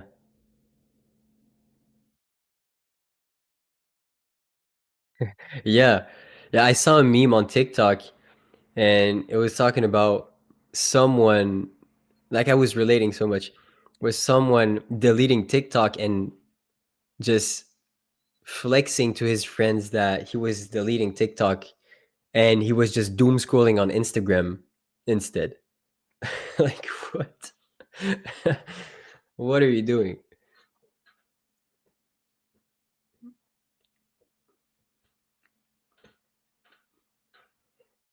And I would say Instagram's algorithm, the Instagram algorithm is better.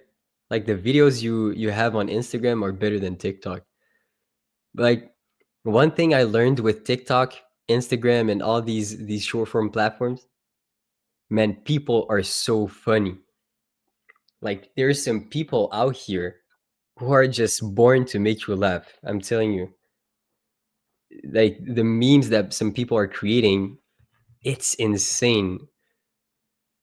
It's like sometimes I just laugh looking at my phone for no reason, just like a dumbass, but yeah.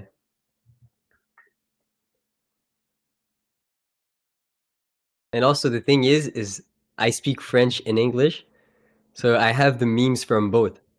You know, I have the memes, the French memes with the French songs, and also have the memes that are starting in America. So, but it's still a good way to of course detach yourself from what you're doing in a day-to-day basis. That's one thing though. It's like, of course you want stuff to happen in your life and you're putting in a lot of efforts to reach a level where you're successful and you're happy with your current situation. But I would say that it goes hand to hand uh, with having a healthy life, you know, finding balance. I would say if you're too deep in, then emotionally you're going to be too emotionally invested into trading, and if you're emotionally too invested into trading, there's no way you could potentially accept a drawdown period, accept to blow your account, uh, accept to lose your eval, you know. So it's good to detach yourself in any ways that you can. So, but yeah, I would say in terms of short form, uh, Instagram number one, TikTok number two, YouTube number three. YouTube is just, I don't think I ever laughed on YouTube. Only videos I see is please like my video or this and that. All right, guys, it's already time for me to leave you. Appreciate you guys so much again for showing up, showing love in the chat, and being there. I'm gonna let y'all with Lumi. And just to talk about the short that I tried, I entered into this inversion for value gap, targeting these equal lows and this unfilled for value gap, because at the time that I was seeing this trade, we were rejecting the buy side at 94 and also the previous candle's high at 98. So it was definitely a prediction play and had a lot of chances of not working out because of the timing. I wasn't sure that this candle was going to close that way, but this is the chance. This is the reason why I entered such with a small amount of risk, basically. So now I see this unfilled gap. We are most likely gonna go lower, open lower into this gap to fill orders, which is exactly the same framework I show. Again, appreciate y'all so much, and I'll let you guys with on the consistency rule for traders. The consistency rule requires traders to show steady performance before requesting a payout. This means no single day's profit should exceed a certain percentage of the total profits over a given period. It helps with risk management, ensures performance stability, and encourages disciplined trading. For advanced and growth sim funded accounts, the limit is 35%, while for straight to sim funded accounts, it's 20%. After a payout, the percentage resets. To calculate the balance needed to meet the consistency rule, use this formula. Biggest end-of-day profit divided by consistency percentage required equals total balance needed to meet consistency. Here's an example using the 20% rule. A trader with a straight-to-sim funded account has $10,000 in total profits over 10 days, with a highest single-day profit of $2,500. This trader's consistency percentage is 25% and exceeds the 20% limit. To meet the consistency rule, we will use our formula. The trader needs to achieve $12,500 in total profits, keeping $2,500 as the highest single-day profit. Once the trader makes an additional $2,500, the total profits now become $12,500, and the highest single-day profit is now 20% of the total. At this point, the trader has met the consistency criteria for a payout, as their highest profit no longer exceeds the 20% limit. If you see a consistency of 100%, this means that your biggest day profit is larger than your total account profit. Tradeify is looking for consistent traders that follow risk management and performance stability. By following the consistency rule, traders can pave the way towards success.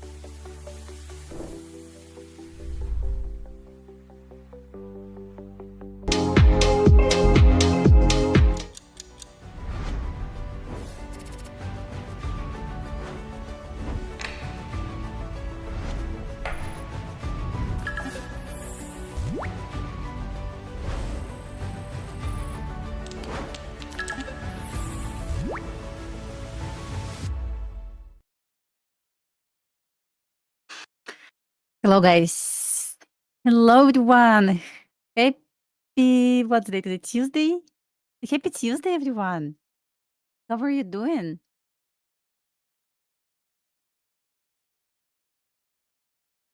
How are you guys?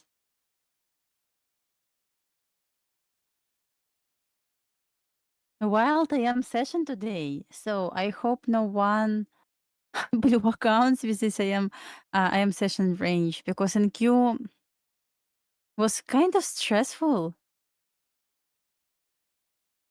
Hello, guys. Hello. Happy Tuesday, everyone.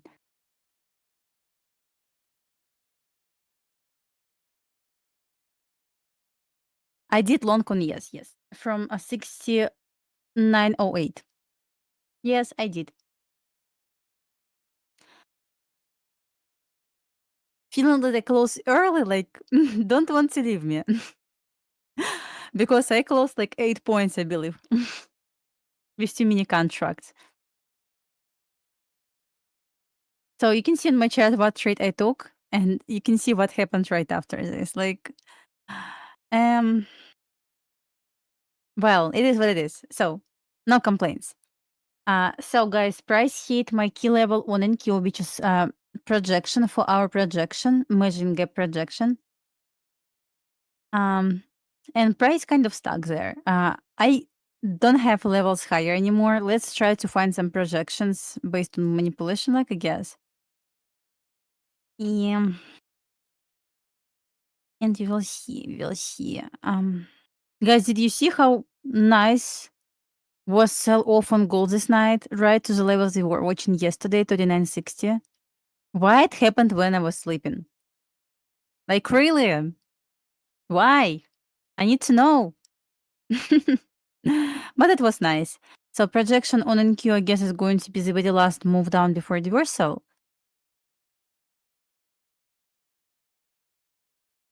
And we are 40 points away from forced standard deviation. Kind of hard to find projection on. I guess I'm going to use this leg simply because we got S. No, we didn't get SMT. I'm going to use the very last swing high then. I guess from here to here. Okay, both hit 2 and 2.5 standard deviation range. I'm going to check gold in a moment. 1 second. Next level is forced standard deviation at 69.41.75, and last level on NQ at 232. Can we get this today? Good question. I don't know yet. But from the range between 2 and 2.5, we always want to see retracement. I call this retracement range. And exactly same retracement area or retracement range is going on so far on in gold. So I used the last move down before reversal on 5-minute chart. And as you can see, we just stuck at 2 and 2.5 standard deviation range. And normally I anticipate to get retracement down or up, depends on direction, to the range between 1 and 1.5. So I didn't mind to see 39.60 taken to long again. Hello, welcome. So far, it's just this one trade. Fortunately, it was a win. Wondering if we are going to get set up during PM session. I hope so. Guys, I started this challenge this morning. So I have brand new straight to fund account, Tradeify account, 150k, but size doesn't matter. At this point, I'm going to start the challenge, my path to payout on this account. I started today, no trades on this account yet. It's just brand new account. So I will continue trading this account only on stream on PM and AM session streams. So let's see if you're going to get solid trade set up today to enter on this account. And it's going to be first trade on this challenge account. It's not challenge like evaluation, but a challenge like my path to payout, first payout on this account. So wish me good luck. I hope I'm going to get nice journey here. And I hope to get payout on this account. Taking only trades on streams and that's it. Yeah, let's see, guys. Let's see if you're going to get some trades today on this account.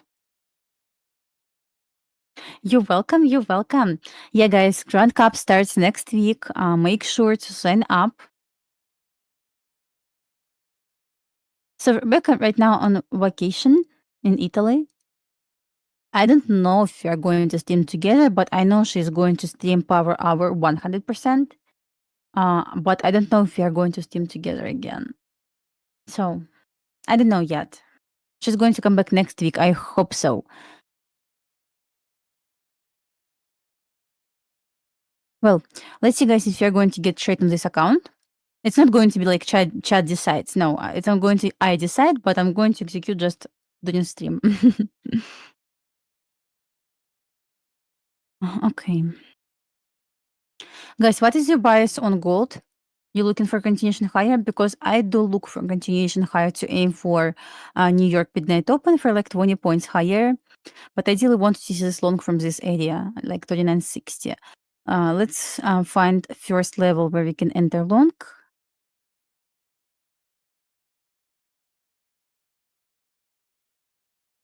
Because I have like 2 plans right now on gold.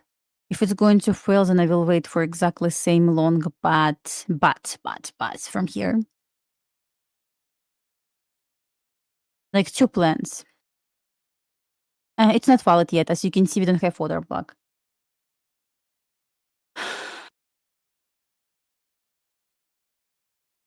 Short the high every time it gets there. You mean on gold?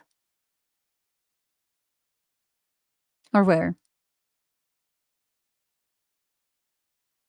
Waiting for order block to form. How big stop loss? Oh, like 15 points. Are you serious? No, it's a lot. Can we reduce it somehow?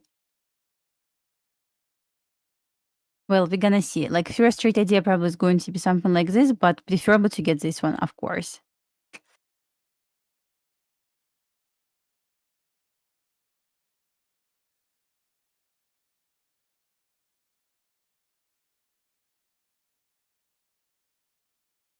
So like keep in mind this one is way better than this one. So let's see what we can get first. Look at this almost perfect circle. That's nice. That's nice.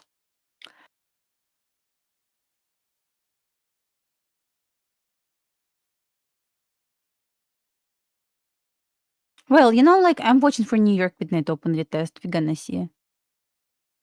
Because definitely you're right about downtrend, but retracing to New York midnight open still technically valid because only on 4 chart, as you can see over here, let me hide drawings.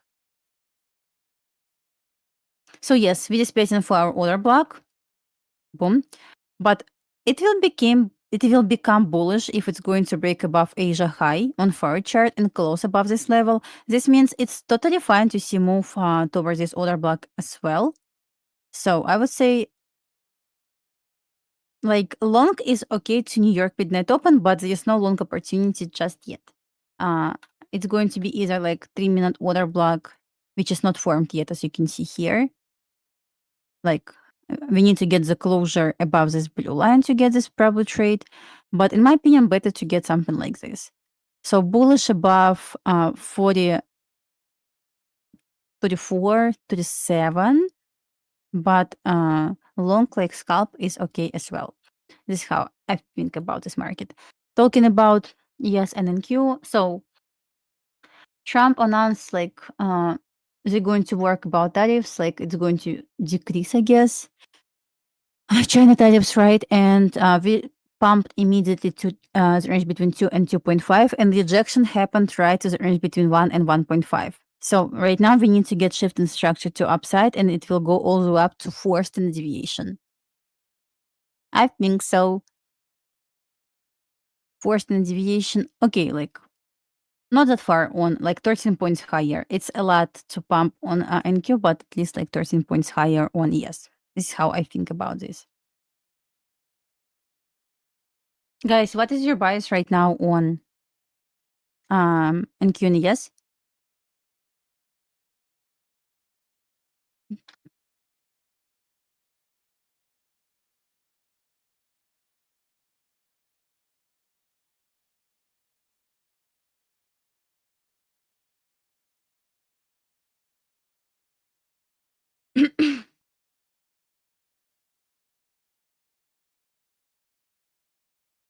Seems like we're going higher.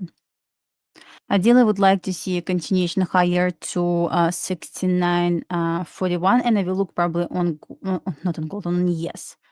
Let me see if I can get any trades here.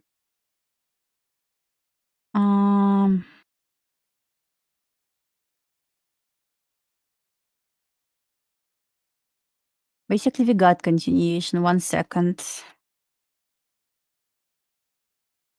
Well, considering this for our potential sweep, it was confirmed by 15-minute order block, but long had to be over here. By the way, I entered like pretty much at the nice level here, right? Nice.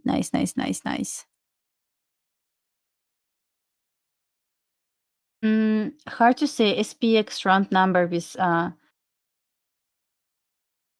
so option position right here. I wouldn't touch either ES. I don't know. Like I still believe we can get sold opportunity. Like for scalps, I guess that's fine. So what I would like to see, maybe retesting this weeks. Then 3-minute order block to long this. I will enjoy this. Look for long when a 1-hour candle closes bullish on tour. Yeah, let's check gold right now. Oh, guys, look!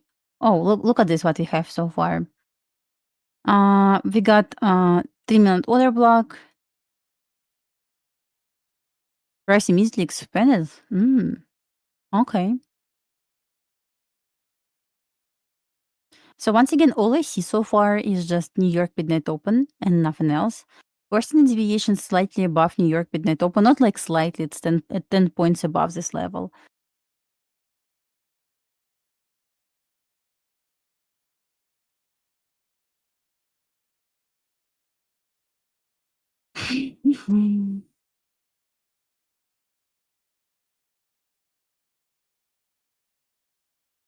Going to hold 50% of this order block right now, so if it's going to retrace, I might try. If it's going to stay above 50%, I don't like this 15-point stop loss. If it's going to retrace but will stay above 39.72, I will try long. We're gonna see. Okay. So highlighted 50% basically. It's support right now. Hope to get in long if it's going to stay above this level, but after retracement. So once again, watching the test of this weeks. And guys, it's a 3-minute chart. Look at this candlesticks. Well,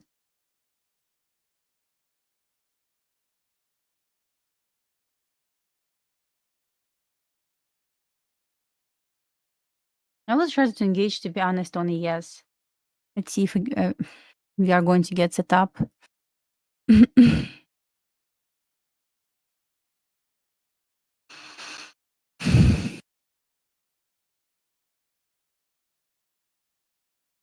But looking for continuation higher, probably.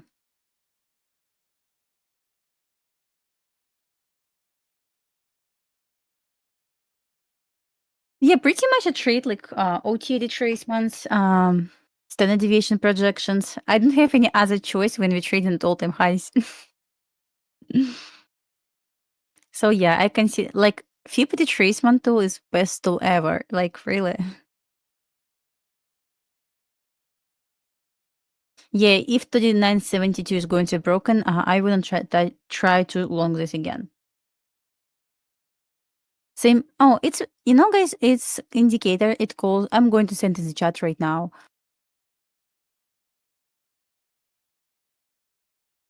Tomorrow is from CM. It's going to be interesting. I'm going to stream from C here.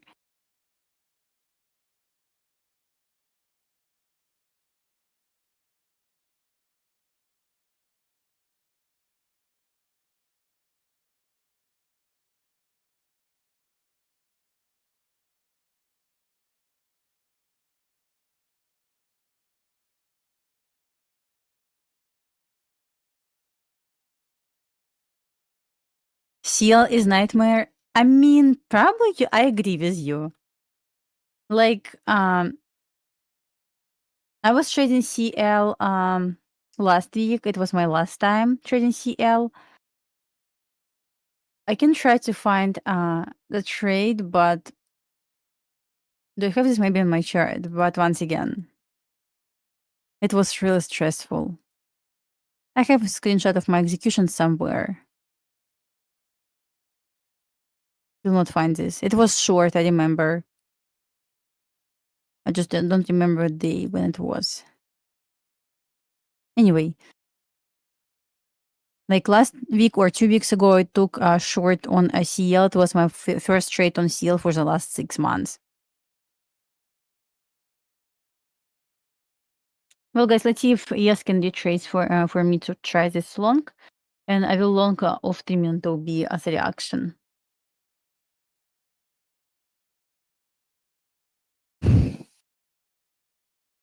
On this account, challenge account.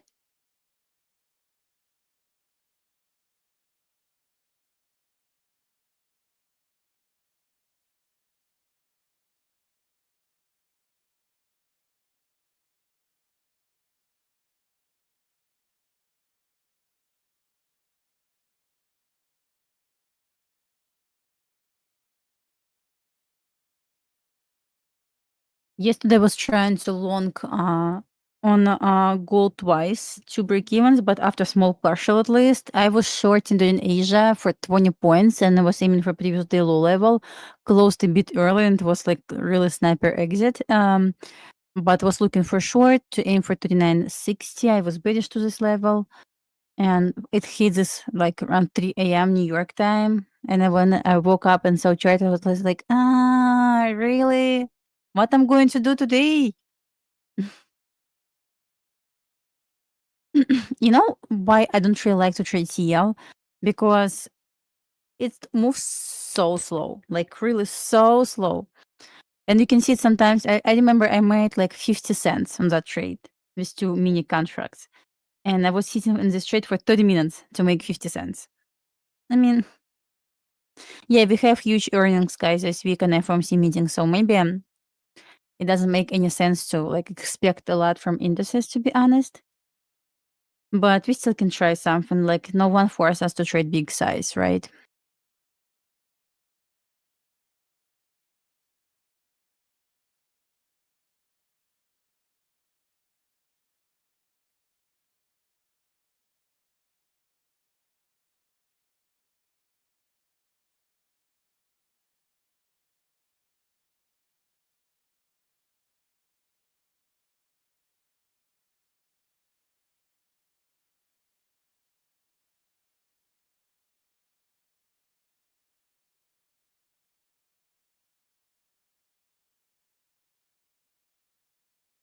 Market only goes up. That's why we are looking for continuation higher. If you are going to get this.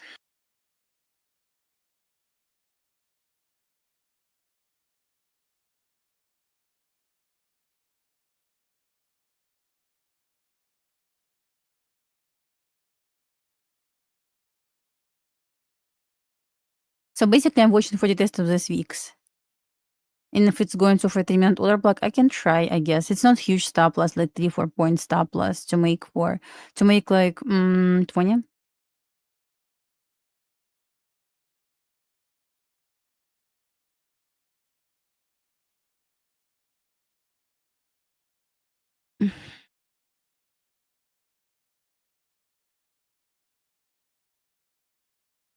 Yeah, when we got huge expansion, trading continuation is always hard for me, especially if it's like small pullback. You're trying to enter at order block once we got closure above this pullback, and you're trying to put your stop loss at, below this pullback low. Yeah, it's always not safe trade. I would rather to put stop loss like what gives us a bit more room to breathe, right? Yes, you need big stop loss for this. I'm checking gold right now, guys. We didn't test order block yet.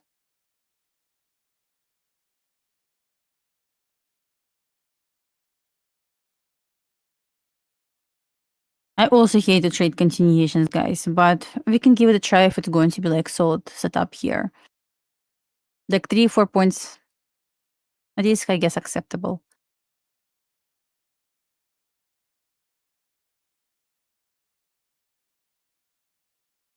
Connection lost on my Ninja Trader. Why?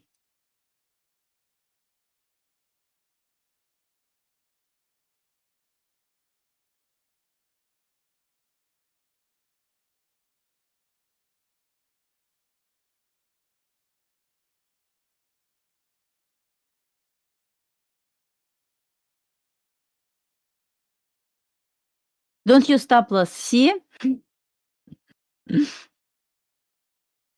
Yeah, watching for the tracement only yes to engage. I kind of don't really trust in Q today.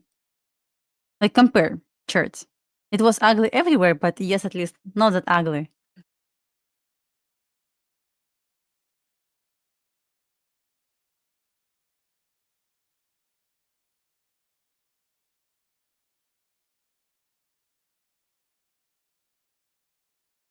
Where's my other charts? For high time frame. 1 second.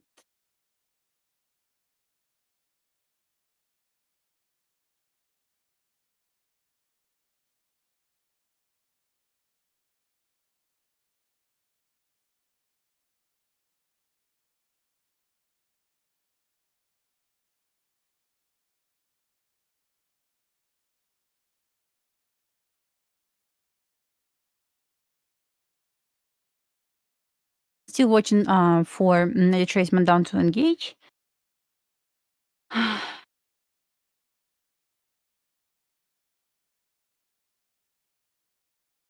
Yeah, looking at the test of the 15-minute for value gap, it will be nice to get long. By the end of the year, 7,500, totally possible. Like really, totally possible to get this. Trying not to be in rush right now.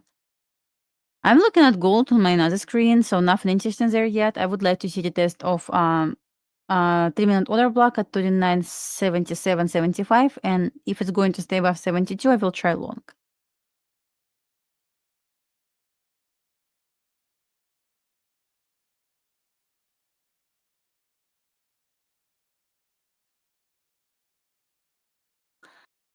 For now, like, guys, I don't want to predict the future. Like, I don't know how to do this. I will look for 7K only.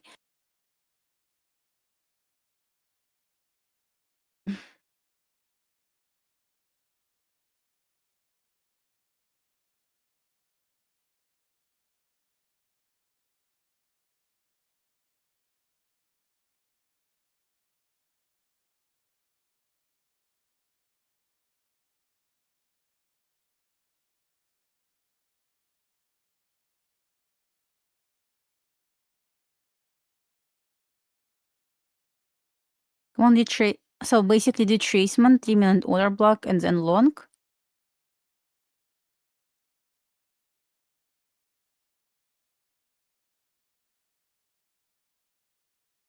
That's the only plan I have for now.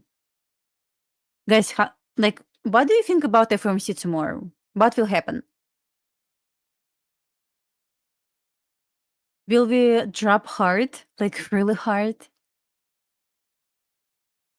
Or it's going to be just continuation to 7K and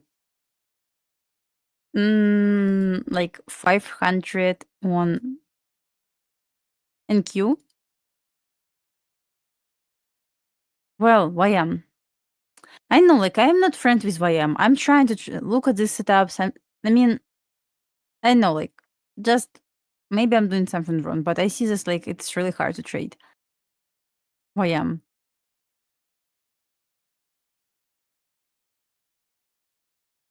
So yeah, I will stay away, guys. I'm always when I'm looking at YM, I'm always from this buy there.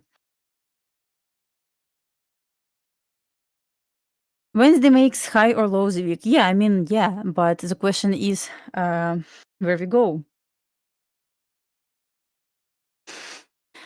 Everyone keeps saying like try YM, try YM. I don't know, guys.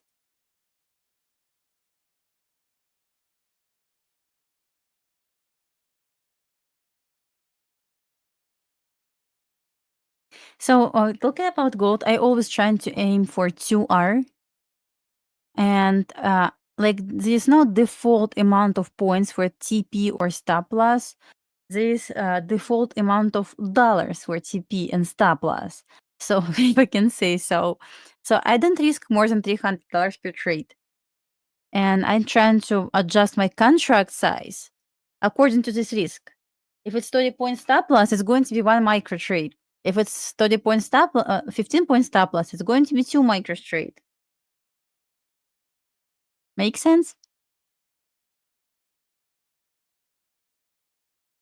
And I don't see something bad about trading micros. And I don't see something bad about having like $300 risk per trade.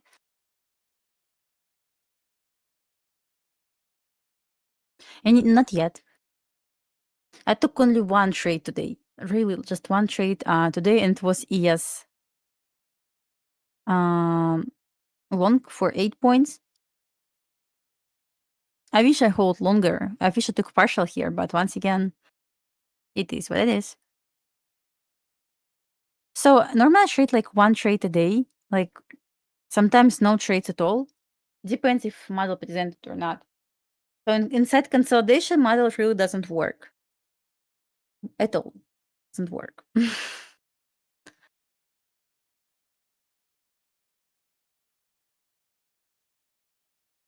I don't always analyze candlesticks. I wouldn't say so. So guys, I recorded a recap on today's trade on ES. I'm going to post right after stream. I guess explanation is going to be way easier there. Like it's going to be pretty fast and to the point.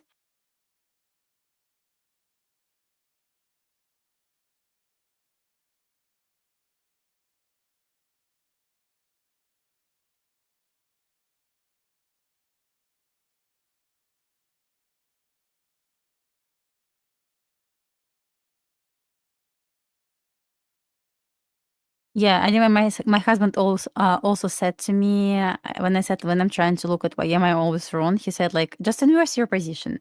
You want to short, just long this.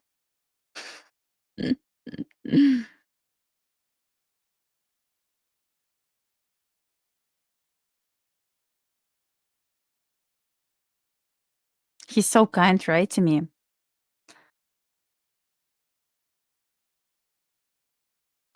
Well, still waiting. As you can see, we're still trading inside this candle range, in both yes and Q. Basically 12:30 p.m. range.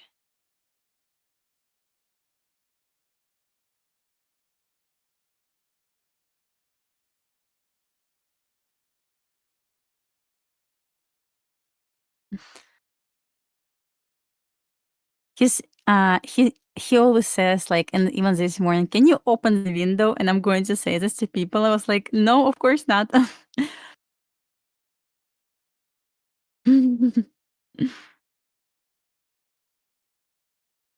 Crazy. Yesterday we were doing math homework and he saw 6-7. I was like, no, don't even start. Don't even start. He's 6, by the way. Funny, right?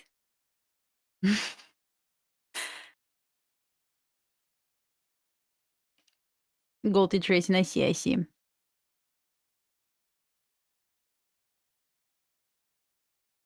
So this retracement I was waiting for. Let's see if with this retracement it will be able to stay above 72.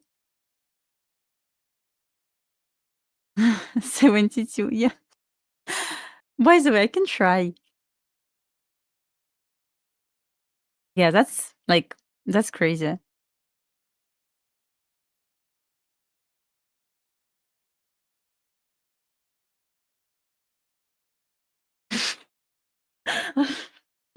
I mean, I'm near my 30s. I also laughing at this.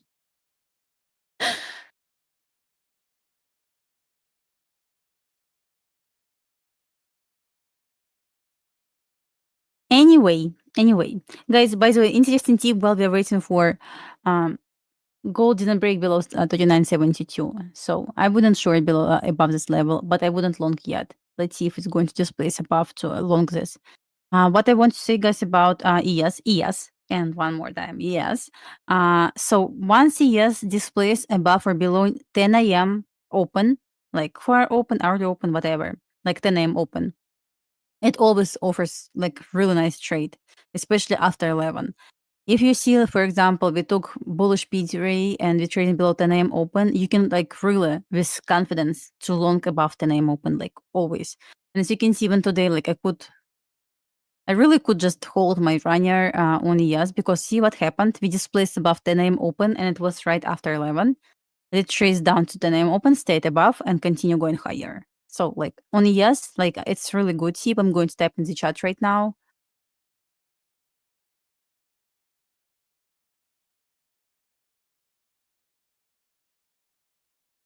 Access support or resistance.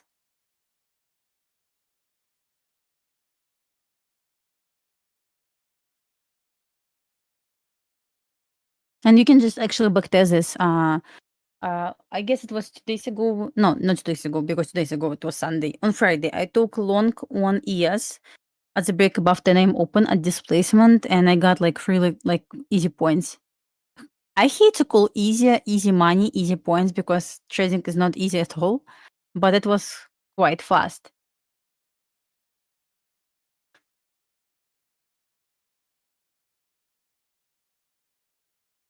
Yeah, if you can remind me about gold, I can break down this later today because I will not be able to trade gold tonight because we have Hockey Academy classes and it's until 8, but I will come back home like at 9. It's going to be trunk or treat today as well. Oh, by the way, trunk or treat, I need to decorate my car somehow because I decided to participate in these activities. Dasha, what are you doing? I bought some candies, some bags with pumpkin on it. Put some like okay, I would call this like healthy candies, not that like blue or red candies, which is like crazy. It's like literally eating like paint, right? You short gold? I don't see gold set up for short yet. But below 72, it's going to be safe short, I believe. I believe you entered short right now, right? Of the $3 million block. So I will look for short only below 29.72.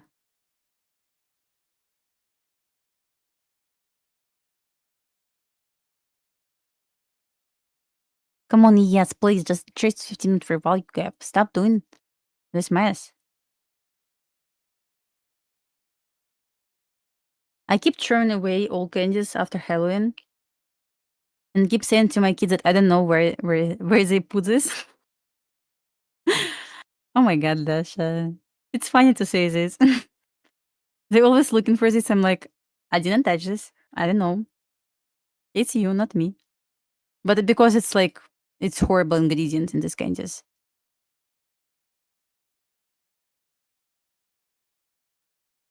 So once again, if it's going to present a 3-minute order block from this 15-minute free value gap, I will look for long to aim for 69.41, but maybe not 41 because like maybe I'm asking too much for like pre-FOMC price action, 3 standard deviation at 34.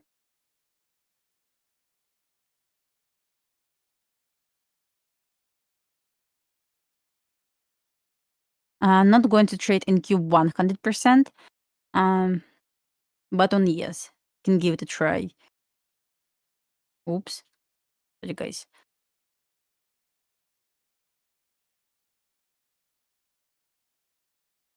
Something like this. That's a plan.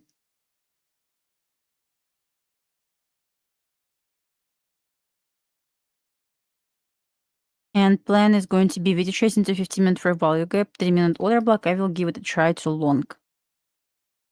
I hope it's going to be on Steam, so not after, because I don't want to trade after Steam. Oh, it's going to be like 10 points. I feel like we can get this.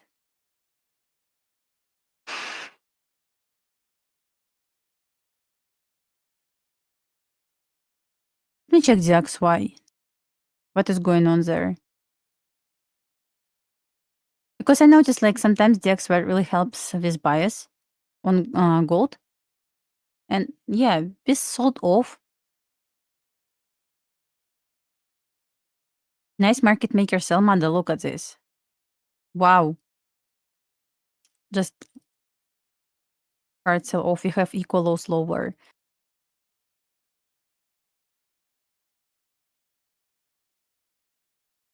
So I would say you can get minor retracement, but I would try to go to equal lows.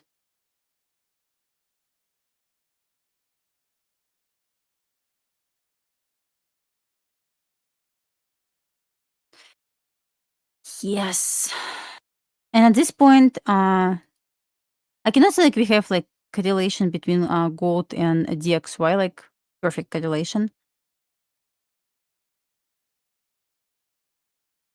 But yeah, if it's going to trace above this highs right now, gold will drop to 39.60 first. Okay, let's check gold.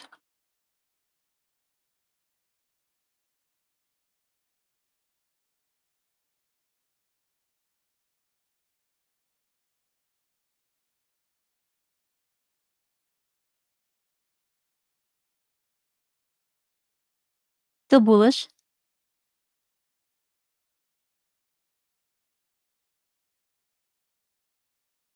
Invalidation of longs only below 39.72, and that's it. What makes you pick between 3-minute, 5-minute, or 15-minute chart? So I execute only on 3 and 5-minute chart, sometimes on 2-minute chart. How I did this today on ES. I never go on 1-minute chart. On 15-minute chart, I'm just looking for intraday levels. Like I call this medium time frame to see where we can do trades. Like 15-minute chart, 30-minute chart, and hourly chart helps me to pick PDA for bias for the day, for intraday bias. How good are you trading chopstick? Well, not that perfect.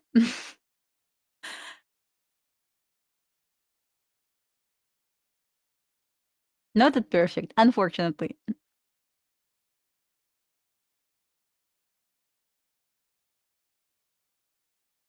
Yeah, I hope it helps.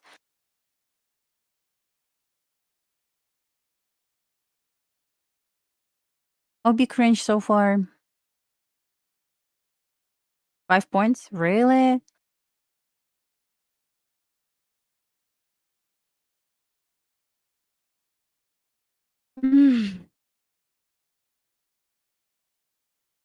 Give me a long setup here. Or we can long together, by the way, on gold. Above this level as the action. We can try to long this together then.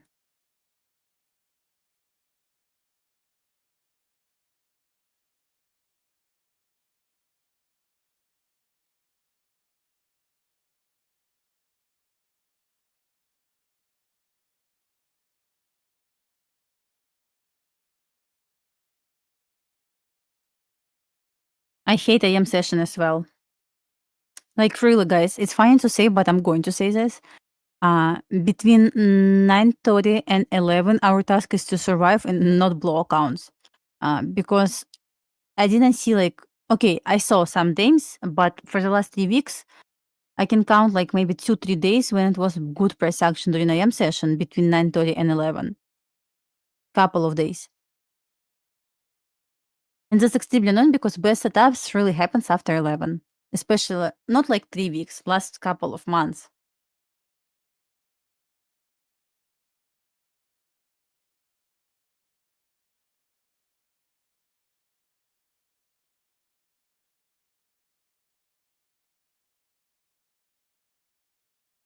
Okay, going to set alert, so we don't need to watch this.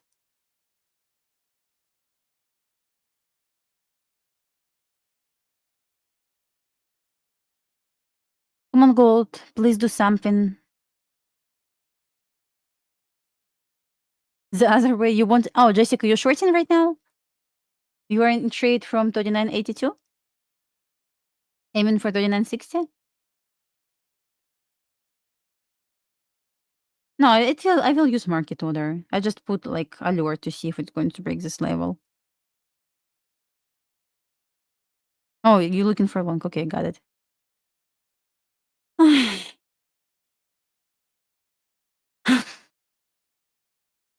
Flat candle. Oh, it's right. You're talking about this flat candle, right? And this one at 10 a.m. open. We're gonna see, guys.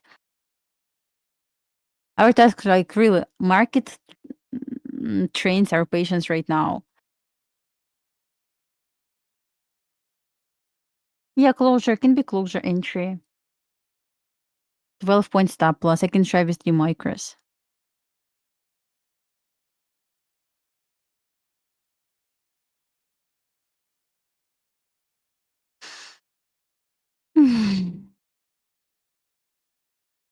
Funny, really funny. Nothing happened yet.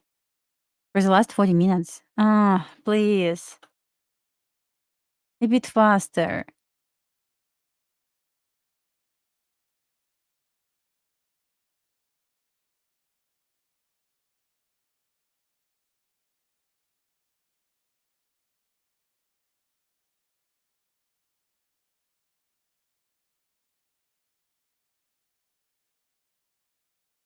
Oh, okay. Like 12 points.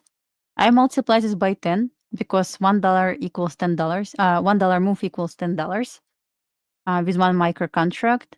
So if it's going to be $12, it's going to be $120 with 1 micro. I multiply by 3, it's $360 per trade, which is acceptable for me on this 150K account.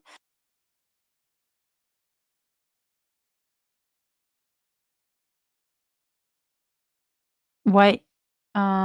It's going to be 3-minute order block there. As reaction from big 3-minute change in the state of delivery. Yeah, just I just used to do this. You know, sometimes how I calculate risk on the instrument, I don't know how to trade like RTY or YM. I just open like paper trading and I see if I'm going to place a trade right here, like with limit order, I drag stop loss and TP and see how much I'm going to risk. Funny, right? But this is how I'm doing sometimes. This is how I was doing on YM this morning. I was checking if it's going to how big this is going to be with 1 minute contract. I just opened like paper trading and put in order and just track stop loss and TP. It shows like how much I'm going to risk and make.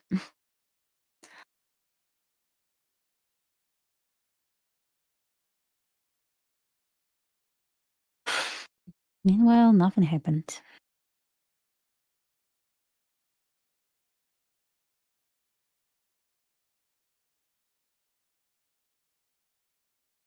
Yeah, look at the yes. Yes stuck inside 4 points range.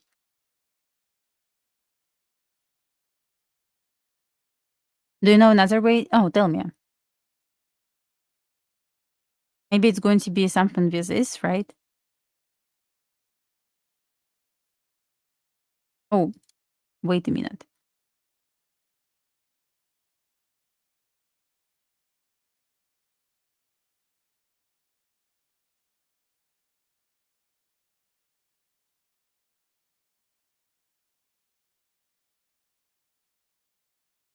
Okay, let's say we are going to risk $350 per trade.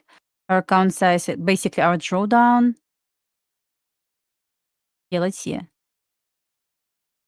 Just like interesting. If I'm going to just saying, and place entry here with stop loss 25 points, and I'm going to just aim, just watching, guys.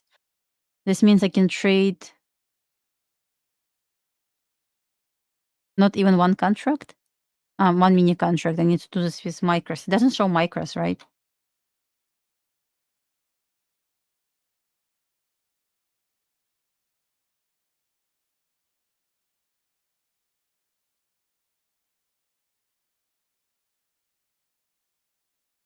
Grand Cup. I mean, I hope it's not going to be like this. Market just waiting for earnings and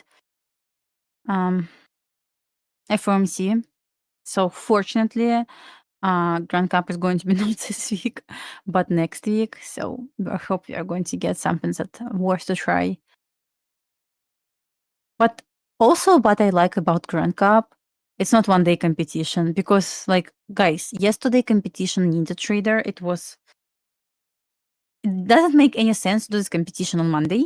That's first, because Monday, no news, range most of the time. So yesterday price action was so not perfect, if I can call like this.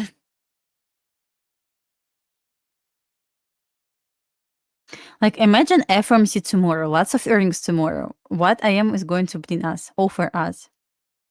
I don't know. Really.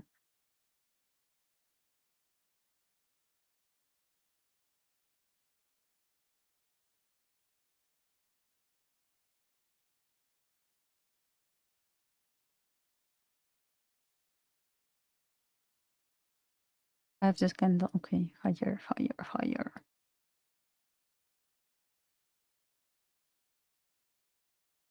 Let's switch on gold right now. So it never closed, so I'm not touching this level.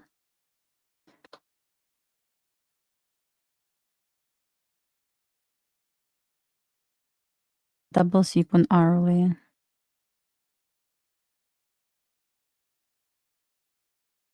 Let's see if it's going to break 72 right now.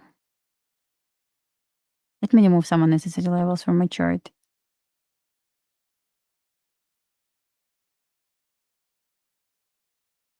See, way better to see market.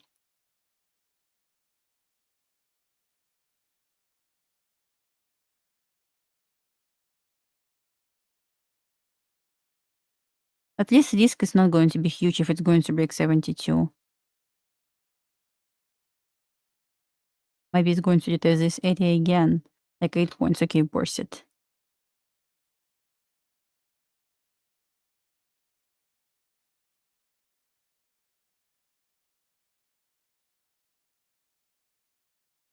Drop to this target area.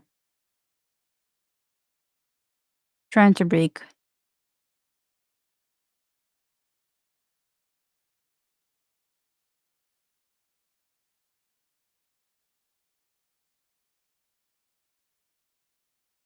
We finally broke. Let's see if we are going to place any trade here. So, why I'm saying I would like to see 3972 broken, it's 50% of order block. Normally 50% is broken, so it's not valid order block anymore.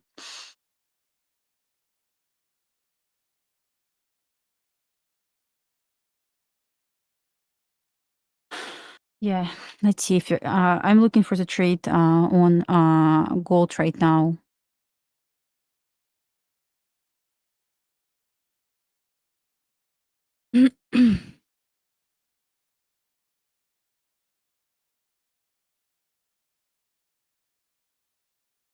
Looking for sales, yes.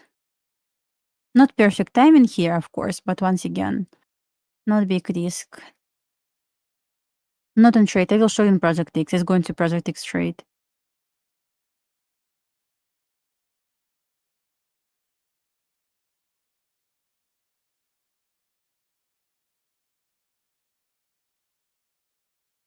I wouldn't touch Q right now. Only yes, I need to see this. Would like to show you real quick. Oh, No chance, I guess, anymore. I would like to see we go into this 15-minute fair value gap first, and then long to this 69.34. So maybe I'm looking at something wrong, but I would like to see the tracing back to this inversion fair value gap to short of 60. 8-point stop loss. Guys, what do you think about the short setup? What are you looking at right now?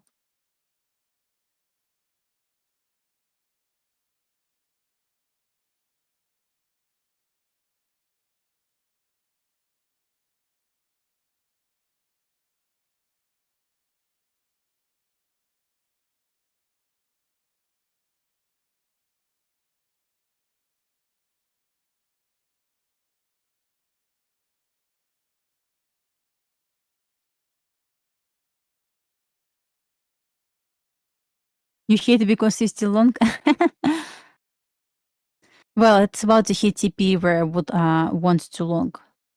Where I would like to aim for my long.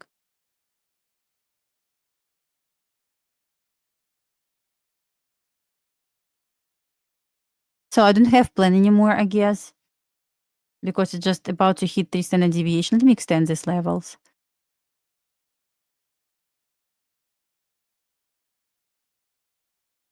Yeah. No chance to enter the trade. Did we get potential sweep here? Come on, yes. Are you serious? Oops. 1 second. Going to log this.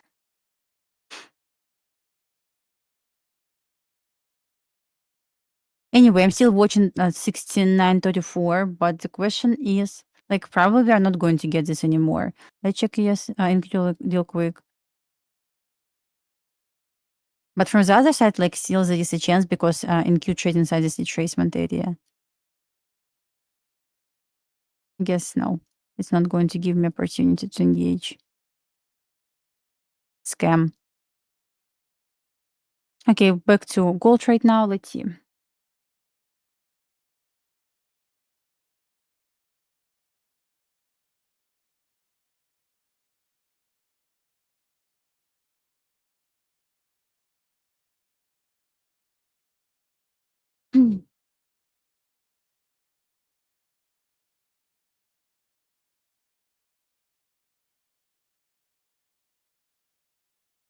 I don't want to see some retracement down. Price still sitting inside this 30-minute order block.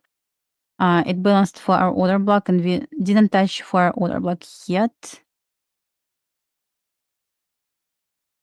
I'm still flat, so let me switch on my Project X. 1 second, trying to find where I can switch. 1 second.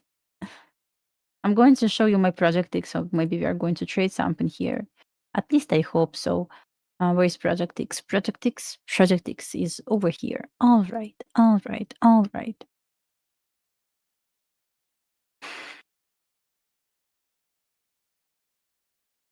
Okay.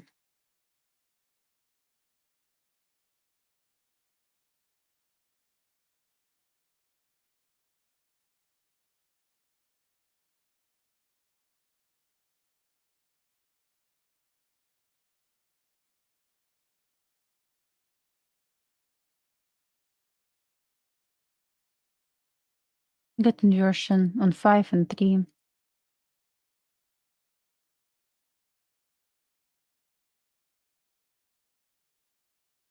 Would like to also highlight consolidation because it's part of consolidation still. We'll change the color right now.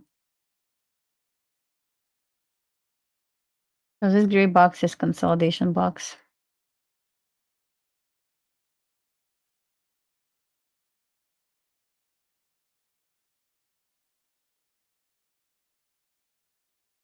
Yes, trying to retrace lower right now.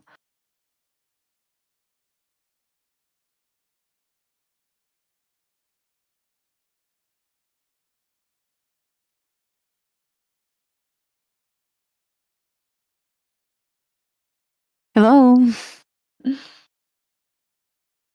Oh yeah. That's what I'm watching, guys. It tracing to this fair value gap as well. Look at this rejection. Happy didn't take 34.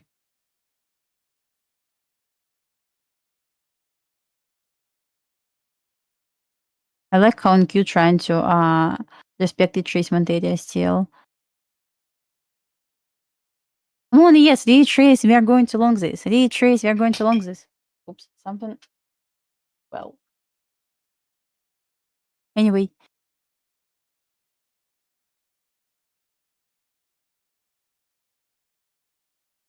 Because plan remains the same with dropping lower. And reversing from this 50-minute fair value gap to 34 with TP at 34.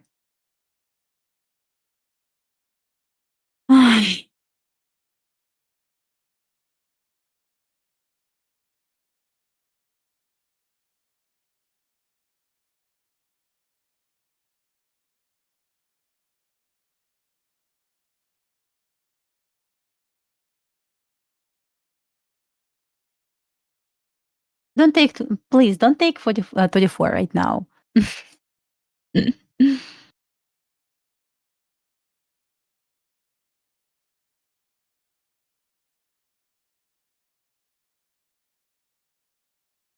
Going to put right now line at 34.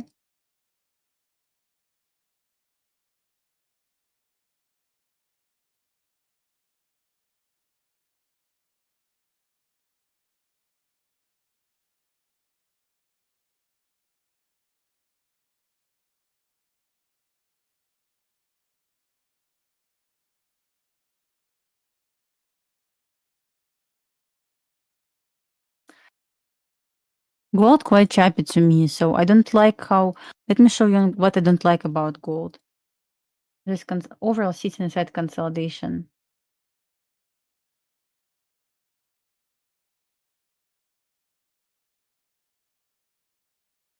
Maybe I'm missing something. I don't know. We will see right now.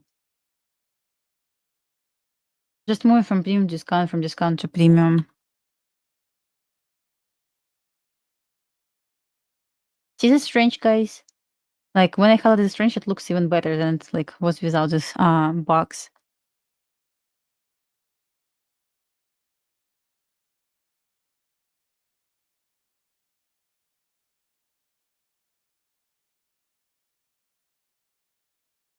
No.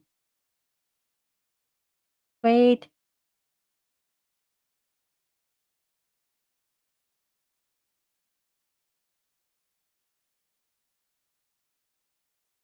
Okay.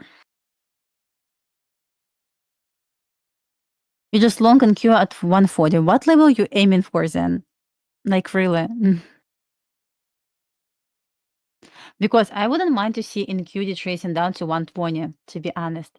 At this point, we will drop to 69.22 on ES.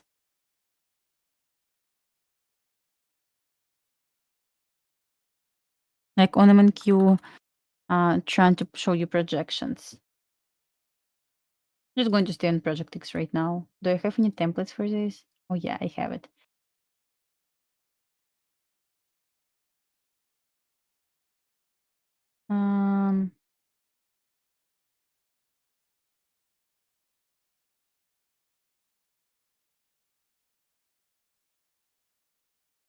Yeah, from the range between 2 and 2.5, I want to see we going down to 1 and 1.5, but specifically would like to see a 1 test. Hope ES is not going to run to 34 right now. For projections on ES, I used like this leg. Not this leg. Wrong, this leg.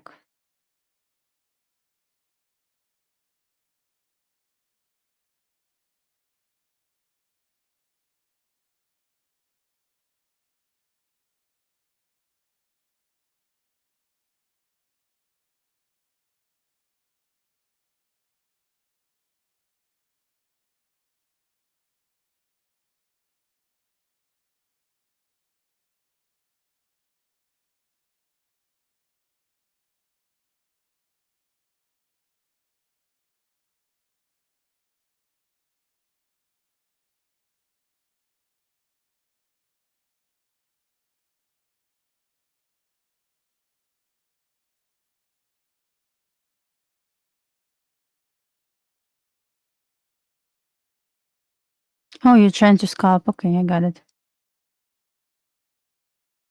I would try to go to 120 on and kill like 30 points drop, but maybe I'm wrong. Because they are consolidating everywhere right now. Once again, guys, just if you just joined this account, I started challenge. I'm going to do this challenge not only on Tradeify TV during PM session, but also on my channel during AM sessions. I call this challenge like eval to first payout, but since it's not eval, it's going to be just like my journey to first payout on this account. And I will trade 150k Lightning funded at this point. So just trying to skip like eval phase here and just we will see if I can get payout on this account trading just IM session and PM session, like during this steam time. Because funny to say, I don't steam like after 11 most of the time. I'm just trying to take a break. And best stuff is like between 11 and 12. But anyway, I'm not going to touch this account when I'm not on Steam. It's going to be on the Steam setups.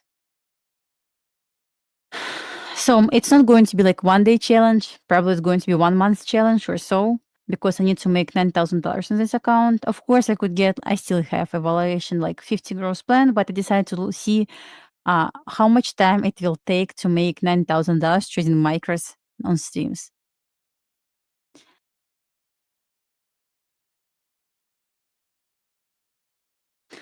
This speed trade is going to be $350. So I'm not going to blow this account fast. But this is first action.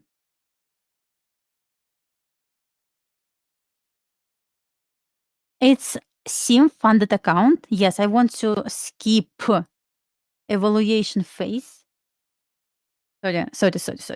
I will try to speak slow. I'm just saying I'm going to skip eval phase and I'm going to trade immediately funded account, but it doesn't matter. If you want to participate in this challenge with me, you can of course trade challenge account, evaluation account.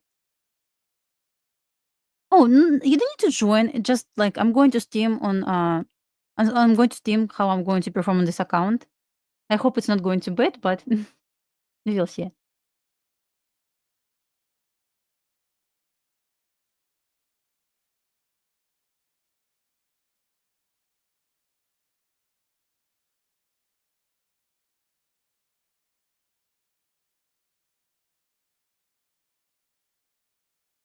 This one.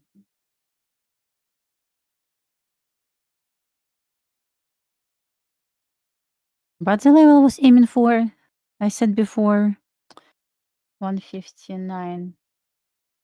Yeah, basically this one.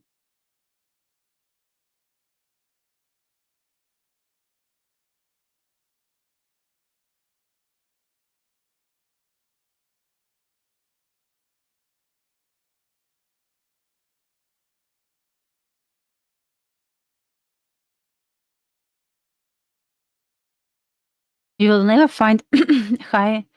It's not evaluation, guys. It's sim funded account. Yeah,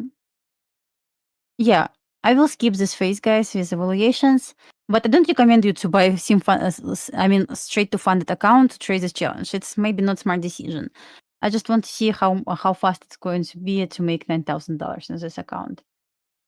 Because if I'm going to like do evaluation first, guys, if I'm in, you will see. I guess I'm steaming on Project X right now.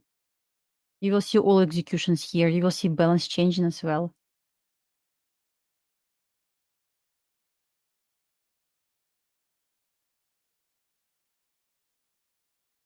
$205. Okay, I have 25 minutes still. Checking yes.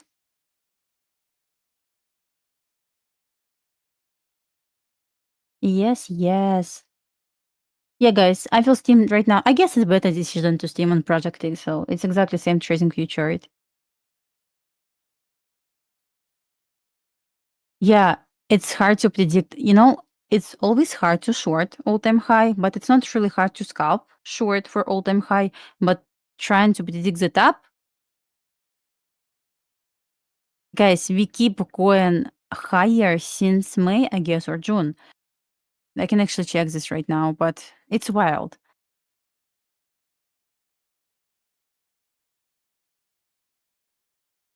Since April. If you go on daily chart, you will see that since April, when we got like significant pullback only October 10. What happened this time? It was Friday. Like we dropped a lot. 1,000 points. I remember this day.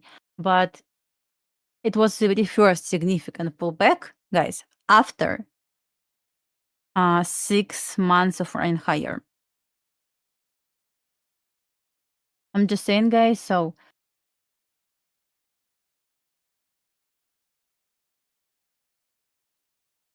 picking the top, quality is low. Okay, I'm going to switch on TradingView. I know, like, quality is low on Project X and Ninja Trader always. Okay, let me switch on TradingView. I guess quality is going to be better. At least I hope so. Tell me, let me know if quality is better right now.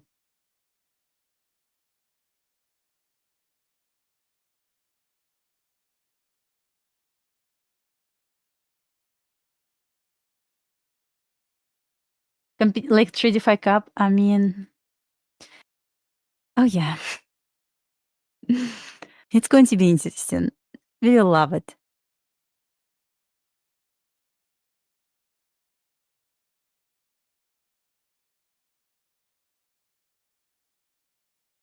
It's still bad quality?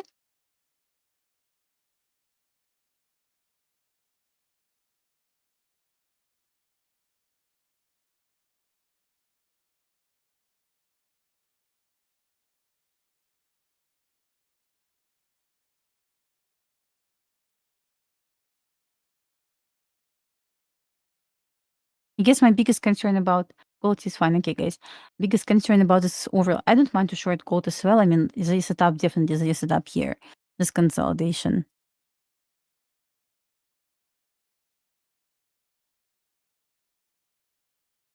And we still trade inside this consolidation.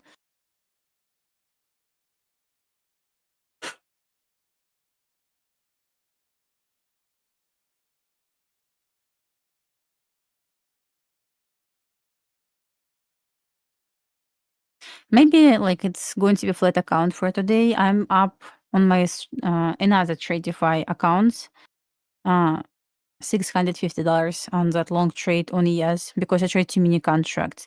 And you know why I like to trade ES?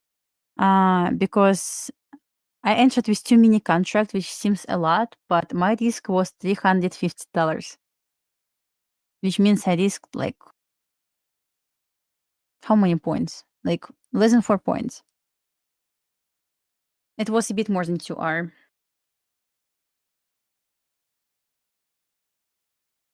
But tomorrow I will stream FOMC. How much you have on Steam account? I just got this account a couple of days ago. I have $0.00. It's 150K account. 0 trades taken there. 0. Negative.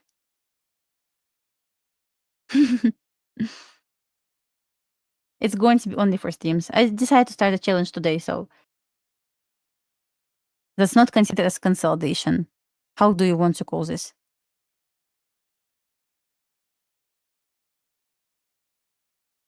Okay.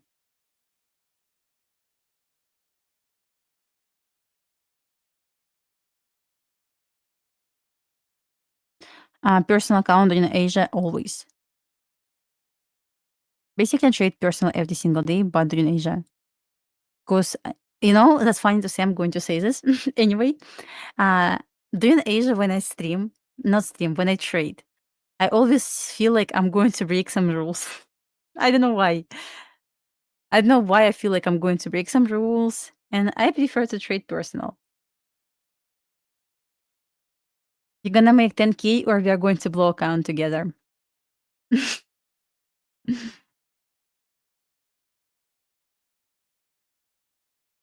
Yeah. It is what it is.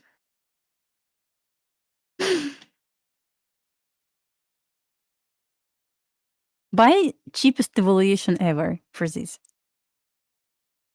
We are going to have some fun on it. That's it.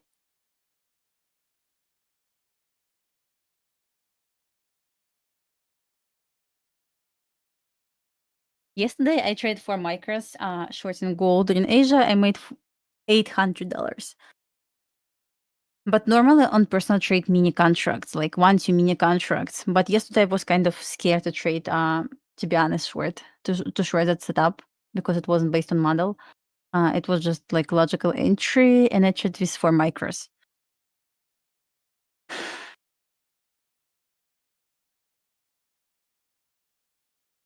I'm not saying like we are going to take like bad setups there, but we are going to get setups that I would probably didn't take on my funded accounts. But we will trade this. And it's a good process before Tradeify Cup because we need to trade ES and NQ only. So I don't recommend to buy immediately funded account because it doesn't make sense. But for this challenge, I got 150k Lightning funded. Also, I have 50k gross evaluation, but I decided to trade Lightning funded immediately just to see how fast I'm going to make $9,000 trading micros. That's why.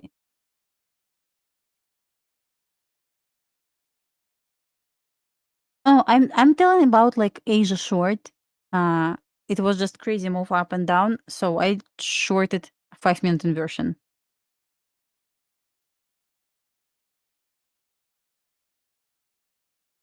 Yes, I do trade personal every day, but during Asia only. Only. That's funny. I almost never because sometimes I trade funded accounts in Asia. That's a good challenge. Yeah, let's see. Just interesting how fast it's going to be like because $9,000 trading micros risking $300 per trade and $600 for the win. Like it's going to be long journey, guys, but no rush. I still trade in other accounts, but this account for Steam's only. Oh, yes. Not fair. Yes, I have Instagram, but like Lumi Traders. Let me find the link.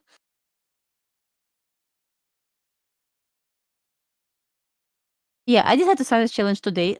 To be more specific, someone offered and I accepted this, like to see how it goes. Once again, nothing to prove, just for fun to see if I can make it. I hope so I can make it, but we will see.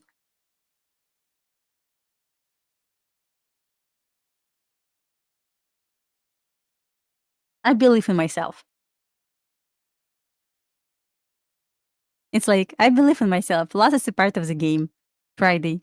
Blow account. I'm not going to trade minis. It's only for my micros. Just would like to show you, like, not only show you, but show myself proper risk management.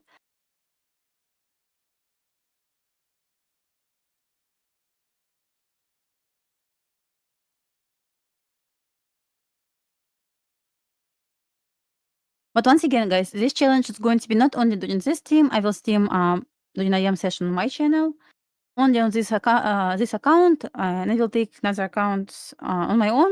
I mean, like, I'm just going to copy this trade, or sometimes I'm going to just execute this off stream. What's risk management? I know we need to ask ChatGPT about this. Maybe it can help us.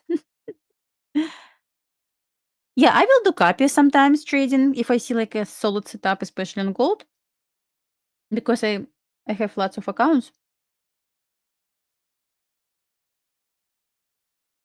No, it's going to be for everything. Like for oil, I hope not. For gold, for NQ, for everything.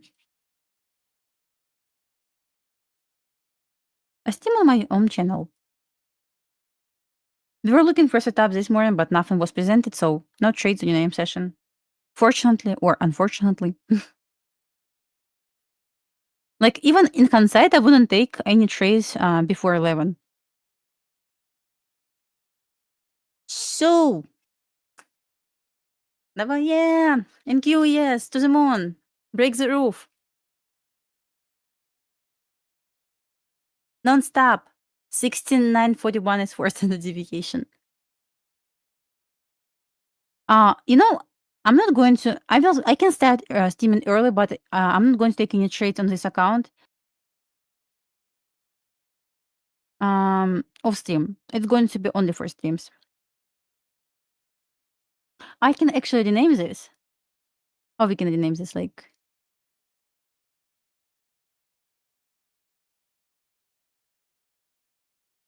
About what's the name of this challenge? I cannot call this like eval to first payout.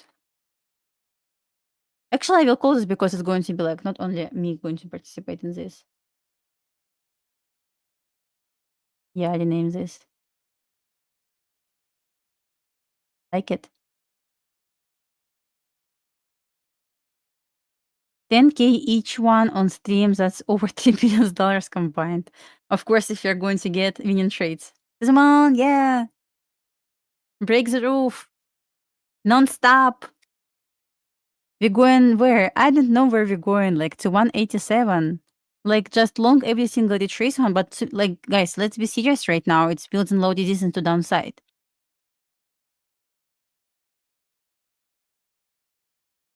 Interesting what will happen during power hour at this point. I will not trade power hour. So far I'm really happy with my long on yes before this. Like $600 is like way enough for me because my base hit is $600 per day. Per trade? Not per trade, per day. Yeah, like wake up, do your workout, turn on computer, full port longs, turn off computer. You're done for the day. You need more.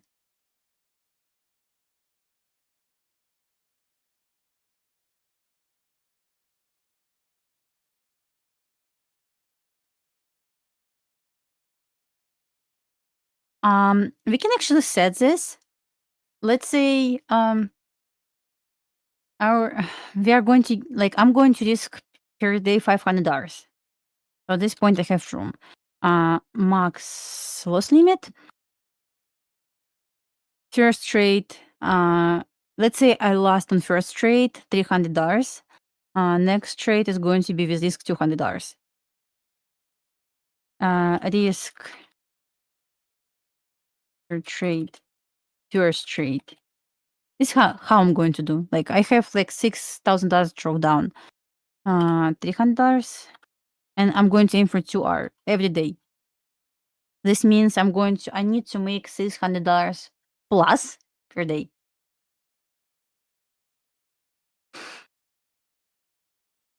For example, if I took a loss on my first trade, it's going to be $300. Next trade is going to be $200 risk. If I took 2 losses, that's it. We are going to lock account. Yeah. You took a long on Q? I mean, good luck.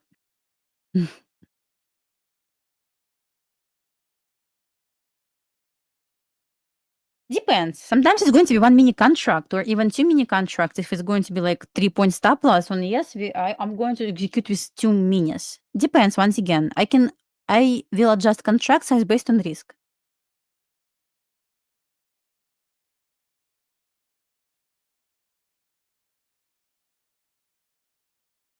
What level you were aiming for? Like 187?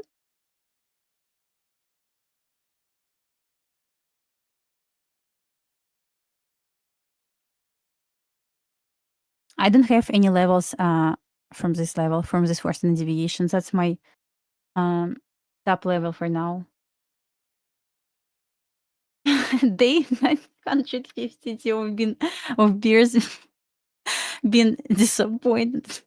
Exactly. Like my friend always trying to short and he like this economic with everything is going on in the world, he doesn't understand why market doesn't want to drop.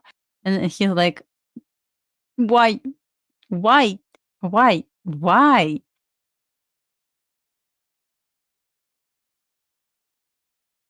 It's about to hit this standard deviation and it's about to hit fourth standard deviation. Market can just stuck there. To be honest, I hate evaluations as well. I have one evaluation. It's 50K evaluation. I'm up there 52. Like it left like $900 to pass this eval. Hardest $900 in my life. Hope to pass tomorrow, but hate to pass evaluations because every single time when I'm so close to pass evals, something bad is going on. I either lost half of it, or just. I hope nothing is going to happen. So, when I'm losing, I'm just trying to adjust contract size. My risk per trade still small. I don't want to risk more than $300 per day at this point. But, it was 2 months ago when I blew almost all my funded accounts. Not for one day. I just, guys, really was losing every single day. $300, like 300, 500, 400, $100, but I was losing every single day. Yeah, this happens, but so far nothing was blown. We're going for payouts. Pretty much solid performance last 2 months. Doing great. Straight to funded only. Yeah, depends if you like consistency rule. Not everyone love it.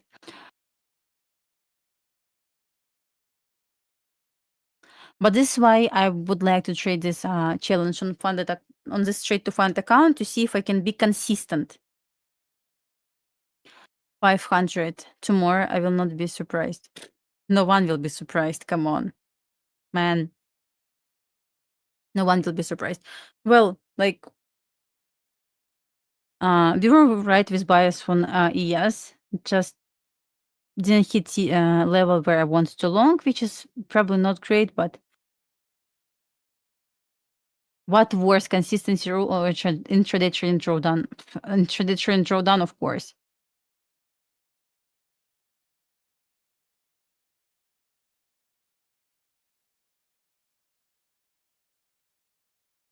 You don't like rules in general.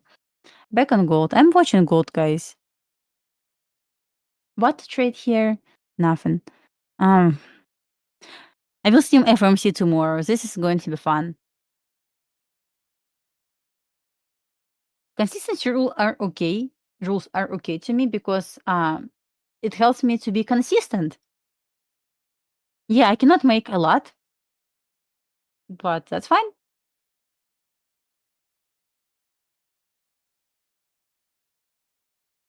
Gold doesn't want to move, so I stopped watching this.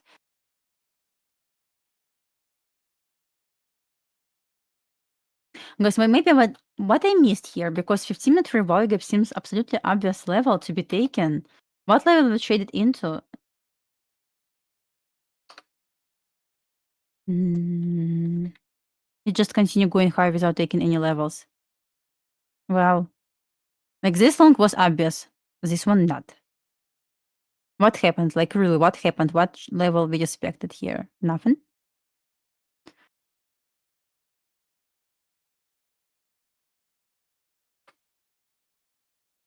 On SPX, no, yeah, SPX maybe 15-minute order block over here, because we retrace to this order block. Oops, I'm sorry, guys. We retrace to this order block and continue going higher on 3-minute chart. Well, on 3-minute chart it wasn't perfect.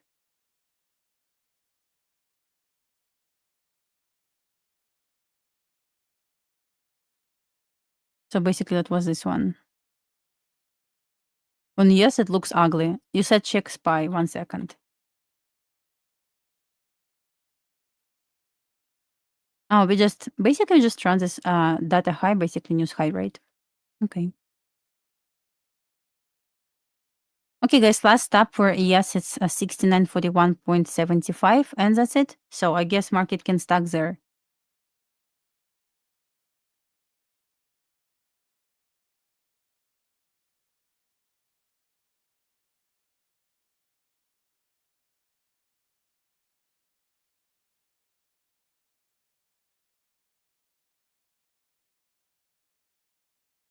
PM session, but it is what it is.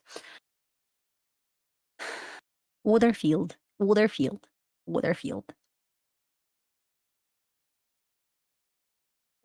are you trying to aim for?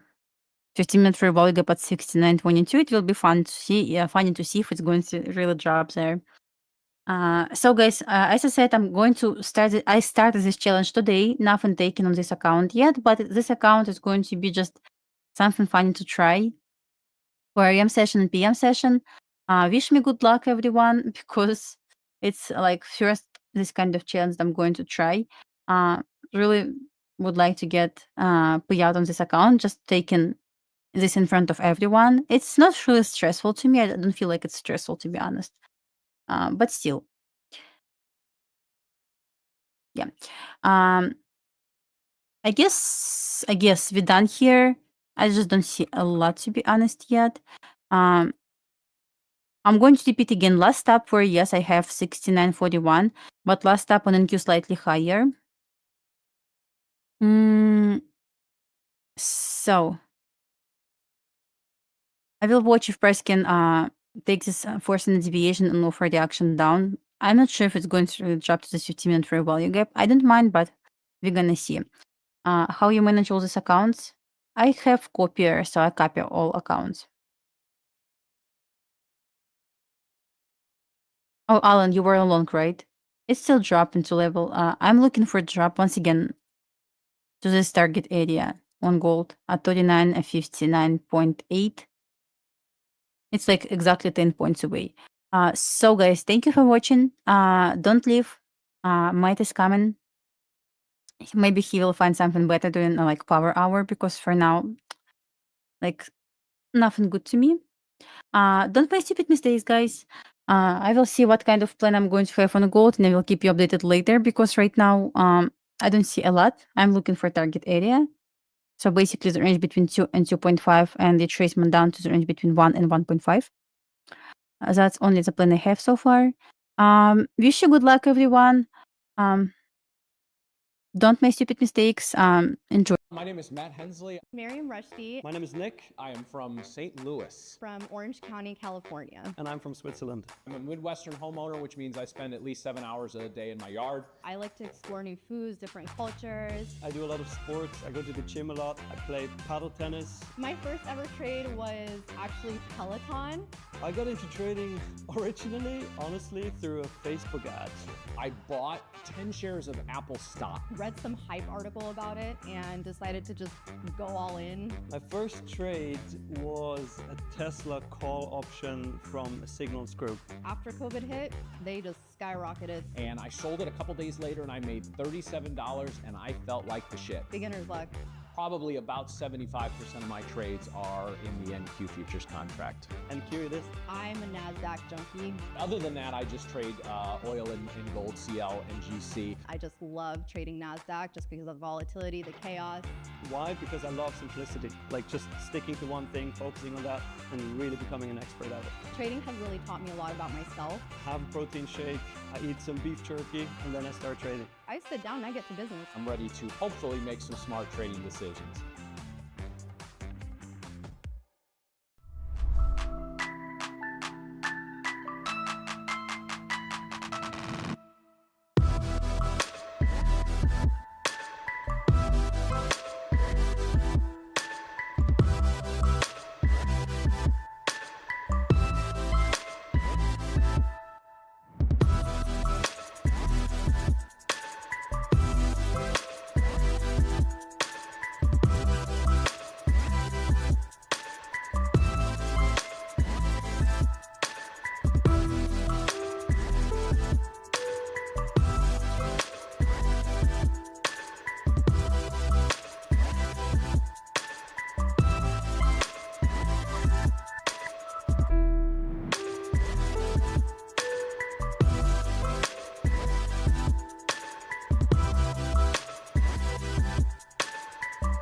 Welcome to Tradeify. First of all, going long. You think prices will go up, so you buy first and sell later. The mistake people make is picking what sounds impressive instead of what actually fits their trading style. Let's start with the basics. What type of account am I actually trading? Do you want to learn more about trading but scared to risk your own money? Let's talk about the 3 most important numbers you need to watch in Tradeify.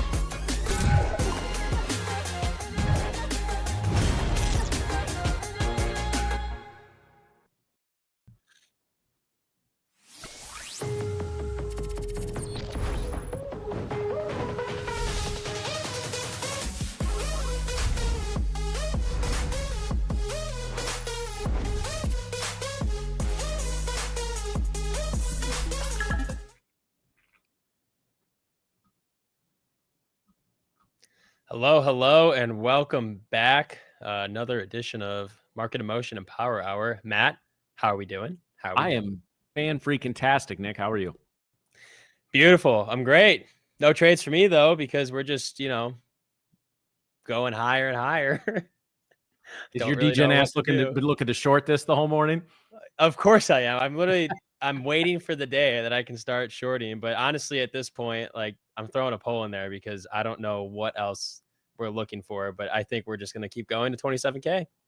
God, it feels that way. It really, really does. I mean, it really does. I don't know how else to look at it. I don't see a way we're not there within the next 2 weeks, maybe even a week. I mean, we shrug off everything, and it's not even a fundamental move. It's not even a technical move. It's just like monkey see buy button, monkey push buy button. That's it. I literally I love the series of candles that we've had over the past 4 days. So we gapped up again, and we gapped up again. I mean, just long, just literally buy, just don't stop buying. I guarantee, actually, you know what? I'm willing to bet that, maybe, I don't know if I am willing to bet, but I was going to say, maybe I can grab a micro on NQ and we'd end positive by the end of this session. Very well, solely based on the fact that we just can't come down. Yeah. Now, keep in mind, let's all keep this in perspective. I mean, we're dealing with a 5-minute ATR of 15, which is a little low, right? And this is a very impressive move up, a very strong red to green move up. But we've seen bigger even in the past few weeks. It's not as simple as a bleed up or a grind up, but it's not, a runaway 3, 4, 5% move up either. And as was just pointed out in our chat, the VIX is green today too. The only thing that lets me think that this is a sustainable move to the upside is that gold continues to sell off, right? Gold down 1.4% today. If gold were green and the indexes were green and the VIX was green, I'm probably either buying puts or selling some calls at that point. So you're saying this is the top? That's not what I said. That's so. Are we going to time the top on stream? There's a chance. Yeah, I don't know, Schrodinger. I think right now the market bears are having about as much as luck as the Chicago Bears. So, oh God, I know. My Super Bowl dreams are over. We're not going. We literally aren't going. It's never. I can't even think about it. I mean, I honestly, I don't even have any anger or malice towards the Bears anymore. I kind of actually hope Caleb's the guy, because otherwise, what do you even do at that point? I think you got nothing. You stop drafting first round quarterbacks. You just draft 3 7th-round quarterbacks every year until one of them hits. I literally, it's like we're just playing a casino at that point with the Bears. That administration just yeah, fuck it. Just keep trading down till you get 9 picks in the last 2 rounds and make them all quarterbacks. Just law of averages at that point. We'd probably have better luck if we did it that way. Unfortunately. Oh, a gold short would have been phenomenal. Let's see if this lined up here. Let's see. I don't know. I didn't catch Lumi's stream if she shorted gold or not. Yeah, it's hovering right at Bebop right now. Right at Bebop. Let's see. Would it have had a good? I mean, maybe. I really gotta start trading gold. Yeah, that's what I traded earlier. Nick and I couldn't find anything, and then I oh yeah, you did trade gold. That's right. I hit a good, nice gold long coming right off Beat Bop as we were ending the stream. So hit the consistency in a funded account on that. Nice. Mhm. All right. Well, I'm gonna start trading gold then. I don't know. It's like, yeah, I want to short NQ at the highs right now because why not? It'd be like a 9-point stop with your, stop loss on the high. But my God, it's just, I don't know. It's just, I don't know. It's so crazy to me. It's just so crazy to watch NQ continuously go up with no pullbacks, nothing. I'm like so spiteful for it. I'm just gonna take a short because I'm angry. Well, that's a good strategy there. I want to see that journal. Yeah. I mean, gosh. Well, it's no less scientific than half the YouTubers out there. Fair enough. I mean, I don't know, chat. Do we think that NQ's putting the top in right now, or is this just a top before another top?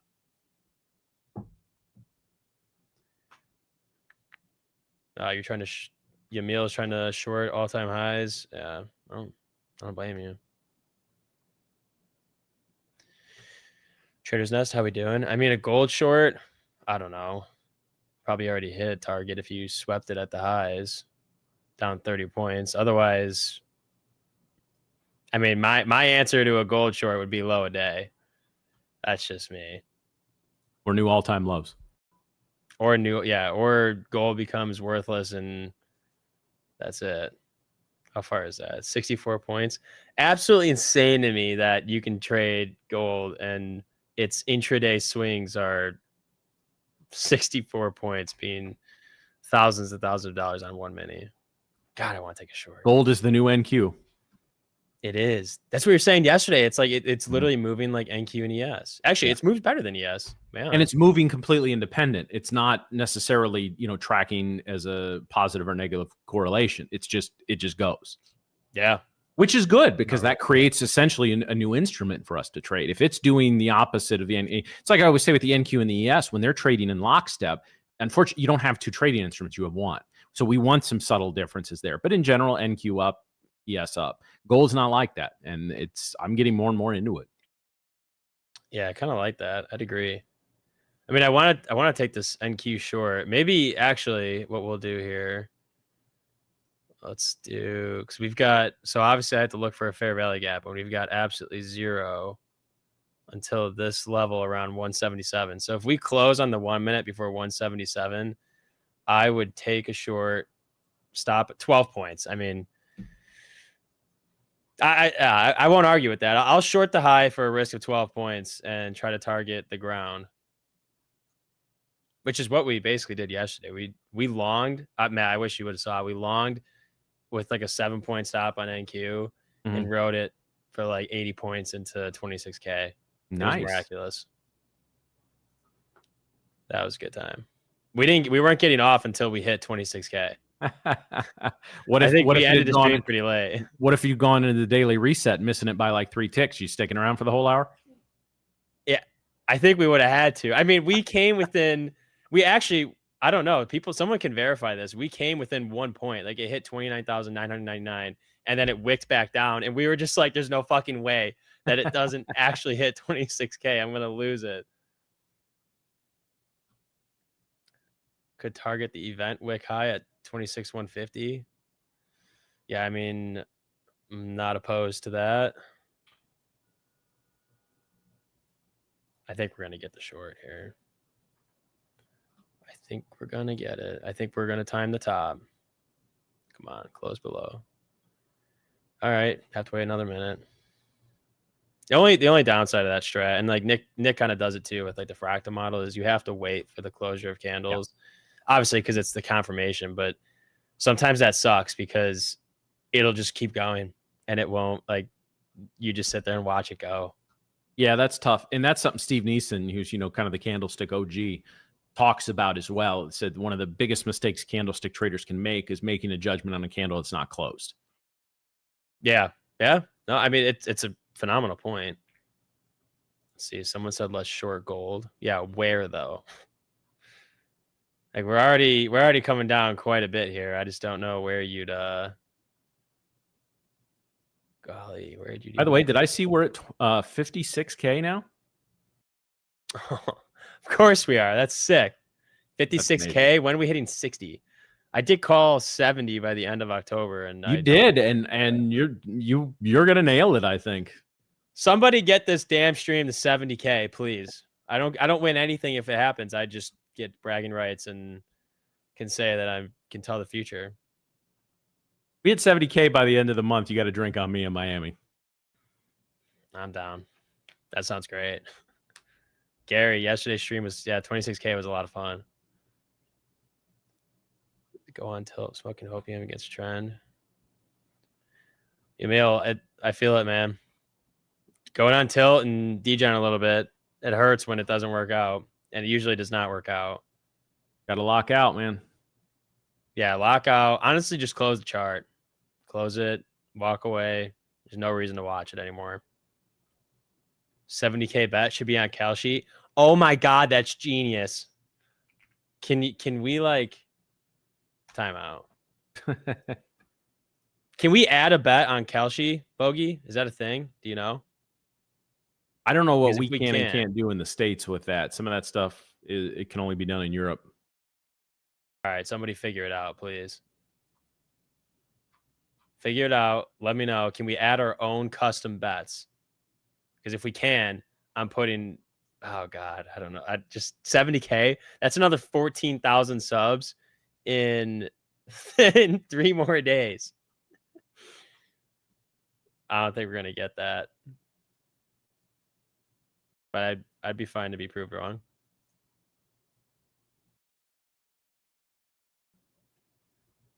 I mean, 140 seems like a good target. Yeah, they're a little nuts over there. I interviewed at Kalshi, believe it or not. They cold called called me. They cold called me shit. probably 6 months. Well, no, this was a couple years ago. I'm trying because I was down in Hilton Head at the time. And just somebody reached out to me on LinkedIn. They were kind of, I don't know if they were just getting started or what. I'd never heard of them because they mostly, I think they got started doing like political bets, which you can't do in the States. You got to do those overseas. And so they were looking at like event contracts, but in non-trading stuff, which is exactly what they are. Like bet on, what will the temperature be tomorrow or something like that. I mean, true degen shit, right? And yeah, it was, I talked to, I don't even remember who I talked to. I'm gonna have to look it up. Weird, very weird dude. Like nice.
Nice.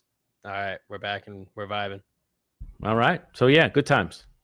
We need a cute animated tech issue screen. Not a bad idea. We do need a tech issue screen that pops up. Well, the problem is if we're having tech issues, I don't think we'll be able to put up a tech issue screen.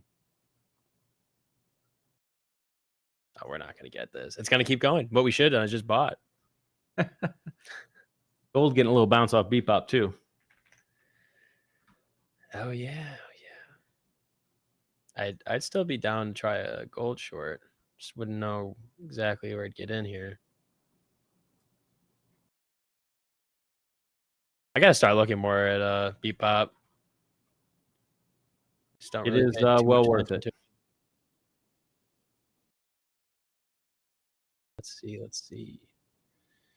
What did? Oh yeah. So I was making a ton of fun over the Dow. and it looks like it's actually doing something today. Oh, never mind. It's not doing anything today, so we can go back to making fun of the Dow. We just said like it didn't do anything all day, and then after I said that the Dow is shit and that we're never going to trade the Dow, it moved. And we watched it happen, and we're like, oh shit. But now it's back into just ranging. Russell's not doing a whole lot. Oil's not doing Oh, yes. I still want to short NQ. Here, I'll put this to background chat just so you know I'm not full of shit. Oh yeah, wow, no, you're not. I mean, not that I thought you were, but no, I know, but this is sick. YouTube. People say a lot of things. Yeah, that's not lying. If you could put a custom bet on, and we could bet if we hit 70K subs, I don't know, maybe see what the chat thinks here. What was that last poll? Oh, next stop 27K. Oh God, you guys are voting that we're hitting 27K. I don't like it. All right, let's see what we hit. 70K subs.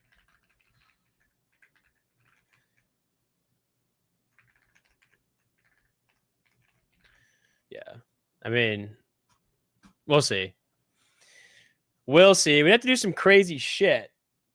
Maybe we'll just do an IRL stream until we hit 70K. Maybe Drew and I will just walk the streets. Oh, NQ is going to go for another all-time high at 191. Yeah. Gold not really moving. How's your MOC stuff been doing? Dude, the MOC stuff, it works every single time.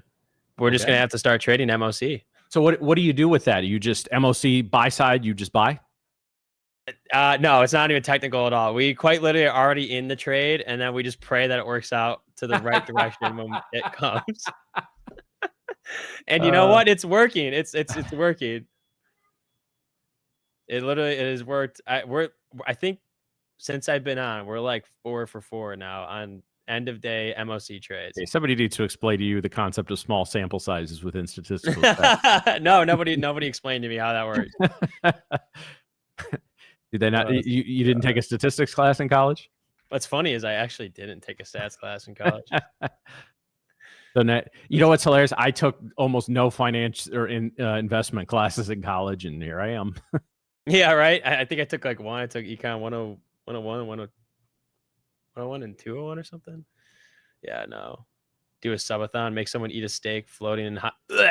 Oh Jesus! What was with that, man? Holy cow! Yeah, you're getting a 10-second timeout for that shit. Yep. I can't even believe that you would actually suggest me to do that. That's insane. Oh boy. Tim, so any advantage to anchored versus session VWAP? I'm sure there is. I just use session in futures. I really just use VWAP session in stocks as well if I'm looking at positions or day trading anything, even though I haven't really done that in a while. But session just for me in futures. I anchored to what? You can anchor to FOMC. There's just in the indexes, there's just too much going on, right? Now, maybe if there's something major in gold or oil and you want to anchor for a few days, but I don't know. I was raised in trading to use my technical tools and indicators very consistently, and so I pretty much just stay one session across the board. Oh, boom! NQ just made new all-time highs. Thank God we didn't take the short, and I can't believe we didn't long. Yeah, new all-time high. Only on days when it ends in Y. Yeah, but this is the thing. Like we trade, man. We get on this damn stream, and we're just like, it's NQ. You might as well long. We're hitting all-time highs, or we have a good setup. But at this point, the setup is quite literally just long. Mm-hmm. But ES isn't making new all-time highs, so this is a little interesting. It's actually very interesting.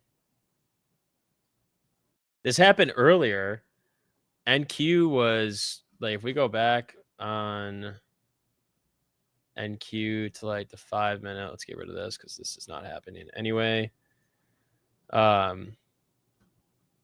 ES like strong. I honestly thought ES was gonna dump off of the morning, mm-hmm.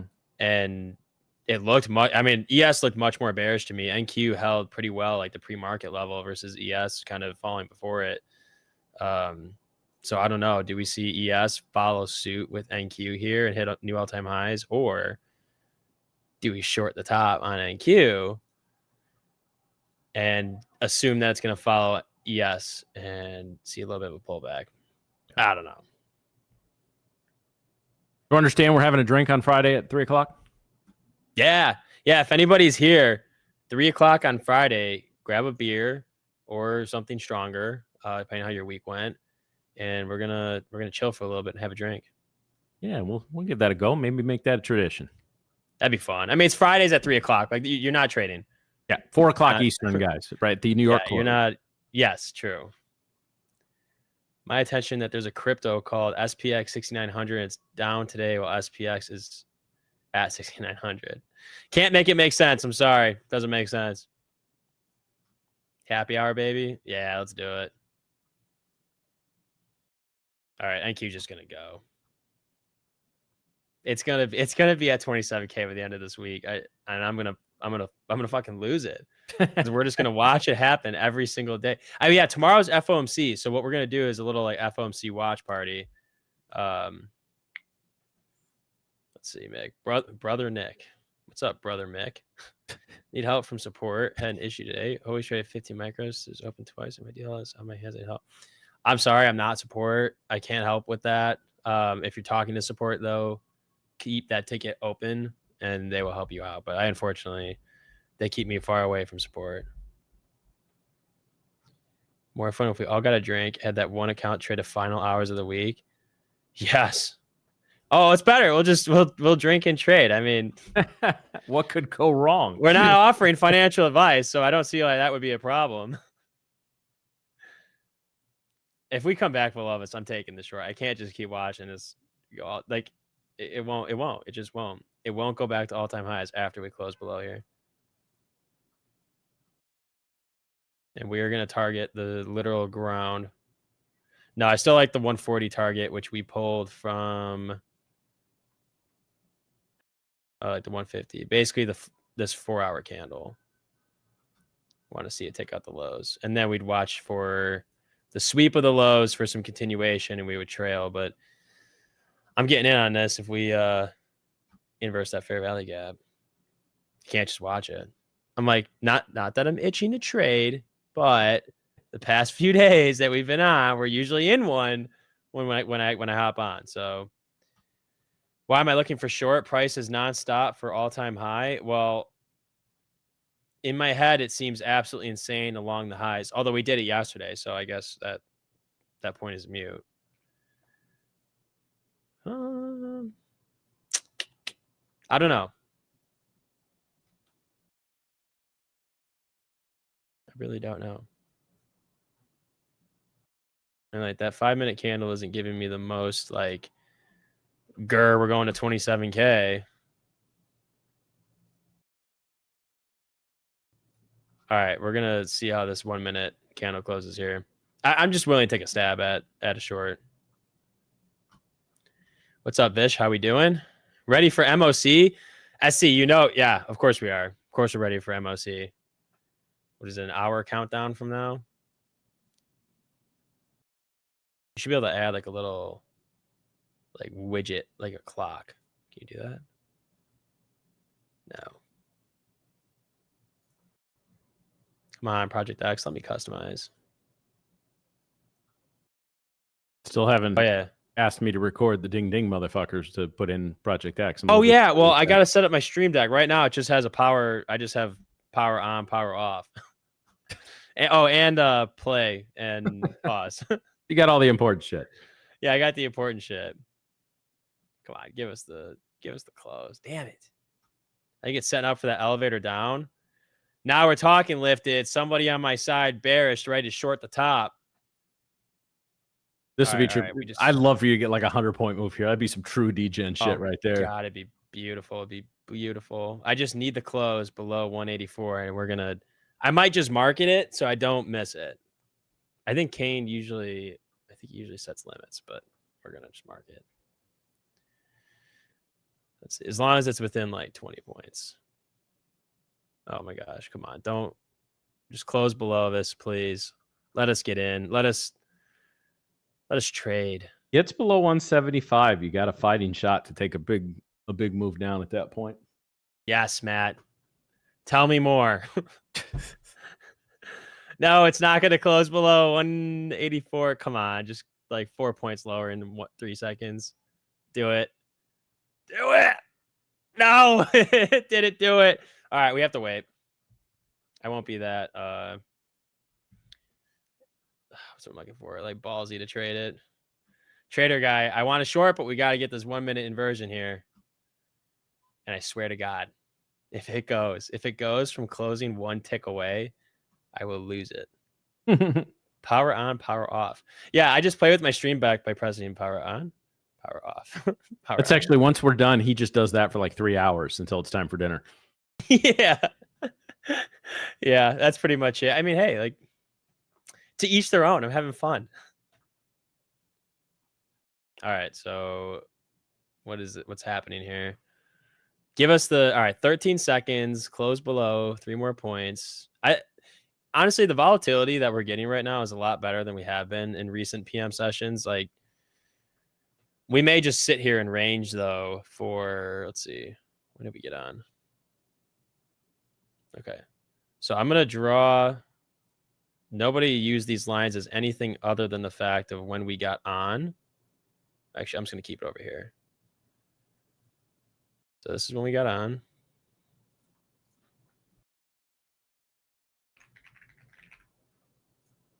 And we're going to see, since we've got on, what our range will end up being. I bet it's going to be like 40 points. Maybe. Nick is invalid. Yeah. It's a long Nick. Well, clearly. But it didn't close where we needed it to, so I'm not touching it. I just don't. I can't long here. I can't get myself to long the high. Unless somebody persuades me. Then I could. Oh gosh. Anybody trade with lines? What the hell? This is crazy. One day everybody should just show up on stream. What the hell is this? We should just all show up on stream trading like something random. Pork belly. Pork belly? Yeah. Look at this. How do you trade that? All right, NQ's going back for, all right, we're not in this. NQ's going back for all-time highs at 195.25, and ES approaching the all-time highs at 69.37. I don't know. I just don't know. What are we doing? 26.220, Nick? Oh my gosh, this guy thinks we go to 22 or 220. If you really think so, we'll long. Emil, you can't let it get to you, though. We all lose in trading. You probably might watch me lose right now. It happens. It happens. Trust me. Be all right. Have a couple of drinks. Watch a garbage television program and shut your brain down for a couple hours. Be back at it tomorrow. Just time lock out when you're ahead. Teletubbies. Teletubbies, huh? All right. Yes. Let's see. All right, so we don't have S&T here. We still have a much wider S&T. Oh, good golly, do we take it? Oh, man, there's just no way that NQ doesn't keep going. I don't know. It's like, all right, all-time high, all-time high, all-time high. Technically, this would be the signal right now to get in. Do we do it and risk 10 points? Maybe.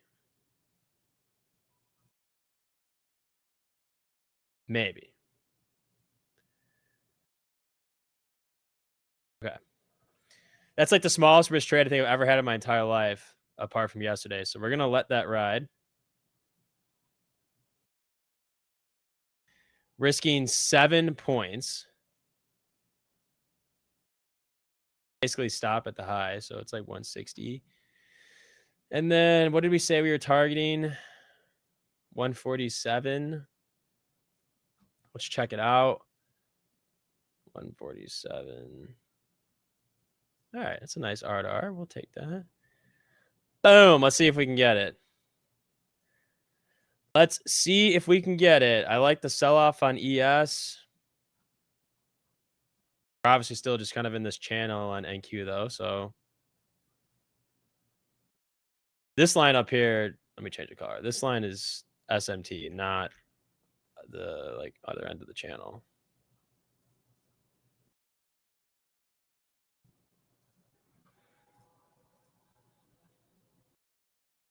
All right, just break below and Matt, what was the number you said? 175. We got to get below, and we can see some serious. Yeah, I think we could have a test of beat bot. We get below that. I like it. Test a beat bot below. Do it. Perform in the Bears' name. I will. Madman took the short, dude. Come. Oh wait, give me my fucking hammer. Boom. We were green hammer yesterday, but today we are the red hammer. Give us the short. Forget you always sell. False. I longed yesterday. We longed heavy. Do it. Do it. Might only reverse after the close. Well, you see, our strategy is to leverage MOC to work in our favor. So see, that's such a technical way for saying I just short shit. We get to MOC and we're just like what's the GIF? Hold on, we were pulling up GIFs yesterday. Give me a second. Give me a second.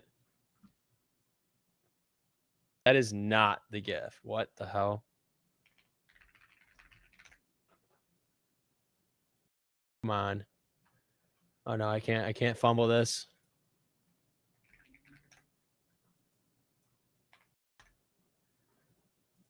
All right, well, I don't know if you guys know the GIF that I'm talking about. It looks like this. And it's like I don't even know what it is. It's like an orange. I think it's a monkey, an orange monkey. He's like sitting there praying. Somebody find it. What does MOC stand for again? My occasion to capitalize. Yes, correct. No, I have no idea. Matt, do you know what MOC stands for? Market on close. Oh yeah, market on close. Duh. MOC should be a short unless earnings leaked. Oh, that'd be bad. That would be really bad. All right. Big boy earnings the next couple of days. Yeah. And Matt, that's what we're going to do. So we get to this part of the session every day, and we're going to have to just long right before the close. Okay. That's the plan. It's our tentative plan. Orange cat praying. Oh, it's a cat. Orange cat praying. I'll load up a fresh eval for that. That's not it. You guys lied. Oh, wait. No, that wasn't it. Bunch of liars. Oh, no. Oh, no. Oh, NQ is going right back to... We're going to break out 1-8. Oh, my gosh. Oh, man. Well, that's what I get for shorting all-time highs.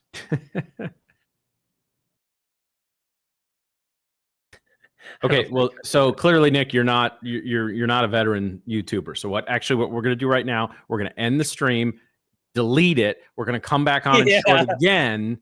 All right, I like that. Rinse, repeat until we hit like a 10K winner, and then we put it all over social media. Yep, so we're going to restart the stream real quick, and I'm going to be in a long... Oh, I would love, actually, Ozempic, please. I would like to buy the hindsight indicator. Please put it on discount. All right, well, we're going to put the red hammer away because we're now bullish. Too late. Clipped it, shipped it. Fuck. Damn it, chat. Nobody convinced me to long. I said that if somebody persuaded me, I would have longed. No. It doesn't matter. That was just AI. They just use AI to try to bring you down, Nick. Yeah, that was fake. Yeah, fake That news. was all fake. That wasn't a short. I just tricked you guys. All right, well, now it's like... Dude, I'm telling you, it's going to make me short it again because we're going to close. We're going to make another fair value gap. We're going to inverse this. We still have SMT. And I'm going to take this damn thing one more time. All right, Bree. Well, you didn't say it with enough conviction. I didn't feel the long. Chrisley, I tried to convince you, but my mic was muted. Unmute. What about the people who said don't short or long yet? I got nothing. You need to persuade. And now we're just gonna sit here and watch this. I still want to short. Like this, ES made its high here. ES is struggling so hard. Obviously, NQ is much stronger, but I'm gonna try it again if we come back down. Gold's starting to hop around a little bit here.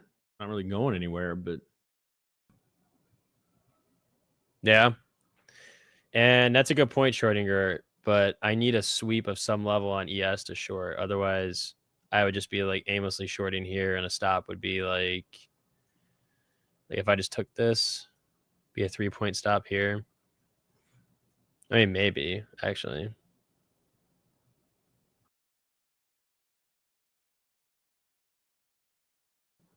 It's not a bad idea. But then it makes me nervous that ES is just going to be like, oh, wait, I'm coming, NQ. Don't leave without me. Sam says target 220 to 232. All right. All right. We need a long entry now, and I don't know what a long entry would look like. 3 minute looks disgusting. 5 minutes, just a massive green candle. The 1 minute, we could... I mean, maybe.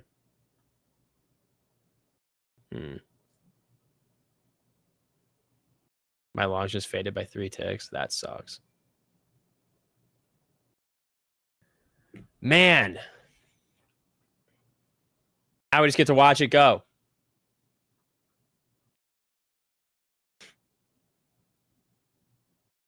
What's the shoot? Is it a breaker block? It's like high, low, higher, high, lower, low. Somebody remind me. And then it's like, shoot, I forget what it was. If it's like, if this is the breaker block.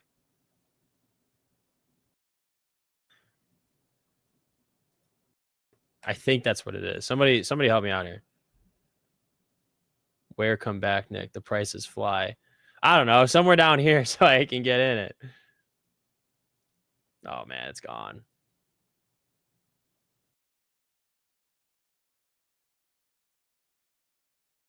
It is going to go.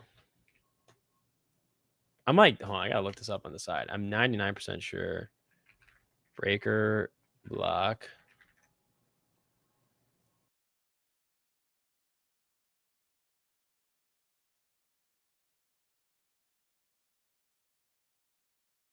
Maybe it's the series of down close candles. I don't know. Short one account, go long on the other. Throw ICT out the window after 3 p.m. EST. It's been working. Oh, breakers green on the leg up. Okay. So we had the high, low, higher, high, lower, low, and then we've got the green candles up. Love from Cyprus. Oh, sick. I don't know anybody from Greece. All right, so we would technically be in here. And then our stop would be 17 points. Give it to us, NQ. Let us ride the wave. Compete. No, we want a long now. Oh, wait, I got the green candle out. wait, we need to. No, actually, you're right. We do need it to dump a little bit. Get us in. and then we can ride it. What's the risk here? We'll do 500 for 200. Okay. Tap us in, and let's go to the moon. Man trying every concept in the book, take a trade. Not necessarily, but sort of. I don't have, like, the lab model is not necessarily continuation, at least to the degree that I know it.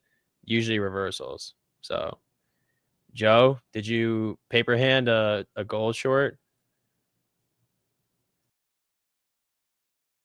Chop it. That's good.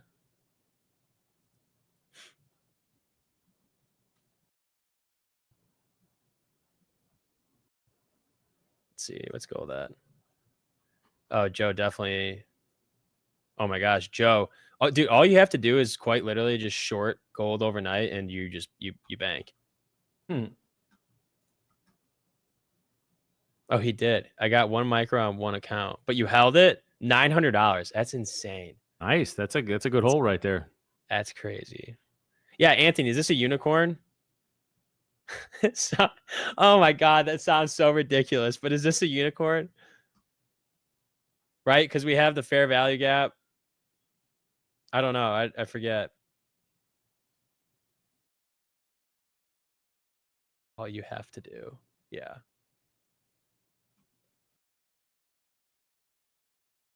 Give it to us. Just a little taparoo.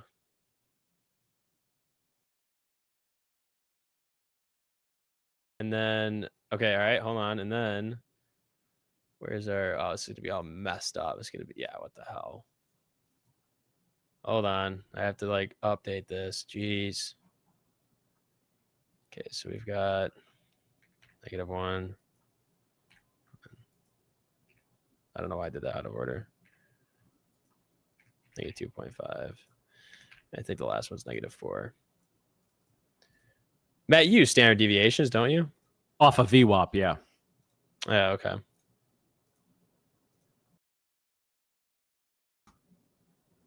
Man, we're not going to get this entry. Okay. So then our target would actually be somewhere up here. Yeah, we can go to the end of 2.5. We're just not going to get tapped in now. My Little Pony traders in the house. That's pretty much it. Yeah. We've got the My Little Pony collection that we're trading. Damn, it's just going to go. Yes is following suit. I don't think is there an entry on ES? I mean, there is. Maybe we try the ES long.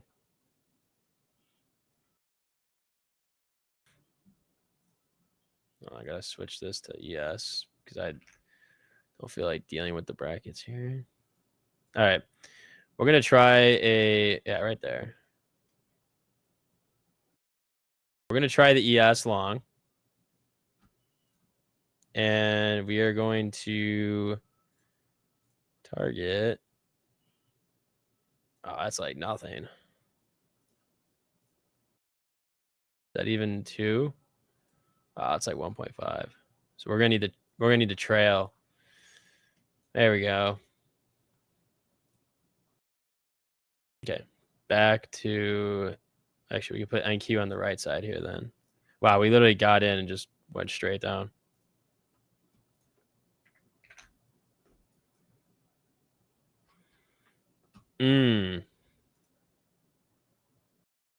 Oh, it's a mitigation block. How many blocks are there?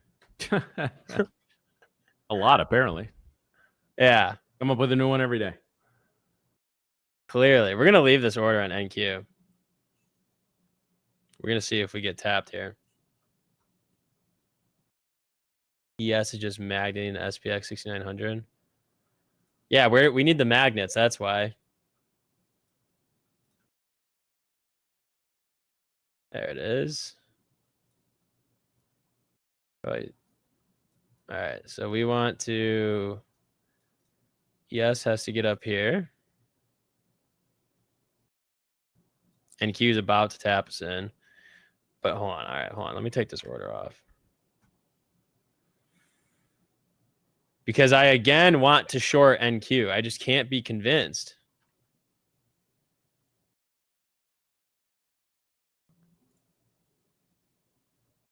I only have one block. Mental. I like that.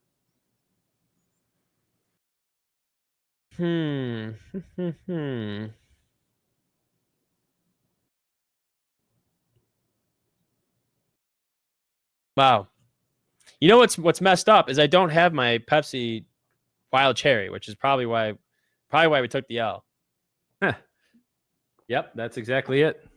I can directly contribute it. Matt, we found the problem. Yeah, we did. What the fuck you waiting for? Go get one. I know. Well, I mean, I technically could. I'd be back up in like 10 minutes.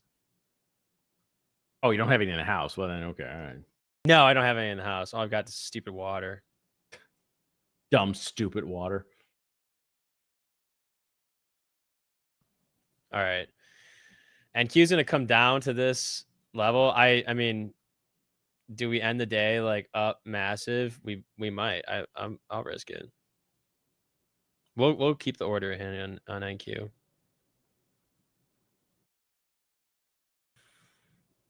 So we need to get tapped in here.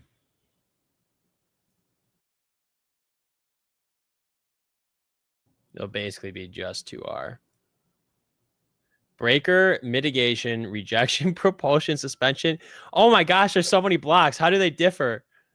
Oh man. That's crazy. All right, yes, you don't have to fade that far, all right? Okay, wait, technically it's like right. I can't move it there. Okay. So NQ tapped us in. ES is not doing us anything good. So we've got 2R there, 2.4 there. We're gonna trail it if we hit it up a little bit higher. Let's see. Can we do it? Can we do it? Can we get a little bit bullish? It's actually very simple. All right, I'm looking it up. Locks. Oh, it's a lot to read through. All right, Abu. I'm gonna look it up later. Is that like Abu from? I don't know why that sounds familiar. But all right, NQ. Could we have bottom ticked NQ, please? And ES just has to do a little bit of anything. So what we need now is Schrodinger. You have to take back the MOC being bearish. Oh, great. You think shorts are better? Well, wonderful timing. Yeah, maybe not an NQ. Honestly, like it's almost a hedge because ES does look kind of weak. Yeah. These are the candles I like to see when I'm in a trade. I'd see these massive downwind. Come on, let's go, baby. Let's get the ride to the top. Oh, we do still have a giveaway, Matt. We do. Yeah, I thought we did. Oh yeah. No, we still have a couple hundred people that have stuck around. Let's give them a reason to keep staying. Oh, they'll stay. They got to see this trade play out. I know these little fiends. You guys keep using the term MOC. What is it? It's market on close, and I just learned that like 5 minutes ago. It's basically institutional orders have to be in a few minutes before the market actually closes, just to make sure you're not trying to fill 5 million SPY shares of the SPY with 3 seconds left. So institutions, a certain amount of either, I don't remember if it's a certain order amount or if they have a certain amount of liquidity, have to get their orders in ahead of time, and then that number comes out usually a few minutes before the close. Boom.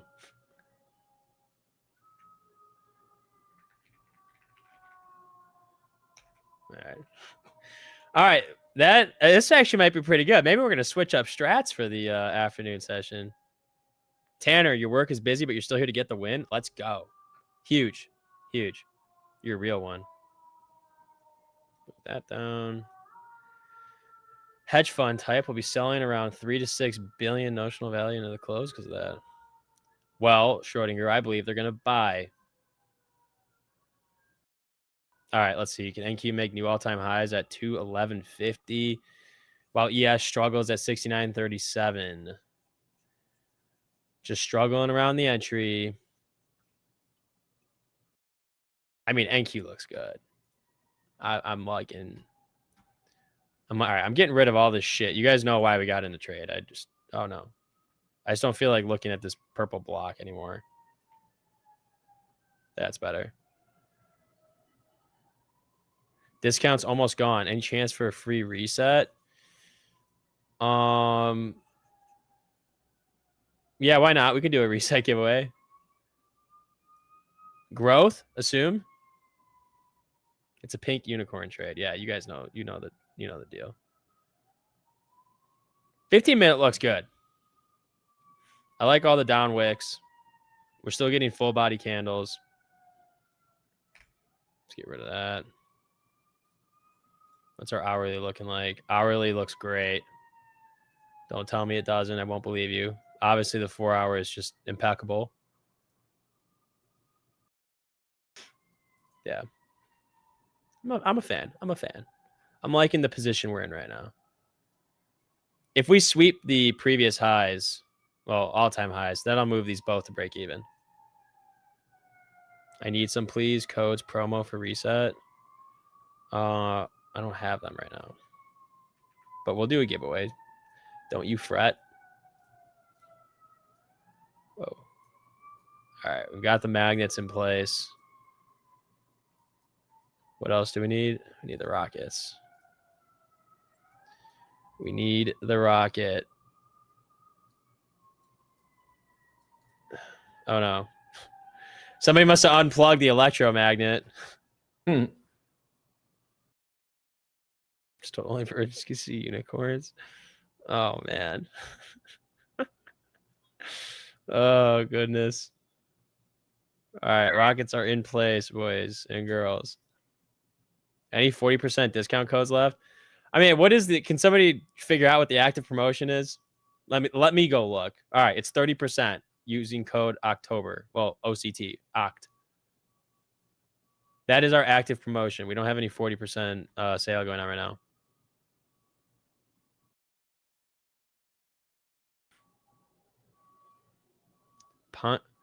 Ponky Ponk Soul Praying. Did somebody actually figure out what the? Hold up. Did someone actually do some homework on this stream? Oh my God, you did. You did. This is it. His name's Ponky Ponksole. Oh my God, I love you. Wow. Noob Gaming, you made my day right there. You made my day. Any Halloween offers coming? Well, that would be me answering something that's going to happen in the future, and we can't do that. But look at what's happening. The rockets are working, and the magnet is working, and combined, the rocket magnet strategy is going to work. You're short 300 contracts on a demo account? Well, long, and then let's get the market pumping a little bit. Let's do some manipulation, shall we? Blocks are more easy. No, they're not. We like magnets and rockets. This is like a I don't know, like a fucking kindergarten daycare.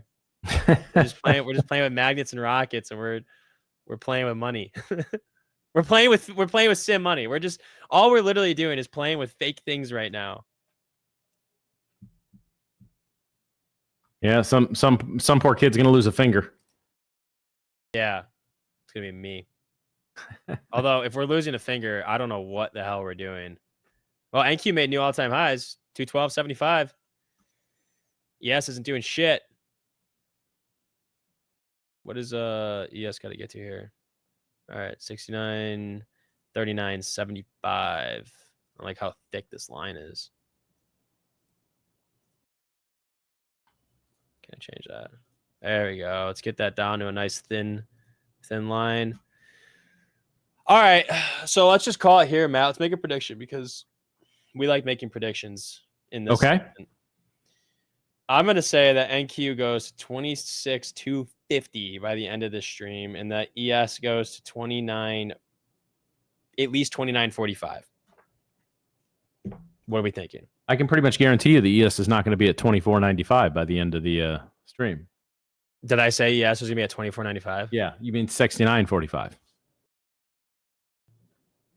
What the hell? All right. 69.45. Okay, I will say... Oh, fuck it. I'll say... Oh, my gosh. I say we go to 300. New all-time highs on ES, 69.41.50. Schrodinger, my... Wait, what the... Oh, no. That's... I am Giannis. Resolution's bad. TP for NQ is 26.235. But once we hit like 26.230... Oh, wait. I said I was going to move stop to break even now. So let's go ahead and do that. Stop is at break even and some change. So we can't be red on these trades. NQ riding NVIDIA pump. What's going on? What's going on? Oh my good God, NVIDIA's mooning. All right. Can we do it? And this man wanted to short. Yeah, but you nice people convinced me to long. Teamwork makes the dream work. Yeah, damn right. Oh, yeah. ES is just going to send. I think once we hit 69.43, I want to trail this. I want to trail. All right. This is literally not even anywhere near like a strategy, but I'm trailing specifically so I can get back to break even on the day. And then my NQ trade will just go break even if worst case happens. Trade strategy, just press buy. Yeah, you're not wrong. You're not wrong at all. Next stop, 232. How about 235? What's 2R on this? 231. What I might do, let's get the magnet. Let's just move our TP up here and let's trail these. Let's trail these at like 2R, so 644.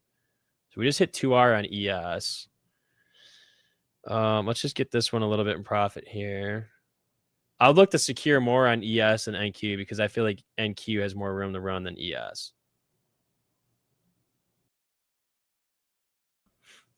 Literally no reason other than NQ just looks strong as shit. So if NQ can break 236, I'll move the NQ stop to 28. And ES has closed at 69.43, putting us up on the day. And then the NQ trailing stop, we'll just keep it under this 5-minute candle using a little bit of ATR, I think. There you go. I think. All right, so we closed ES. That was nice. And now we're going to ride NQ. NQ to 27K, please. ES to 7K. Don't tempt me to get back in. Don't tempt me with a good time, my friend. Yes. It is DGen o'clock. It's DGen o'clock. It's paper porting time. Will news make this tank then? Man, it just doesn't stop. No, nothing can tank this market. It's just going to go and go and go. Going to gap up 200 points, run up another 1,000, and then gap up 400. What was the lowest we got on ES? We were 2 points in drawdown. It's pretty good. NQ went into the 0 drawdown, which is cool. 250 is possible. Hell yeah, it is. We got the magnet and the rocket. All we need is another rocket. There we go. Maybe a third one.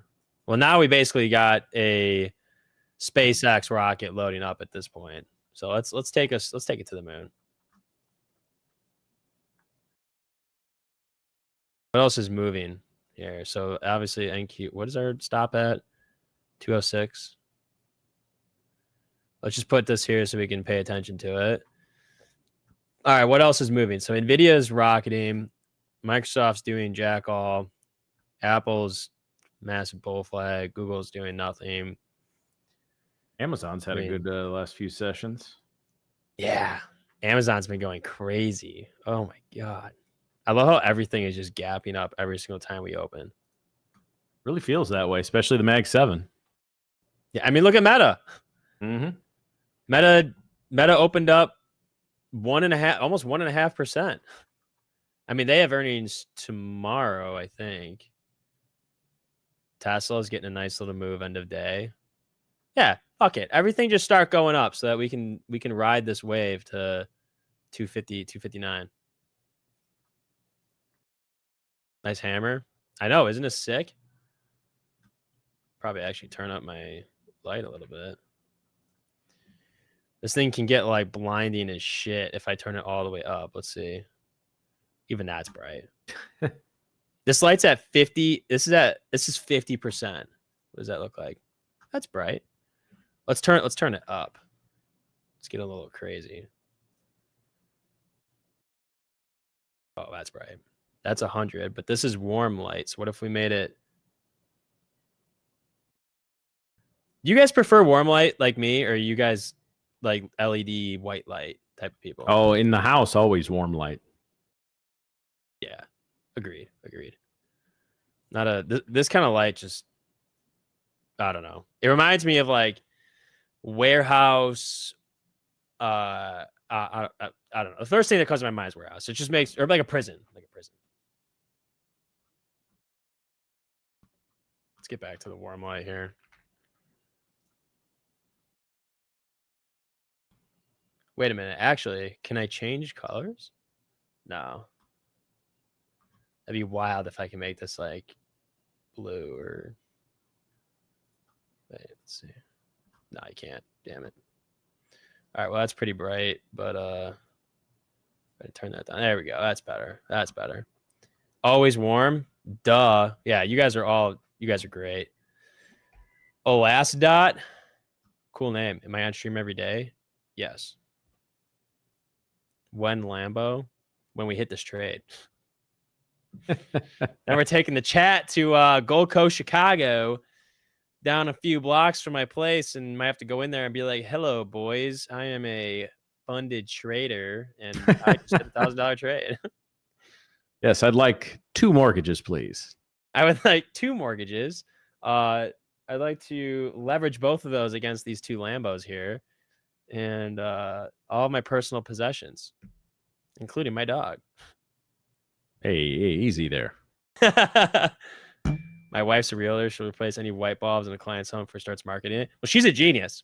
She'd sell a house to me. All she's got to say is, we have warm light here.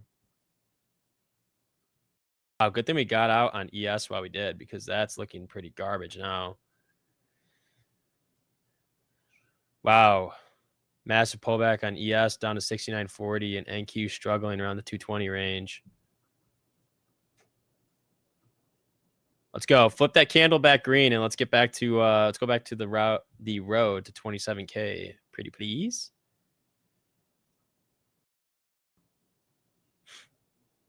Seems like we just need more rockets. And likely one more magnet.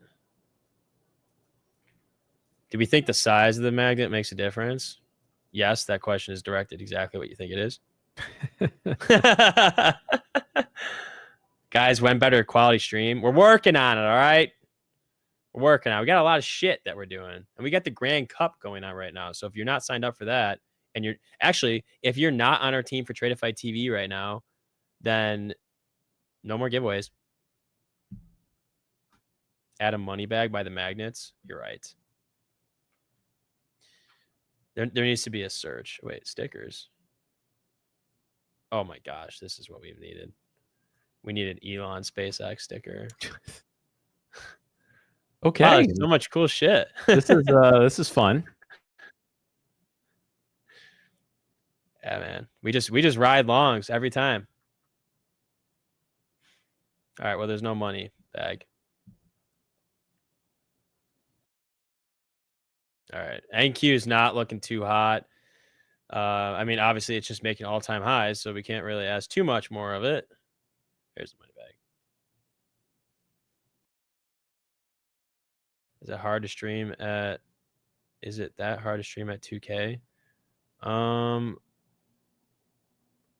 don't know. You're asking the wrong guy. Maybe. Stop putting more and more rockets. We're gonna need some fuel for tomorrow's New York. Oh, don't worry. There's gonna be plenty of fuel. Oh, Papa Powell's going to provide the fuel tomorrow. Yeah, Papa Powell's gonna. He's got it. Wait, copy image. Does it work? Oh, I can't copy that in here. That's unfortunate. Well, we got the money back though. We're good. We're good. We're almost. So this is what happens when we leave you unsupervised, huh? This is actually, yes. This is exactly what happens when I'm left unsupervised. All right, let's get NQ on this side so we can watch shit move on the Dom. And then we'll keep ES over here. Obviously, wow, cool. That exit on ES was great. I'm glad that we decided to cut profit there. NQ, yeah, maybe we should have taken profit. So we're going to watch that go. But we got the Elon Musk with SpaceX rocket, and we got a couple other rockets that are going to take us there. And we got a couple magnets and a money bag. Cha-ching. Cha-ching. All right. Let's make that magic happen. I was streaming for gaming shit, and it was pretty easy to set up 2K stream. Well, that's if you're doing it solo, but we have several hosts and a lot of things running. So I think it's a little bit more complicated than just a solo stream. Add 7 more here quick. Yeah, last time you tried to convince me of that. Actually, it did work out, but I don't know if I can if I can be convinced. We'll take our money and run with it if it ends up coming back down. We got 22 minutes left of the market. I'd be okay getting stopped out here. Because ES looks like shit. I mean, that's what the hell is going on with ES is actually a better question. Diverging from each other greatly. Kick them all and stream alone on 2K, LOL. Well, here's what we'll do. I'll just invite everybody over to the apartment, and then we can all stream from my place, and we don't have to worry about that. Told you, back to SPX 6900. Yeah. Schrodinger is right a lot of the time, though. Don't know if he's actually been wrong. Actually, Schrodinger did say that we should have shorted when we longed, so...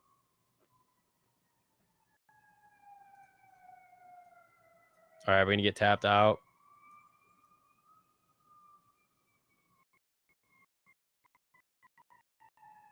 The all glorious pump, end of day. Can we get a true power hour push to the close? That'd be fun. That'd be really fun. I would love to watch this thing just rocket for the next 20 minutes. While ES does nothing. Doesn't even deserve the rockets anymore. What's tech doing? What's NVIDIA doing? Still going up. Not much on Microsoft. A little sell-off on Apple. Same with Google. Oh, Amazon's probably what's bringing us down a little bit. Uh-oh. Don't do it. Don't you dare. I wish we could play the Shrek theme song right now. Oh, my God. It just basically wicked the stop. Please. Please. Take us to the highs. Ah, we're out. Okay, we'll take that. Unfortunate that we were about 25 points more in profit and we came back down, but that's okay. Hey, as long as there's green on the screen. I'm going to do something that a lot of you little shits need to start doing, and that is locking out. Boom. That's it. No, I won't touch it. That's a good move. Okay, so we got basically there. So that was unfortunate. Elon Rocket didn't do it. That son of a bitch. I know. Unbelievable. I bet MOC. Oh, see, you know what? I'm glad that I locked out because I was about to be like, we could just get a short. Yeah. Schrodinger, we know that there are 4 other accounts there. Yeah, but they're actually all passed and they have to get converted to funded later tonight. So because of that, I can't actually trade them. Joke's on you. I'm locked out. That's why I'm backseating you. I appreciate it. MOC dump incoming. We know you long and behind the curtain, Nick. I'm not. I swear to God. I swear to God. I got nothing. These are all just, they're up. They're up. So we locked out. Wow, the MOC dump is going to go crazy if anybody ends up taking that. All right, let's get rid of this shit. Let's get rid of all the rockets and money bags. I wonder if this would have been good. I mean, we tried to frame this earlier and it just didn't work. Like, we tried to take the fair value gap inversion, but we didn't try it on a 3-minute. So maybe that's what we needed to do. Because if we would have done that, well, there was no SMT, so we actually wouldn't have done that. Oh shit, we actually would have. That was a beautiful. We would have definitely made that attempt. So that would have been SMT. We would have inverted the 3-minute with a stop at the highs, and then we would technically be in this, going for at least 2R. But could be targeting something down here. Actually, that's like really similar to what our last target was. Let's see if that actually would have played out. What's Nick P&L? Plus 270. And that is 270,000.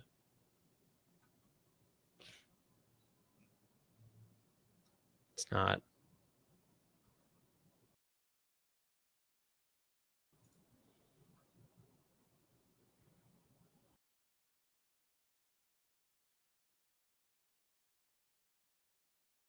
Man, imagine making $270,000 one day.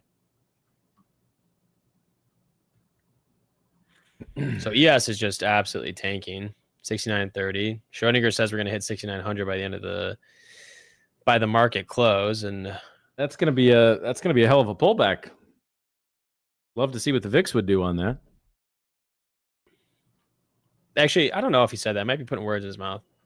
Another unicorn from the high. Is it? We get another oh shit, I totally forgot we were doing a giveaway and I had the keyword.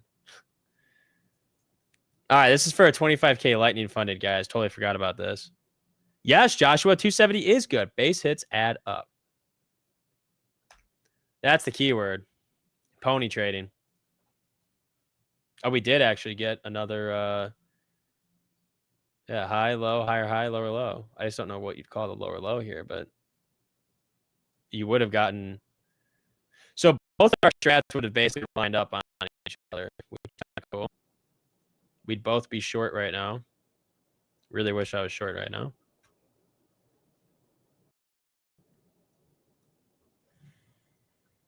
But let's see if this works out. So we had SMT. All right, I need to change the color here.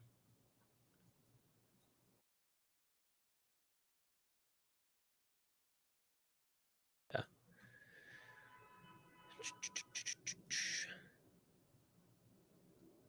It's more or less what we would have targeted.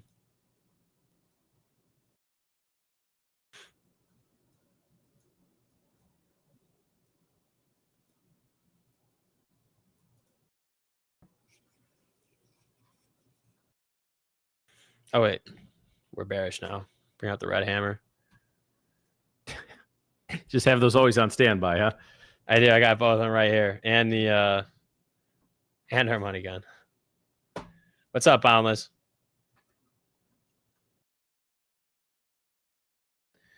All right. So I think, did NQ just take out a recent?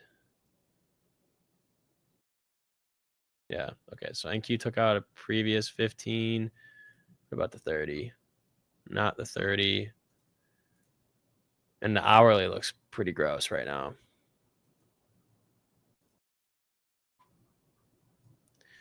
Pretty gross. We'll see what MOC does this time. A little upset that we're not going to be in a trade for MOC.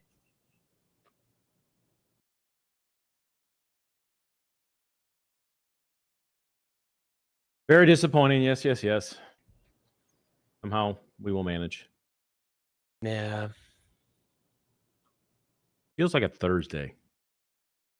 It does kind of feel like a Thursday. I don't like that at all. That's only a Tuesday. We've got a lot of week left here. We do. Although, again, we've got some fun tomorrow. We will have some fun tomorrow with a little FOMC party. Yeah, we'll basically just probably just live stream, or I'll just keep it on stream. Well, we'd have to see the trade that we're in because we're going to be taking a singular micro maybe. Or if there's an actual setup, I'll take it and I'll ride it. I'll exercise caution, but we'll ride it. All right, I think. Oh yeah, tomorrow is game night. So you guys gotta start tuning into game night. Like you really do. It's a lot of fun. We usually give shit away. A lot of it, chill vibe. You're not watching the market really. Gonna jump on during Lumi's segment, show her how to full port. Oh shit, I might have to. Not sure how it's done. I'm sure she knows the ropes. I'm sure she knows.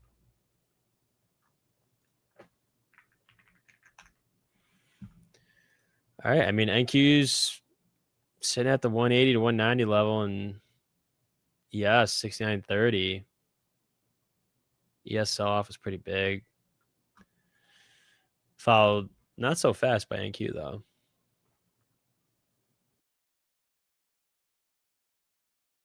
Let this finally, please, be the high, and that this is over. The all-time highs, let them be over. And I'm sorry if you're holding Meta longs, or if you got Meta calls, Apple calls, Nvidia, or whatever is earnings tech this week. If you're holding calls, I'm sorry, but I'm going to hope that all of earnings just goes to shit and we get far away from all-time highs. Please. This looks like a dump. It does. It is, actually. S&T at the top with ES and YM. Then shit, all of them. I mean, I'm looking at, we have S&T with NQ and ES.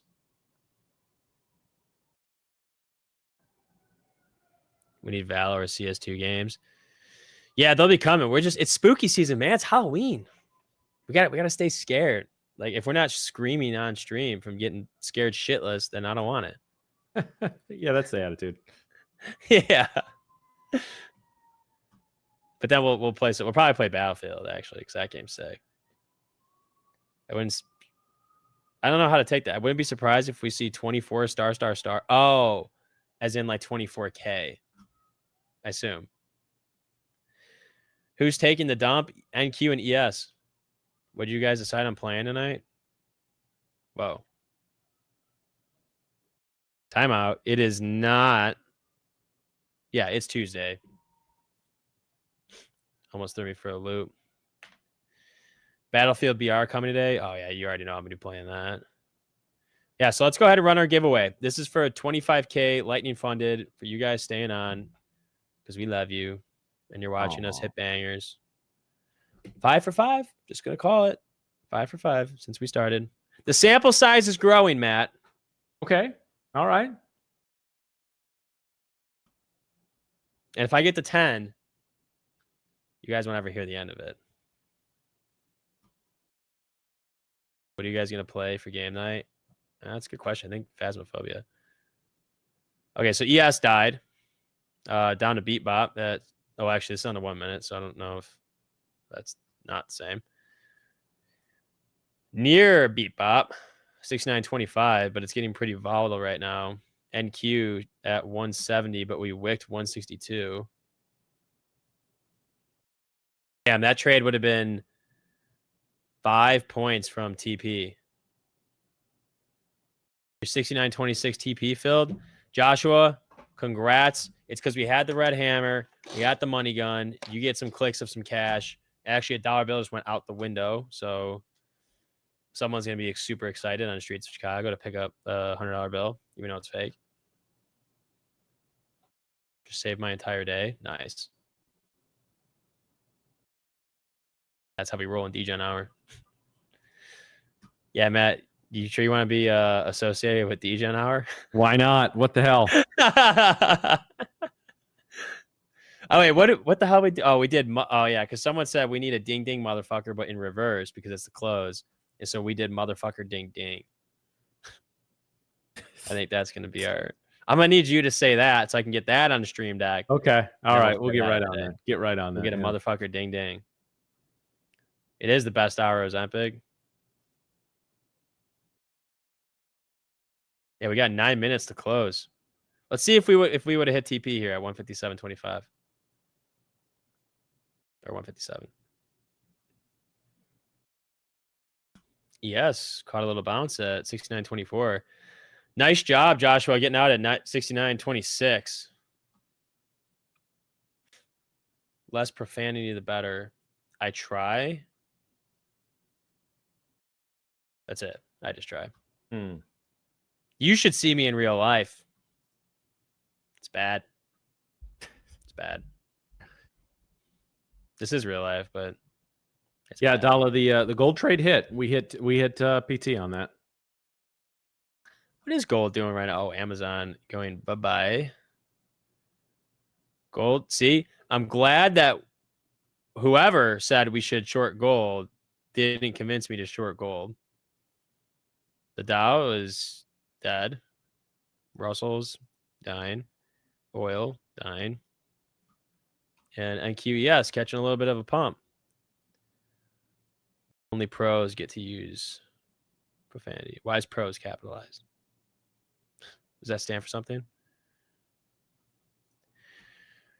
Holy pump off of that bottom. I mean, 20 points with 7 minutes left at normally a pretty quiet session is pumping. So we got a nice range actually today. Oh, I got rid of my start here. Okay, so we started this session at 182. Oh, there's no shot we end at the same price that we started at. All right, hold up. This is a very important poll. Thank me, brother Nick, for the MOC dump call. See, if I didn't lock out, I probably would have jumped into short because I can't control myself sometimes. But we locked out, and we take those. Let's see here. All right. Does NQ end where we started our segments?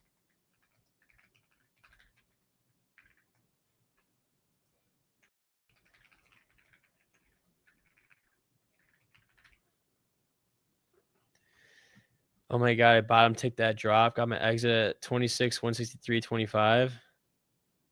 Jeez.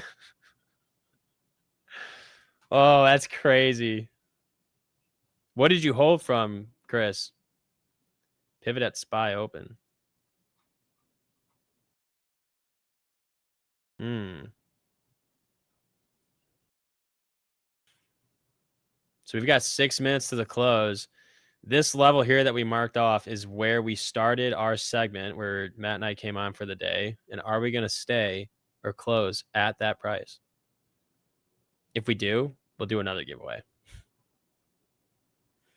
You got in at 26,194.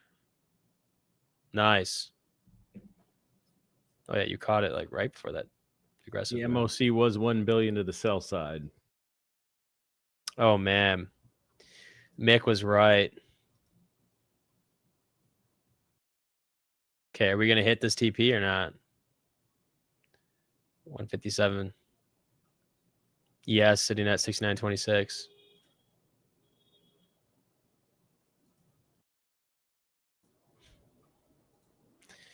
Are we gonna get more of a dump? It was all luck. I'm not that skilled. Listen, Chris, you're skilled, man. You're skilled. People taking profit all-time high before the FOMC tomorrow. I don't know. Are they supposed to? Is this? Are they going to cut rates? What's the outlook? Oh, there's not in doubt. It's going to be a 25 basis point rate cut. There's about a 98% chance, or about that on the Fed Fund futures table. So, yeah, there's no drama about the announcement. It's going to be what does Powell say? Yeah. All right. So that sounds like good news. So we'll probably see 27K tomorrow. Trader guy, this is the short that we wanted. This was the short that we wanted earlier. We just oh yeah, we got destroyed on that short.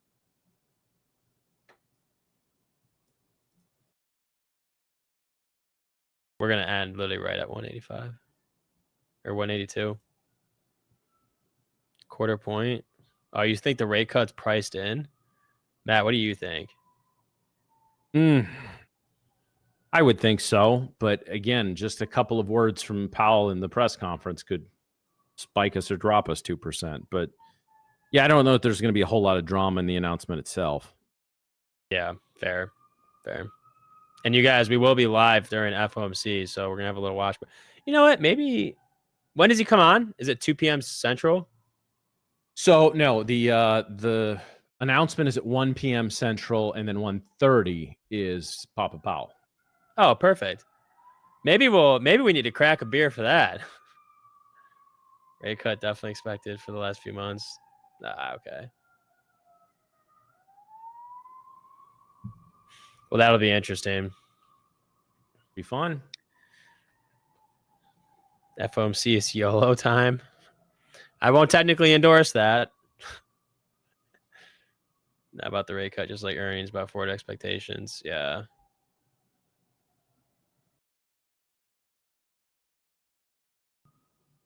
Have we got the giveaway?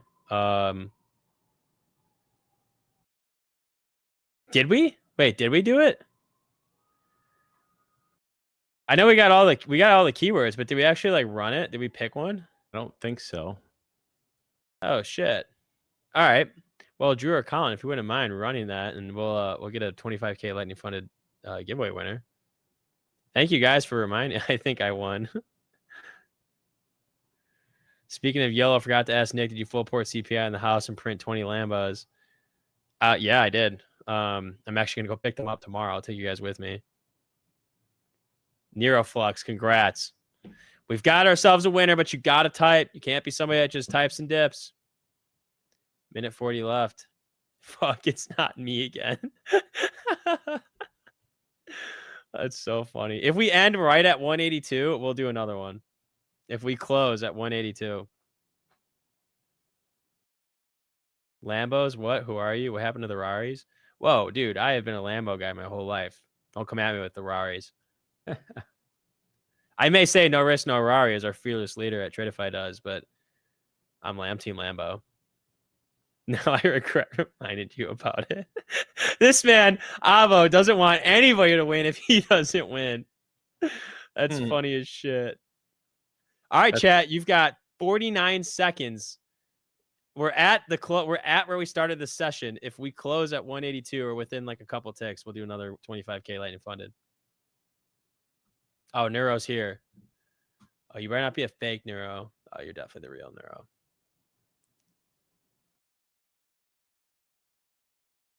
All right. 25 seconds to the close. I've been trying for 3 months now. Come to the game night, Abo. Boundless has been trying forever, and he finally got some giveaways on game night. They're every Wednesday at 7 p.m. Central. We do some giveaways. We have some fun. Don't just come for the giveaways, or we'll be really sad, and we'll just kick you out. But the final sell algos kick in. Holy moly. Would we have gotten this TP here? We're so close. Let the paper trade win. Let the paper trade win. So we officially closed ES at 69.25 and NQ. Boom, we got it. At 26.157. Nice. All right, so our original bias was right. We just we longed. And then we didn't short when we needed to short. Not the same. You have earned those on game night. You literally killed the Tradeify staff in that game to get that giveaway. All right, Mick, I'm listening to you from now on. It's okay. You've proved it. Even though, like Matt said, sample size matters, you are technically like 2 for 2 or something. Nice. So let's call it right here. Let's put this poll in because this is going to be very important. We might have to do this every single day.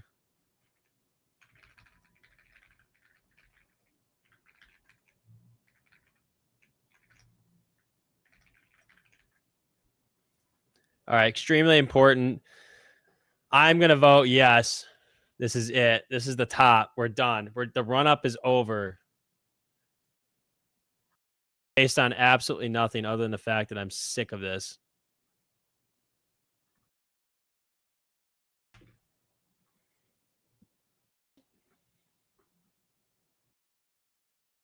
Oh man, I'd be so happy to be done with all-time highs. All right, let's see. Let's see where we're at. So the Nasdaq did nothing but go up today. If you were lucky or not lucky, if you were paying attention and you got in on longs, good for you. We'll probably gap up tomorrow. Yep, Abo, you're probably right. I am going to be dead wrong, and we'll probably just open up at 27K. It is the hardest time to trade. It really is. ES did a little bit the same. We just basically ran up. Gold's literally proving the strategy of when the night session starts, just sell with like 100-point TP, and you literally don't even need to stop. Just send it.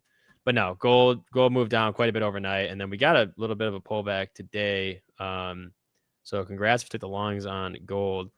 Dow was all over the place. Schrodinger did call out a double top here when we were sitting here watching it. And then the Russell was a little bit all over the place too. Oil didn't do anything.